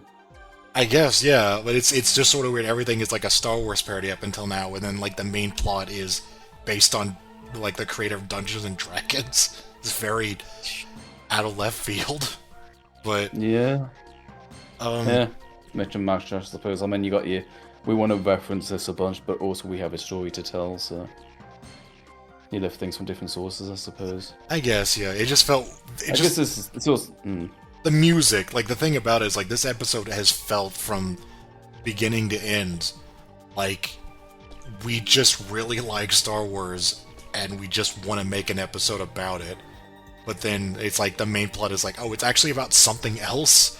It's very strange. So whenever we first saw it, like, before we actually learned, like, what it was based on, we just kind of went like, this is just a Star Wars episode. It's just... They're just doing Star Wars, just being nerds, essentially. And then, yeah, that being added on, it's like, that's... interesting. Give it some sort of a relevance, I guess. Some sort of weight, but it still feels just kind of like... Just the Star Wars episode. Yay! And so, what, they kidnap Eldon and take him to what's-his-face, and then he uses Force Lightning on him. Yeah, and... he turns out not to be a Jedi after all. He's a Sith. Yeah. The Dark Lord of the Sith. He starts using Force Lightning. That's Dark Jedi shit. So he's an evil Jedi. Yeah. But yeah. He's the bad guy. He's what's there to say? He's just an evil businessman. But I don't know. It's just is it this one where Terry makes a quip about him believing his own fiction or something? Oh, I don't know. I just know that basically, he just says like he's starting to believe your own fiction. It's not even his fiction technically, but yeah. Terry gets into a fight with the nerds, and you know the MacGuffin is that he throws the evidence. Which, by the way, I'm pretty sure I saw this script like get set on fire in the scene earlier, but no, it's fine. Right? Yeah, you mentioned that. So he had this script that proves that Eldon Michaels was the true creator of Centuries of the Last Cosmos, and the raid earlier was, you know, the archive or whatever it was just destroying evidence. of his legal claim to the rights to the series. So the three nerds, the ones we got introduced to, turn on the wise one or whatever, and save the day. Well, yeah, really save the day. It's one of the rare times where Terry does actually win the fight, where they just, well, kind of. He gets knocked on his ass by the Force lightning, and then the other guys are like, "Oh, he's the bad guy," and then they put their swords on him, and he's like, "Damn." So Terry didn't. He did something, but Terry hadn't lost by that point. I guess it wasn't not. Like a write-off. I don't know. It's like Sentries to the challenge, and then they're like, "No, you're the dark one or whatever." I don't know. You're Bob Kane. I don't know. He doesn't feel like he has much power in this episode, regardless. So, but I don't know. Like so yeah, he gets captured, or he's defeated. And then the kids show up at Eldon's place, and they're like, "Hey, tell us about Sentry stuff." And he's at first kind of apprehensive, and then he realizes, like, this is the fame that he wanted, and he's just like, oh, all right, sure, you guys come in. And then he kind of appreciates, yeah. Oh, they actually care about me. Yeah, and then that's it. And then he creates a new series which he names after himself called Elden Ring. Sorry, whenever I hear Elden, I just think it's gonna be full of Ring, and I don't know why. Yeah. Too much nerdy shit on the brain, I suppose. That was an episode. That's another one where we just kind of conclude dismissively. That was an episode. Yep. I'm pretty sure these credits also mention, Batman created by Bob Kane, and we're just like, man. Oh dear. So yeah, we wrote D. I didn't like basically. It's not the worst one ever, but I think the biggest problem is just Terry. Terry has a hard time with a businessman dressed as a Sith Lord, and 5 nerds. I mean, that's part of it. A lot of it is just that it feels like it's someone else's nostalgia for the movie series that I don't care about. It just felt a lot like, hey, you love Star Wars, and it's like, no. I mean, I'm more positive about Star Wars than you definitely are. But I'm like, it's Star Wars. It's been referenced. Yeah, like, it's like Water Off a Duck's Back. Like, I think that the original trilogy's fine. I don't dislike Star Wars. Well, the original trilogy, the modern stuff can fuck off. But right. The stuff this is referencing, like, it's alright, but what hasn't referenced Star Wars? It's like the most obvious reference. I mean, it's not like that one-to-one, but it's pretty damn close. Especially the music. I'm fairly neutral on it. I still like, episode 4 is pretty good. I just... Yeah. My main... That's kind of it, though. It's like, it is overexposed, and so watching this episode, it's just like, this is another thing that's just, jerking off Star Wars, and I was like, I don't need more of that. I've heard it. Yeah, I've seen it. Yeah. I guess this is around about the time when the prequels started up, as we know. I guess, yeah. So it was like, people talking about it again. Yeah, I mean, like, if you reference something like D&D, that would have been more interesting. There's like there's like one of like the Futurama movies, like became a season of the show, but it was like just a parody of D&D, and that's kind of refreshing, Or just do something that's like I've never seen it, and I never will because I don't like Family Guy. But apparently, there's a movie that's just a straight Star Wars parody. And like, what wow, that's Spaceballs is good though. Yes, yeah. I like Spaceballs. Yeah. Reference Spaceballs. Yeah, Spaceballs parody. Yeah. Anyway, but yeah, that's a D because the just the nonsense with just it's been referenced too much. And there's not much of a threat. I guess I kind of like the. I guess the Elden Michaels character's alright. Yeah, that stuff's fine. I wouldn't have minded, like... It's not awful, but... Yeah, like, more emphasis on that, but it feels... I don't know, it just feels kind of strange on top of it. I also can't remember any of the action from this, even, like, going through the screenshots, don't remember. Completely, I've forgotten all of it. Yeah, I don't remember anything interesting happening there, so... Yeah, let's carry on then. I just put it here, I guess. I don't know. I think it's like, yeah, it's borderline C for being just mediocre, but I think yeah, it being kind of a played out reference and him losing to nerds just pushes it slightly into D. Sure, yeah. Okay. Paycheck. It's Payback. It's Switchback. It's episode 24 of season 2. It is, Payback. This is an episode about a guy named Payback. He shows up pretty quickly, so yeah, they don't waste much time there. Apparently when he first shows up, like Terry's already aware of him, so he's already been operating prior to the episode starting. So yeah, like there's a jean store, like a clothing store or something, where this guy who like kind of clips through his own desk is his own counter. Yeah, he also met that scientist who believed in phasing. Yeah. And his son shows up, and it's like late, and he's something about like the kid's just like his son, or was it his boss? Whichever. No, I'm pretty sure it's his son. Because the whole thing is about like kids who are upset with their parents, I think. I don't think it's always parents, though, is what I'm saying. I thought it was, but I don't know. It could be, but in this capacity, it's boss regardless. Yeah, either way. So yeah, he's just like, hey, I want to go do stuff, and guy's like, no, you got to stay here and work, do stuff here, and overtime. Yeah, overtime, unpaid overtime, and kid's just like, that sucks. And then Payback shows up. This just a guy who wanders in who's just like, hey, you need to stop being mean. I need some pants. Oh no. You need to stop being mean to kids. Also, I need some jeans.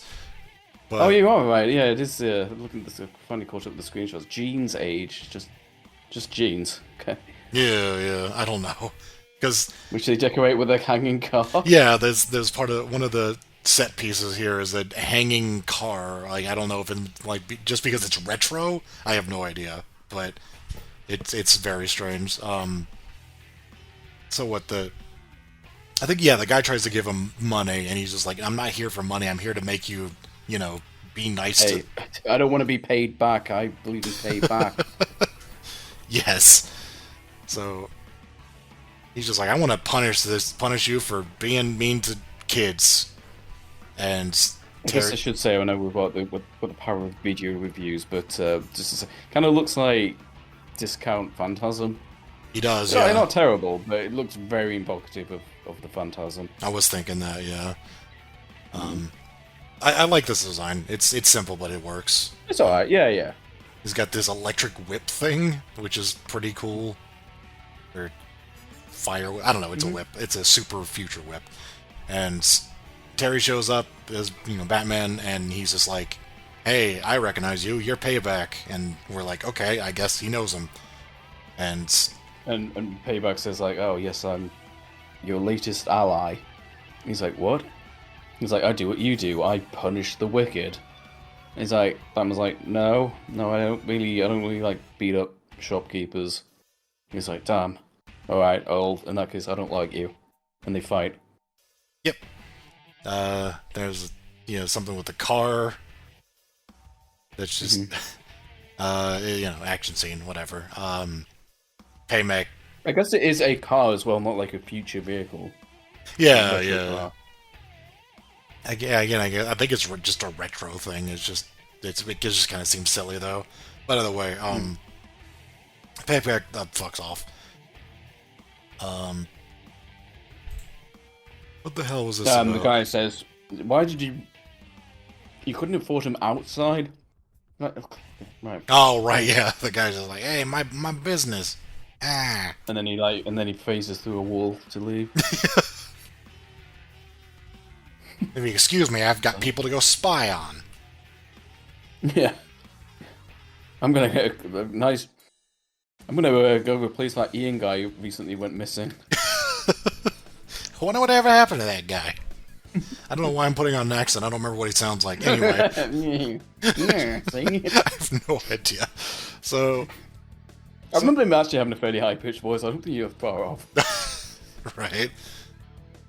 So, yeah, I don't know, Batcave, I think he's looking into, like, the connection between the kids that Payback has been helping, because that's the thread is that it's always punishing adults for being mean to kids, and Yeah. they like the connection they find is that they're attending some sort of like counseling thing. Yeah. So oh god, another name I needed to know. So Terry just attends as himself. And Terry, yeah. Yeah, and I do remember there's a funny bit where they're like, all right, so there's just, kids talking about their problems, and then the doctor, that I don't remember his name. Dr. Stanton. Stanton. Dr. Stanton is just like, all right, so we're about to, adjourn, but before we do, we should probably introduce the new guy. It was like, Yeah, all right, yeah, good time for that, I guess. Thanks for showing up, Terry. That's still 50 credits or whatever.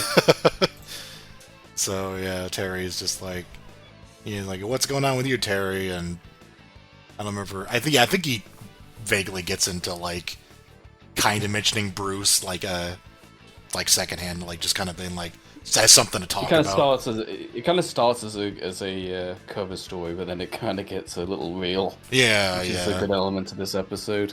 Yeah, for sure. He's like, tell us about yourself. Well, my name's Terry. Like, session's over. Get out. So, he's talking to Stan, just, I don't know, just getting to know him, basically. That's part of the investigation, I guess. And he goes by his office where Stanton's son is playing a VR game with some other guy. Howard, who's the librarian. Right, yeah. So Another Howard. Yeah. Not Howard Groot. Howard. And then, so the kid is just like, hey, Dad, can we do stuff? And Stan's like, I'm busy, son, but we'll do it soon. And, oh yeah, this is where Max is referenced. She doesn't show up in this episode, but a lady walks in and is like, there's an emergency with a girl named Max.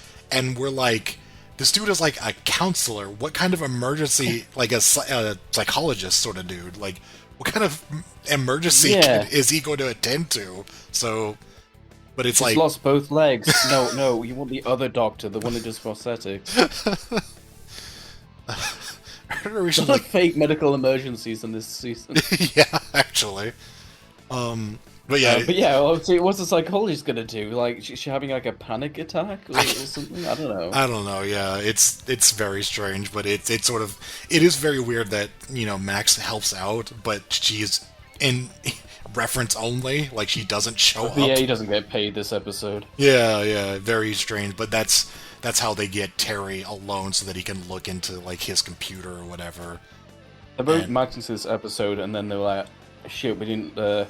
Chris Summers only signed up for like 10 episodes or something. Shit. She didn't actually like physically show up. Right. Just be used like a voice sample of it. It's just it was just a coincidence. She just actually needed help, and then Terry's like, "Hey, well, I can benefit from this." Yeah. So no, anyway. So he gets on his computer, and then he gets whacked in the back of the head and knocked out. Yeah. And which is, so he wakes up in the guy's office, like, in just a chair, and Stan is just like, hey, are you okay? Also, what are you doing here? He was sending a file to the back computer. Yeah. Inside like information about the kids. Just realize how bad that is, by the way. That violates so much data protection. Yep. But anyway. Yep. So Terry wanted to burst in and steal a bunch of information from these kids. I just remember he's just like, "Oh, I was feeling dizzy, so I laid down on your chair, and that's how he gets out of it." But but yeah, him and Howard is there whenever he wakes up, and so it's sort of, you know, the big thing is it's a mystery of who Payback is, and then the obvious suspect is Howard. Yeah, it's they're trying to make suspicion of him because he's kind of quiet and big and intimidating. He's got the build, so they're just like, oh, it's probably him. Yeah, Terry's getting bandaged up, and then I don't know, the Brady Bunch starts happening, going into the screen caps, and yeah, Payback's going after like former cast members of the Brady Bunch. Yes. So yeah, looks into Howard Lewis, and then finds out where his apartment is, I guess, and breaks in. He sees a whip. Oh yeah, he sees the he's like, this is a whip. It's the holster for that like electro whip thing, and he's like, oh man, yeah. He's like, oh, this is it. He's Payback, and then the guy hits him in the back of the head and nearly knocks him out, which is the second time in like 5 minutes. So yeah, good job, Terry. Yeah, Terry is. He literally just had a conversation with Bruce saying like, why weren't you watching your back? He said I was too busy watching my front, and then he does it again. Yes, that's right. He just really, I don't know, man. Maybe they should install a camera in the back of the bat cowl, so like at least Bruce will see it and tell him to look out. I don't know. And then he proceeds to have a fight with this guy, and he's got a bunch of like sculptures in his room, and then he breaks a bunch of the sculptures, and then he finds out that the handle that he saw is just like a little torch that he uses to sculpt, and that he's... Well, no, I mean that is the whip. That is definitely the whip. Is it? It's not an unrelated thing. That is it. Are you sure? I remember it being like yes. Completely. Yes, because Payback uses it. It's the same thing. That's why Payback has it. Huh. Interesting. Well, I'm like 90% sure. I didn't really question it until you just said that. I mean, I remember him being like this. Then again, Payback's got another one, but it looks like the same tool. Yeah, that's the thing is, it looks the same, but he says it's used to make sculptures, so it's not a whip, because that wouldn't work unless it has multiple functions. But I also don't know how this thing's made. It's like it's like a carving tool for the metal. Yeah, it's like a little like a. I don't think it's a coincidence. I think that'd be too weird for a coincidence. I think that's what I think. The only thing is, the only reason I'm doubting myself now you said that is because we then cut to Payback, who also has the tool. So I don't know. But it definitely looks like the same device. Well, that's the thing. It's supposed to be like, oh, this is Payback because he has the same thing, and it's like, oh, it's a different thing. It just looks the same. It's part of the confusion that Terry has because I think it's supposed to be the same thing. I think there's too many. That'd be too weird. I think it is supposed to be the same thing. I mean, there's one thing that isn't explained in this. I don't think it's that. Sure, I guess. I don't know. Because he uses it to cut through the car. Like that's how you carve the metal. I guess, sure. Metal sculptures. Sure, yeah, he does carve through the roof of this truck that he's on.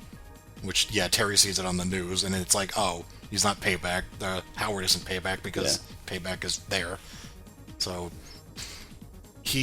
either way, he's just like, okay, I better go catch him. And, I think he gets distracted trying to save this car from falling off the bridge that it's on.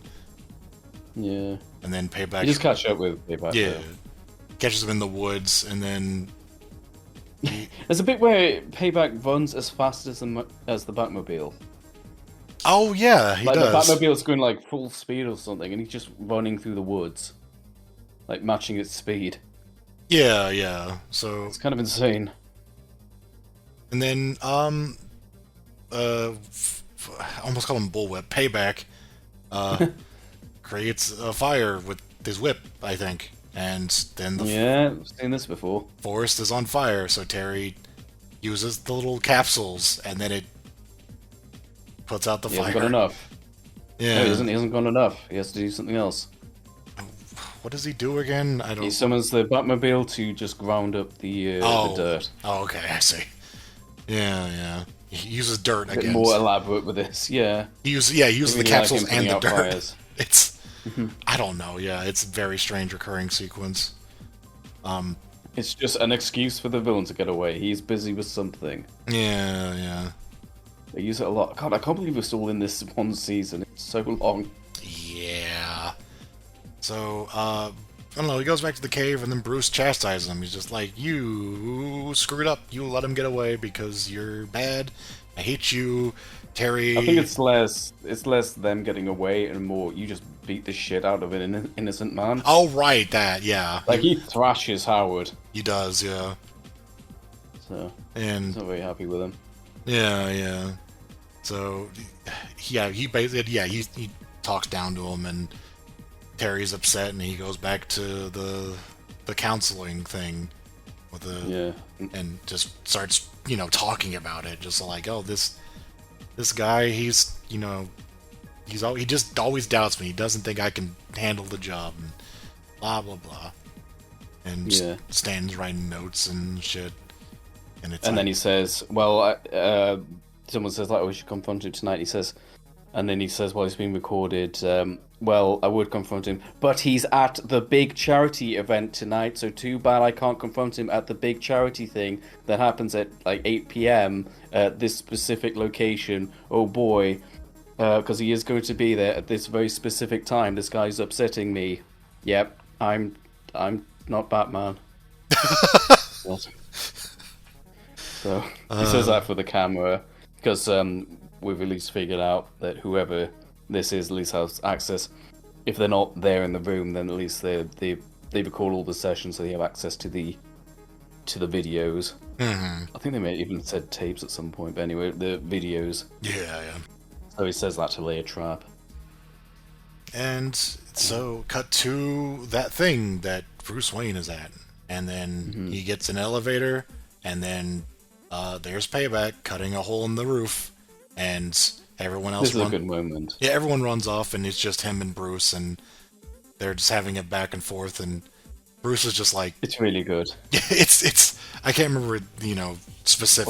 Well, he says, and who are you supposed to be? And he goes, your worst nightmare. And he's just like, you have no idea what my nightmares are like. Right? Yeah. He's just thoroughly like unimpressed by this idiot. He is not intimidated in the least, and action sequence, elevator. It's a pretty good one. Yeah, it's a good one, but all involved in the elevator being destroyed with Bruce in it. And then Terry shows up and he's like, he said, "What kept you?" And he said, "I thought you'd wait until after the hors d'oeuvres." Nice. And I think it was here where I picked up on who the villain was, because it was like they really wanted so many characters. Yeah, but they also really wanted to make it stand in, so it's like, okay, it's obviously not him. And I thought I knew, and I kind of did. I knew who it was, but I didn't. There was something that is a little silly to explain why. But yeah, there's a fight, and it just ends up with Payback getting knocked out, essentially. He's defeated. He's hanging upside down. Yeah, and then the helmet. Oh yeah, like the cloak comes off, and it reveals it's just like this, like, robotic head, or it's not a robot, but I don't know. It's a big suit, and then the helmet opens up, and it reveals Stanton's son. And I had thought, because they had set up him doing like VR shenanigans, that it was going to be like a robot controlled by the kid. Yeah, like a drone. Yeah, that would make more sense. But no, it's just the kid in a big bodysuit. Because we were like debating the origin of the whip, whether that was supposed to be it or not. But what's definitely not explained is where the hell this robot suit came from. Yeah. Like, how did he get that? So, yeah, and it's like, okay, so this kid has all the access to all the tapes and stuff because he's the Stanton's son. So it's like, okay, sure. But he just has this suit. he just made it, I guess. He's a genius. I don't know. But Yeah. it kind of gave it away because the big tell is that Payback keeps saying, like, you're a bad man. And, like, he speaks very juvenile. Like, Yeah. and he very much cares about kids who are upset at adults, you know? So There's a bit where, like, he's on the car. The car was, like, it was, like a boyfriend who was, like, two-timing on his girlfriend or something, so that was his crime. no. And then he's on the car and he goes, "Yeah, Dwayne, don't you care about your girlfriend?" Or something. It's like, that's a kind of a giveaway that's a kid. Yeah. So, Oh, and it kind of concludes with Bruce saying, like, "Payback was really mad at me. You must have given a convincing performance." And he said, "Who was performing?" So, got that subplot that just adds just a little bit of of kind of character development for Terry and Bruce. Not a ton, but it's definitely a nice little support there. Yeah. I think that's one of the things that made me like this episode enough, even though it's got a bit of a plot hole and is also kind of just silly. Like I think the intrigue is interesting, but there's not enough characters to make it a real mystery, and then the reveal is very strange. So It is, yeah. I pushed for, like, bottom of B, but I don't feel too strongly about it either way. Yeah, I like the Bruce and Payback's dialogue and the dynamic of them. It is good. Yeah, like Terry having to, defend himself. I just think it's fine, but I don't know. Top of C maybe. Probably top of C though, just because that reveal doesn't make a ton of sense to me. Yeah, that's fine. It's almost there. It's almost there. Of the like the Terry Bruce stuff, but also it's a little frustrating him going after this guy relentlessly, even though he's innocent. I mean, I get that he's about having it, and then the part of the main plot is that Terry makes a mistake, and Bruce is pissed off with him about it. But it's also kind of frustrating. It's like, oh, I was told to trust my gut, but anyway. Yeah. Ah, well. He's almost there, though. Almost there. Alright. I've got a question. What's that? Where's Terry? Oh, he's, like, outside the subway, I think. He's right there. Oh, look. He's outside the theatre. He just saw a movie. Yeah. That's fine. We found him. Yeah. There's some mystery that was. Yeah. So the episode, it's supposed to be like this sort of like, where's Wally, where's Waldo kind of thing, where like you get to participate as a viewer to work out where they are. So the episode starts says, "Where's Terry?" And then you just immediately cut to him walking out of the theater with his friends. He's right there. Yeah. For fuck's sake, pathetic. Yes. So it's a good baby mad. Yes. I found him like instantly. Yeah, that goes right at the bottom. Just a pointless episode. If we went by our custom title card as well, it'd be even worse.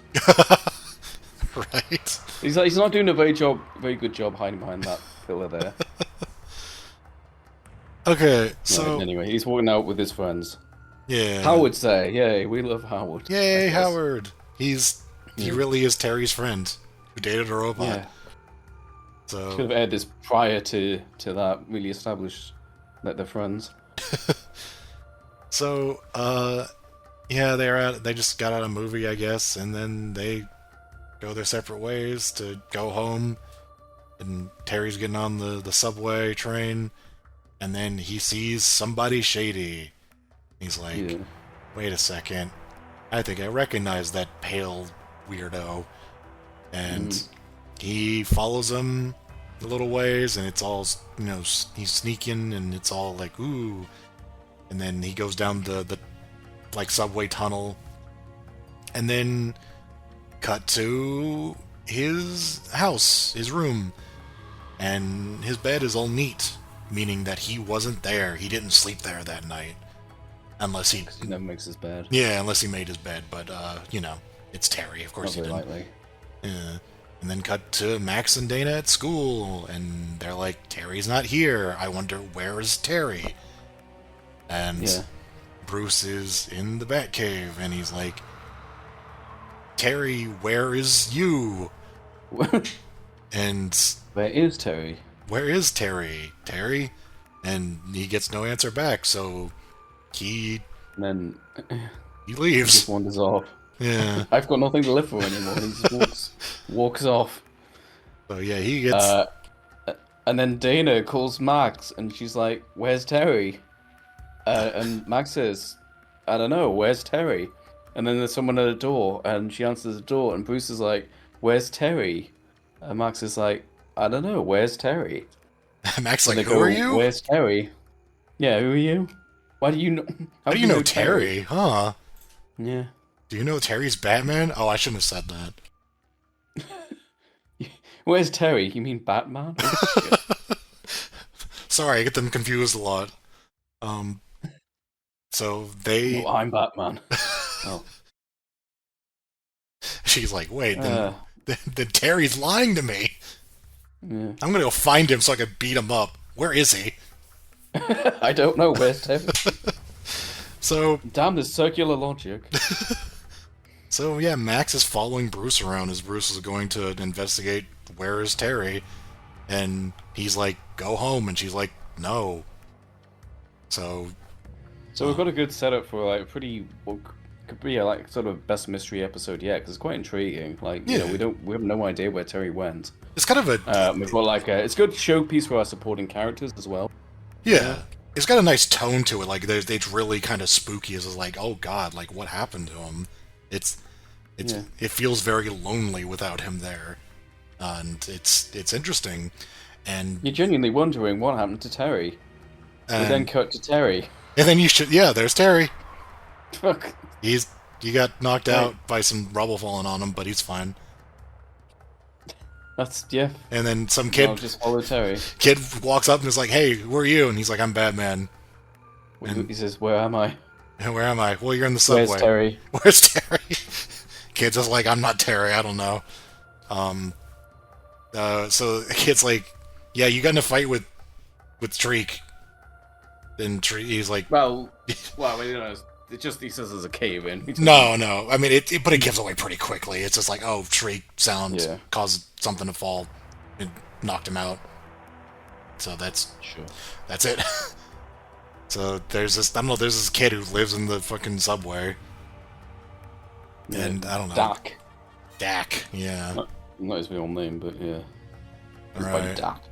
Dak. And he's like, I want to be a supervillain someday. And so it's like, alright, buddy. Yeah, it's like, he says all the kids want to be Batman. He says, who do you want to be? He's like, maybe Blight or Spellbinder. I want to get kids addicted to VR. Yeah. And then cut to Shriek. Oh boy. Yeah. And it's like, oh, there's... To fucking Ollie. Yeah, Ollie.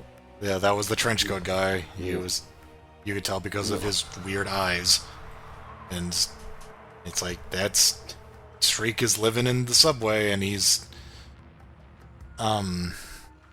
He doesn't really have a plan. They just kind of catch him down here. Yeah, I just kind of bumped into him because he was following Ollie and then got into trouble. I guess the thing he's doing that he shouldn't is like he can send sound waves down the tunnels for some reason.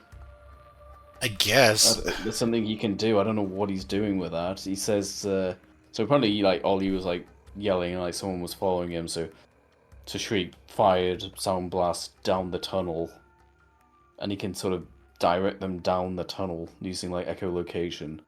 But I don't know if I've missed something. He doesn't have any like bad plans or anything, I don't think. Yeah, it's like I guess he's chilling out. He still wants to kill Batman, but it's not... I mean, he's still a criminal. But... Yeah, but he's not doing anything in particular, as far as I'm aware. He's just there. Ollie got caught, and so Shriek had to deal with it. I like the I like this. I'm sort of realising this is like the first plot where they're not really doing anything. He just kind of stumbles across them. Well, it's funny too because Ollie was like all disguised up, like he's sneaking around like he's doing something nefarious, but I don't think so. He just I guess he's just a wanted criminal because he's like associated with Shriek. I yeah. guess it survived that building, by the way. Yeah, oh yeah, he got crushed by a building, which means nothing in this universe, I guess. So. Well, I want to make a point as well because like Ollie starts talking to him, and Shreve is like, what? So he's deaf. He's still deaf. We've established that. Yeah. He puts on this headset, and then he can hear him. Right. Okay. Yeah. Just acknowledge that. Mm-hmm. So, cut back to Terry and Dak. You like Dax? Yeah. You like Dax? I don't know. So Shriek sends another sound wave at them, like roughly where he thinks it may be. It causes a cave and then they're stuck there, basically. Yeah, there's a little cubby hole, essentially, that they're stuck in.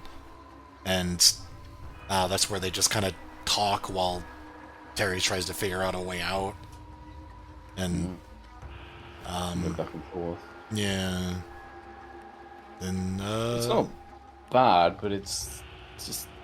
I mean, it's a situation we've never really seen him in before, I'll give him that.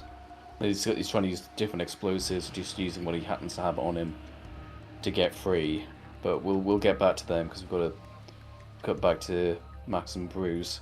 Yeah. Who notice the T's, remember them? The T's, with the T's. Terry's. Yeah. We've got to teach them a lesson. I mean, we've got to... I think they've got Terry's backpack. Well, yeah, they see the T's and they're like, well, T might stand for Terry, so they might have some idea where Terry is.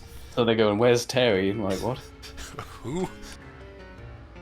You know, everyone asks, where's Terry? Nobody asks, how's Terry? I want to know why is Terry.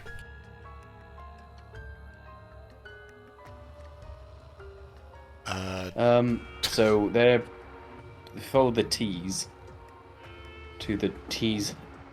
I was going to say the headquarters. It's just a building. It's a building. And then Bruce is like, "Oh, I want to buy your backpack," and they're like, "Does this look like a store to you?" Which is a good line. So they, he basically just he wants information, basically, for where he found the backpack. That's quite valuable to them. So they don't really go along with it. They're just a bit too suspicious, so they tackle him to the ground. Yeah. Oh yeah, Bruce also is like... And Max is waiting outside, by the way. Yeah, Bruce tells her, like, like, he just doesn't want her to be there, so whenever he goes inside, he's like, wait here, don't do anything, I'll be right back, and then it doesn't go well for him. Basically, yeah. Yeah, cut to Batman and Dak talking. I think this is where we get the thing where he wants to be Blight, and then he's like tapping on walls to find weaknesses and blowing holes with his explosives that he's got, and that's it. He managed to make a hole that's just big enough for Dak to fit through. So there's a little moment where he says, "Oh, I bet you can fit through because you trust me after everything." And he says, "I haven't really got much choice here. Might as well you get out." So he sends Dak through, who pretty much immediately runs into Shriek. Yeah. And then cut back to the other plot. Max starts getting a bit suspicious about how long Bruce is taking, so she goes in and goes like, "Oh, you the tease. I think you know how to have a good time." I'm like, yeah, baby, yeah, we do. Yeah. And then she just maces them. Yeah. Sprays mace in their face, and that gives Bruce a chance to get up and really deal with them. Not Bruce's best moment, by the way, getting taken out by these guys. I don't know. Yeah. But we need Max to come in for the save. I kind of feel like he probably had it under control, but it's Max showing a wealth. I do like the little moment, which is kind of shaking after. I do like Max in the show because she has this right balance of being, she's like sort of a confident tomboy, but she also still reacts to things normally though. Yeah. Like she managed to handle them, but she's a little shaken afterwards. I like that. Realistic. That's that's pretty consistent with her. Yeah. She wasn't. You know what I mean. Like I feel. Yeah. Like a modern kind of cynical show should just be like jumping out, going, "Yeah, we sure show those guys," or something like that. But anyway, Dax is with Shriek. They have a back and forth.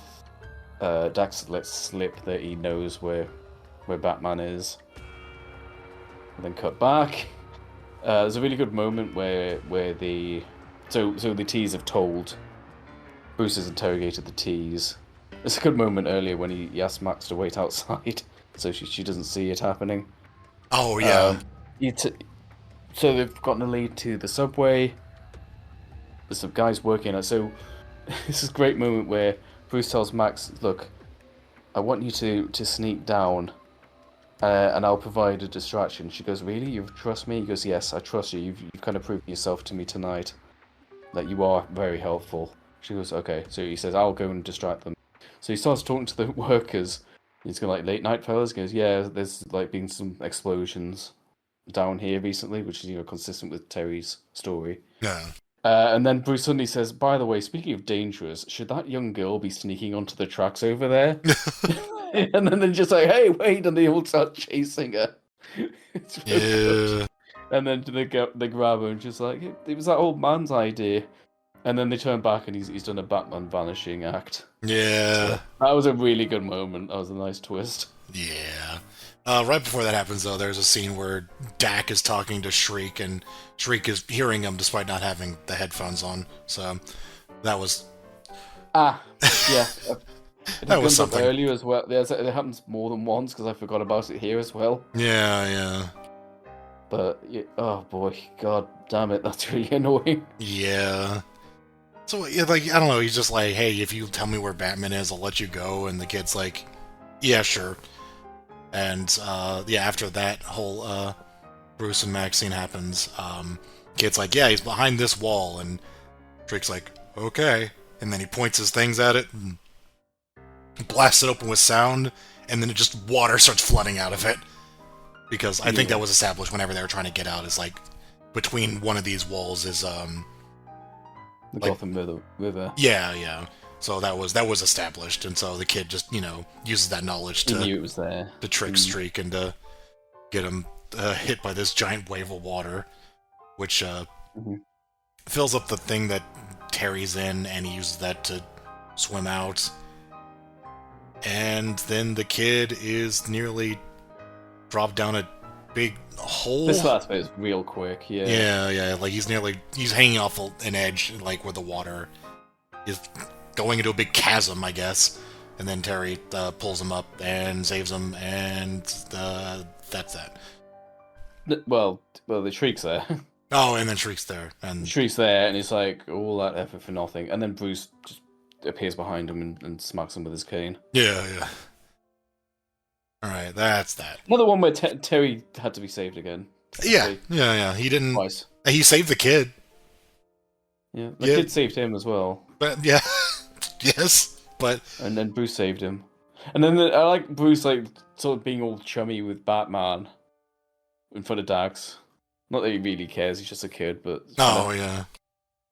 And then he says he's going back to his family, because he was... we didn't really talk about him, because he's... I don't think either of us care, but he's like a run away, basically. Yeah. He's just like, I ran away because I don't like family, and then he gets, I don't know, scared straight, and he's like, I'm going home. This place sucks. Yeah, kind of. There's a little lark. Yeah. It's fine. I think he started off kind of annoying. He's not too bad, I think, in retrospect.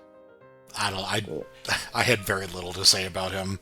He was just kind of there as just somebody for Terry to talk to, and it felt kind of just whatever. Yeah, sure. And then we cut to the home, and the big kind of gag is that Terry's like literally just he's unmaking his bed so he can get in, And then Mary walks in and is like, "Oh, I get it. You've been making your bed." So she's like, "Yeah, that's what I've been doing." Yeah. That's it. That's the episode. So where was Terry? He was in bed, I guess. He all was. Along. Yep. In his room, making his bed. I do love the little answer is like, "Where's Terry?" "Oh, he got knocked out for like the minute." That's a really good premise, and then it's just they don't use it. It just becomes a conventional episode. Yeah. It just. I would have liked it if we just didn't see Terry until like the very end. That would have been so much more interesting.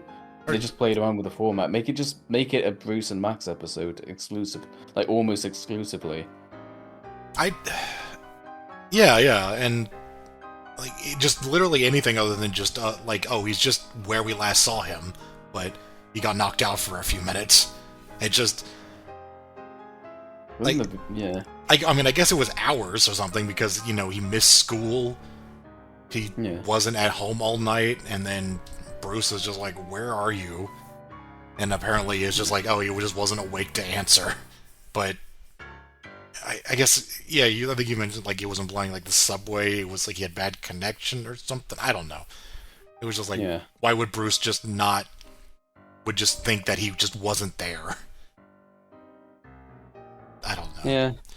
I don't know. This episode felt like it was an interesting idea that he immediately just kind of tossed. I don't know. Yeah. So we wrote down C. Yeah, lowish C. Yeah, boy, howdy. With I think the only saving grace is Max and Bruce. Yeah, those bits are good, but yeah. Oh boy. The wiki I've got here, just as a reference, production inconsistencies. The headset. Yeah. Yeah. Oops. Whoopsies. I don't know. We have way too many C's.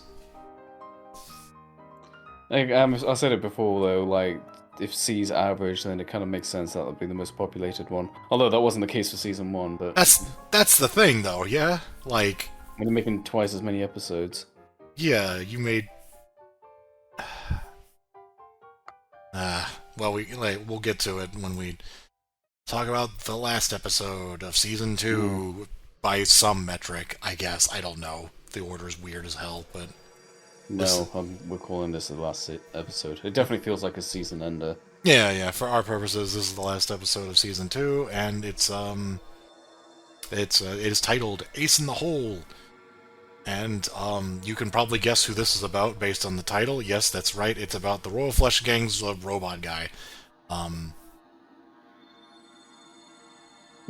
Yeah, so I'm just gonna add something to the notes, but we'll discuss it a bit later. Sure. So yeah, this is regarding the whole season thing, but we'll get to that when we've finished talking about this. So this is it's an Ace-centric episode. It's about the dog Ace. Yeah. Doggy. Bruce Wayne's pet dog. Oh yeah, they're dropping Bruce off at the chiropractor. It looks like. Yeah. And Terry's we need to establish that. Terry's just watching Ace, and then. Taking it for a walk. Yeah. Taking Ace for a walk. Yeah, and then Ace sees somebody, and then he gets pissed and starts chasing him, and he gets out of Terry's hands and just runs the fuck off. And Terry's chasing after him, and then this guy... he pulls out a gun. He pulls out a gun. They're in an alley, and Ace fights him off, tackles him, and then... I think Terry's almost gets him. He fires some shots off from this gun. That's when Terry's just like, "Holy shit," you know?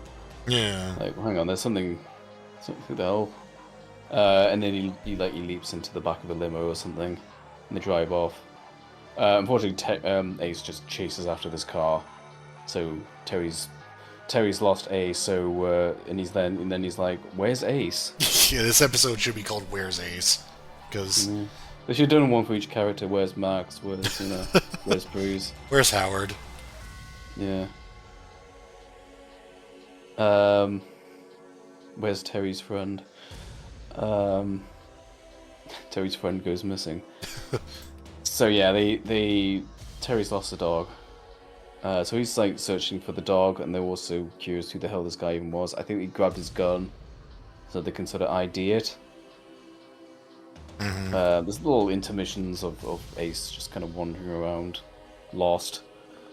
They go back to the Batcave because I think Bruce calls off the search. He's just like, "Look, Ace will be fine."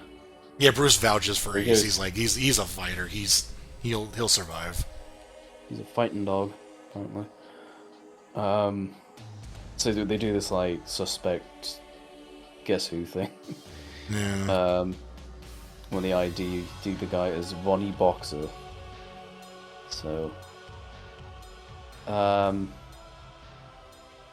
yeah, so they find out who he is, and apparently one thing he was known as like, what do you call it, like dog fighting, dog sports, like illegal dog fighting. So they're like, oh, that's probably where Max Ace knows him from. So Max knows him as well. I don't know why I said Max. Max just kind of sounds like a dog's name. Yeah, it's a very dog name, but so they go to find this guy, and Terry, being the junior detective that he is, he wraps his wrist up in a bandage. He's like, I've got a good cover story onto how to track the illegal dog ring down. Oh yeah. And then Bruce starts reminiscing about how he first met Ace, which I guess this is like Bruce's flashback, but it's showing a bunch of shit Bruce didn't see. Yeah. So I'm probably overthinking that. Yeah, this is my fan fiction I wrote for my dog. He's just reminiscing, and then also there's a flashback. It doesn't. I guess they're not directly linked. No, I'm just kind of looking back at the screen. So I'm like, hang on. It's like this. How does he know? Ace told me afterwards. It's from his memoirs, yeah. Yeah.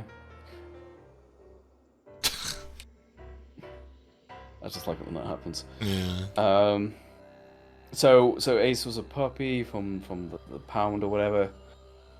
And then Bonnie Boxer basically is just mean to this little puppy. Hits it with a paper, does some shock gauntlet things off screen. Which is, I think, like, torturing animals is like probably the most evil thing you can do when it comes to a villain. This guy is like twice as evil as the terrific trio. Terrific trio, yeah. No, I've said it now. Yeah. Twice as evil as Magma. Yes. But yeah, he's torturing. This is heavy stuff for a kid show. I mean, I think I saw this as a kid, and I was like, I wasn't like aware of like illegal dog fights. That's kind of messed up for a kid to learn about. Yeah. It's like, you don't see anything violent, but it's just kind of horrific. Him just torturing, tormenting this puppy into becoming violent. It's yeah. But I don't think Ace ever actually fought. Thankfully, they put him in the fight, in the ring. Yeah. And they're doing like an illegal like webcast. I'll give this show this. They do kind of whenever they refer to anything that's kind of like would be televised in the early 2000s, they do refer to it as the web, like a webcast. So I'll give them that. They were kind of accidentally kind of did streaming, I guess. Right. It's like an illegal web stream. Ace is about to fight, but then the cops break it up. And with everything going on, Ronnie gets arrested, and Ace manages to get away. In the process, Ace is wandering around. It's Christmas, by the way. Oh yeah. It's Christmas. It's snowing. We then cut to Bruce with his driver, who I don't think we've ever seen before since. He goes to Crime Alley to visit the scene of his parents' death. While he's there, the driver waits for him in the car. He goes out, he then meets the legendary Joker. Yes. Who We know it's Christmas because he has the mistletoe. I don't know if he's trying to kiss Bruce. I don't know. Yeah. He's like, if you destroy some face cards, then I'll give you some malt or something. I don't remember what that card does, but yeah. Bruce like swats him away because he's being annoying.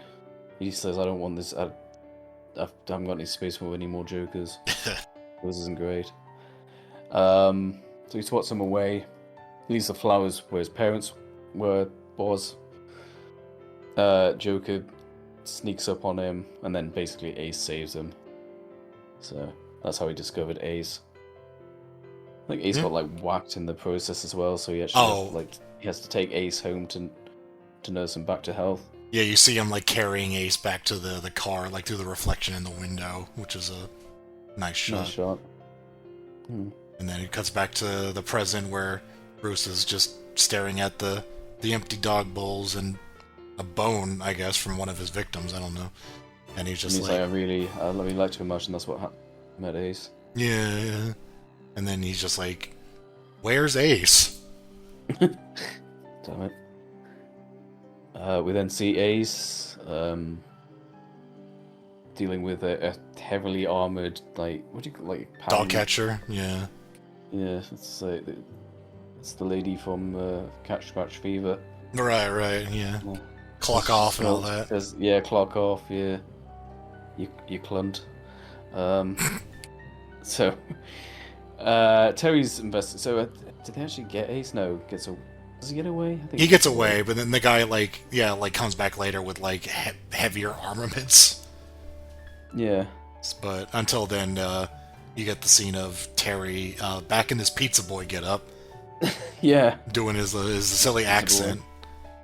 Yeah. He looks like he's like an aviator or something. He's like the headgear. I'm a pilot. Yeah. I'm a pilot that trains dogs. I just landed here, see, and I got a real good dog. I don't know. So that's what the bandage was all about. It's like, yeah, you taught my wrist pretty good. I do like this little bit where he goes, "Why are you following him?" All right. So he basically gets an invite to the dog ring or whatever they call it. Yeah. Or he gets in a dress so he can go there as Batman. Ace gets caught, by the way, with his like over the top kind of net gun. Yeah, it's very Cyrax without the killing part. Yeah. Oh yeah. So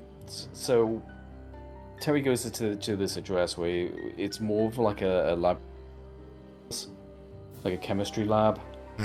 And he notices that they're making what's it called, Serostone.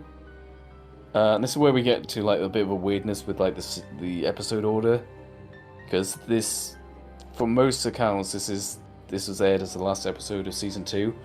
But Terry reacts to this Serostone thing as if we've already seen it, which we haven't.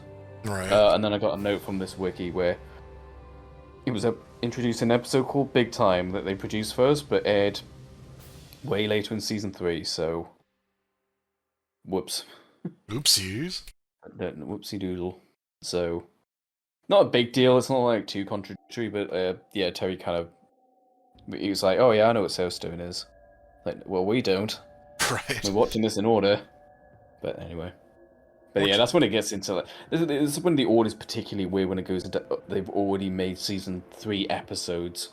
Yeah. Of an entire other season, but anyway. So it's basically like giving like mutagen to the dogs, it seems. Yeah. Bonnie comes in. He has a big ass gun. He does this cool sliding move that you've quite accurately I'd say. Yeah. He's been playing a lot of. This guy likes playing movement shooters. Everything explodes, and then we get yet another scene of Terry putting out a goddamn fire. Yep. He hasn't got enough capsules, so he's got to think on his feet again. This time he pushes like a water tower onto it.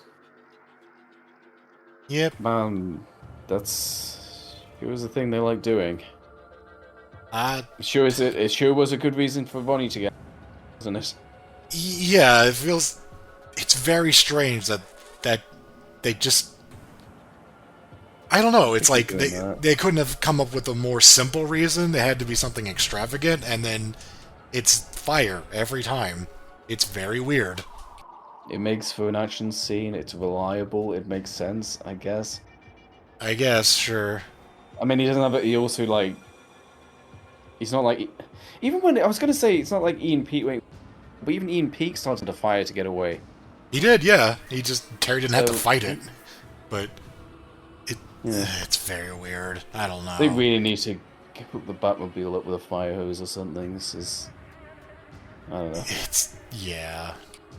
They apparently don't have fire suppression in the future. Let's say, yeah, their firefighting isn't, like, advanced a lot or something in the deep future. If anything, things seem more flammable. Apparently, despite everything being made of metal.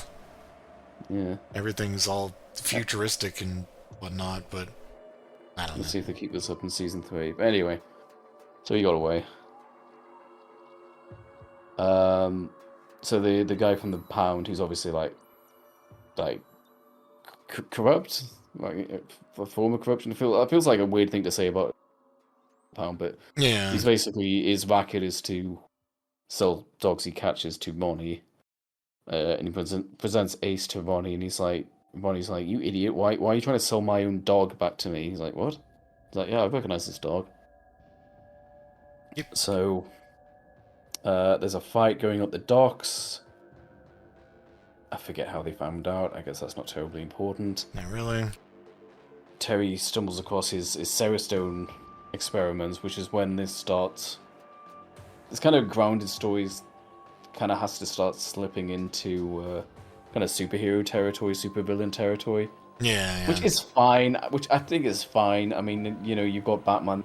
You got to raise the stakes a little bit. Also, we're on the future, so you know, you can put a future spin on this. Yeah. It's fine, but it's just kind of funny how he's just suddenly went like, oh, he's making mutant dogs. Yep. Which as somebody who's like said repeatedly, I'm sick of Batman fighting animals. I'm glad at least the finale here is at least a mutant animal. Something. Yeah, I know. It's not just random animals. It's like, oh, here's a big beast. I just realized how similar this episode is Catch Scratch Fever. It kind of is, yeah. Except it's not Bruce like spending 10 minutes fighting just a normal dog. This one makes it.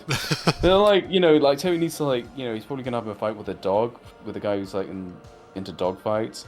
Well, let's not repeat Catch Scratch Fever. Let's kind of raise the stakes a little bit. So Terry goes into like the arena. Ronnie locks him in it or whatever, and he reveals like this giant ass dog that's just on voids basically. It's on this stuff that the show thinks we've been introduced to, but we haven't yet. Right. And it's gigantic. I quite like the design. Yeah. It is pretty intimidating. Yeah. Terry trying to use the stealth to get around it, but it's a dog, so it can smell him. Yeah, it's pretty threatening. It's not a bad action scene. Yeah. It is quite an intimidating thing. I do like it has anti-gas technology or capabilities. It just he throws a bunch of gas pellets at it and then it just breathes it in and it's just like, yeah, whatever. Like, okay.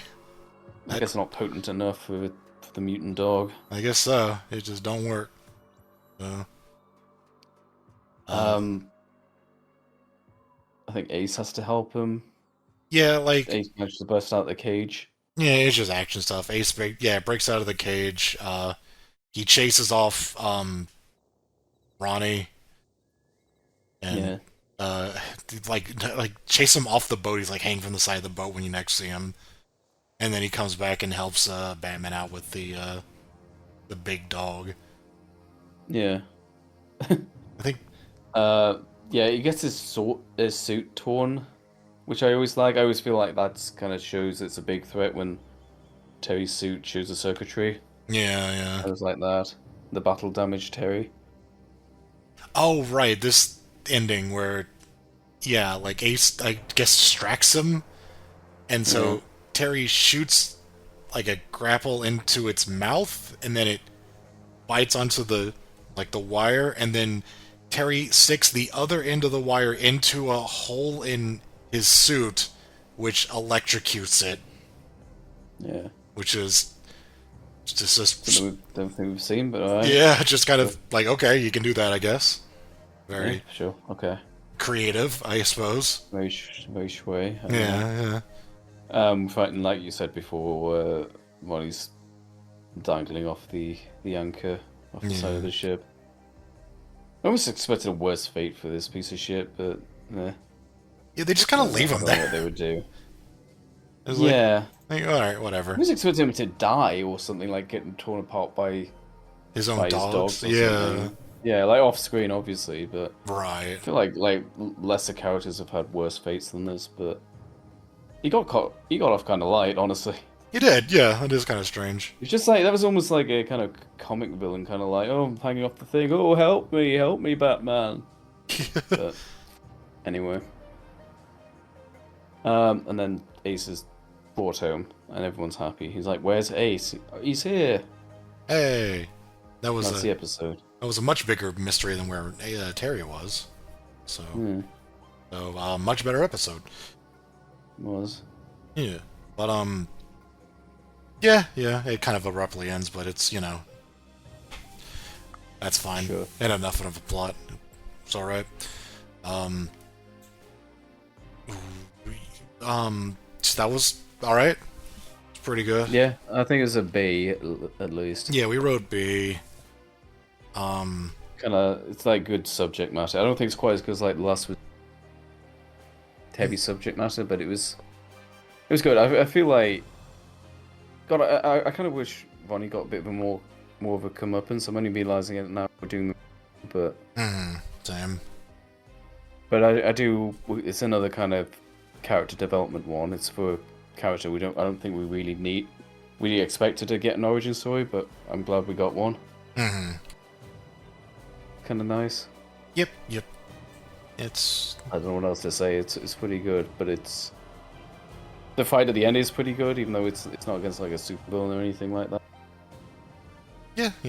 I don't know. The stakes seem good in it. It is a cool fight. We just skip over action, as we know, but Right. Yeah. solid. Yeah. I don't have really anything to add to that. It was okay. It was all right. Nice.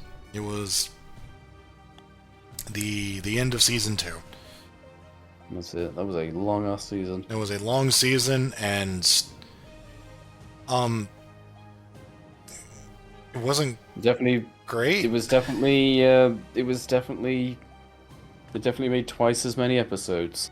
They certainly did, and by our metrics, they succeeded in making one exceptional one. Yeah. I like Joyride. That one's a pretty good one. It's not as plot heavy as some of the others in A. Not quite the same kind of good as the others, but still good.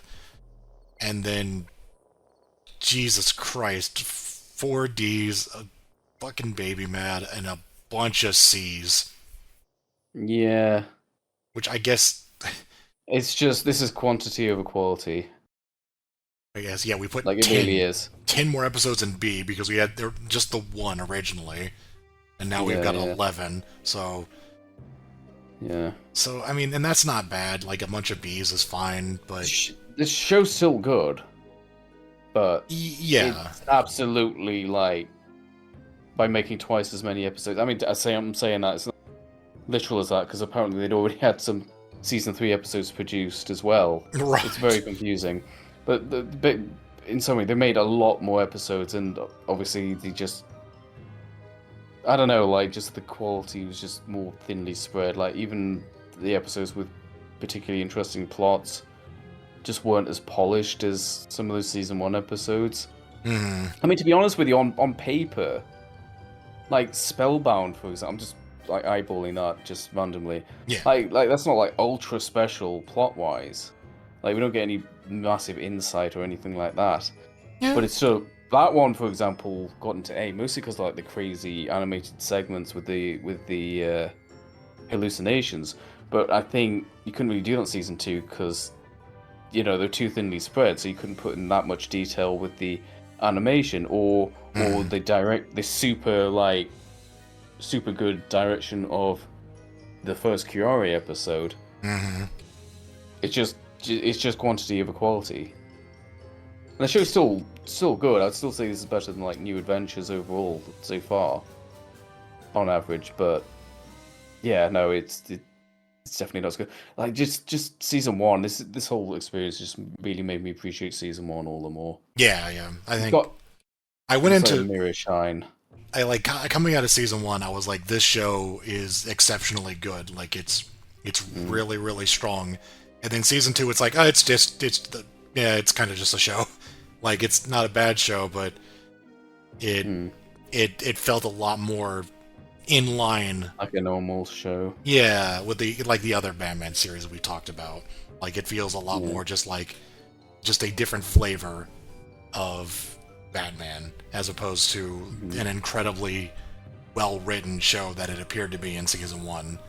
And like it's hard to say too much negative about it because there's still a lot of just decent to good episodes here, but there is a drop in quality, I would say. Like, absolutely.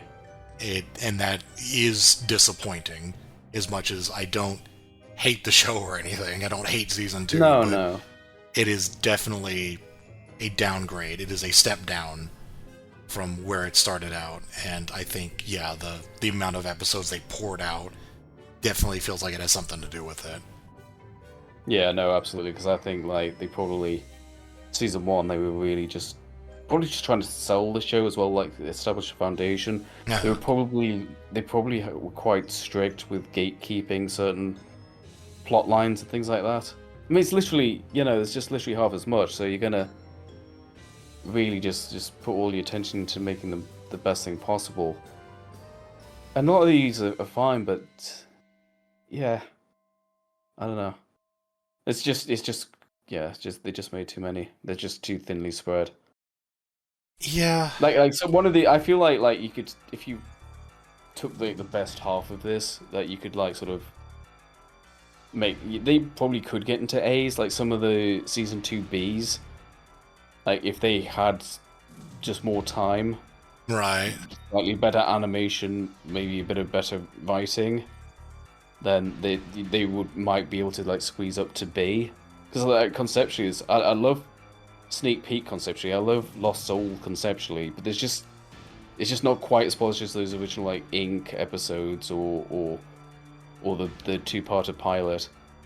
Yeah. And I suppose we should also acknowledge the fact that there's no Blight, who was the connective tissue throughout all season 1.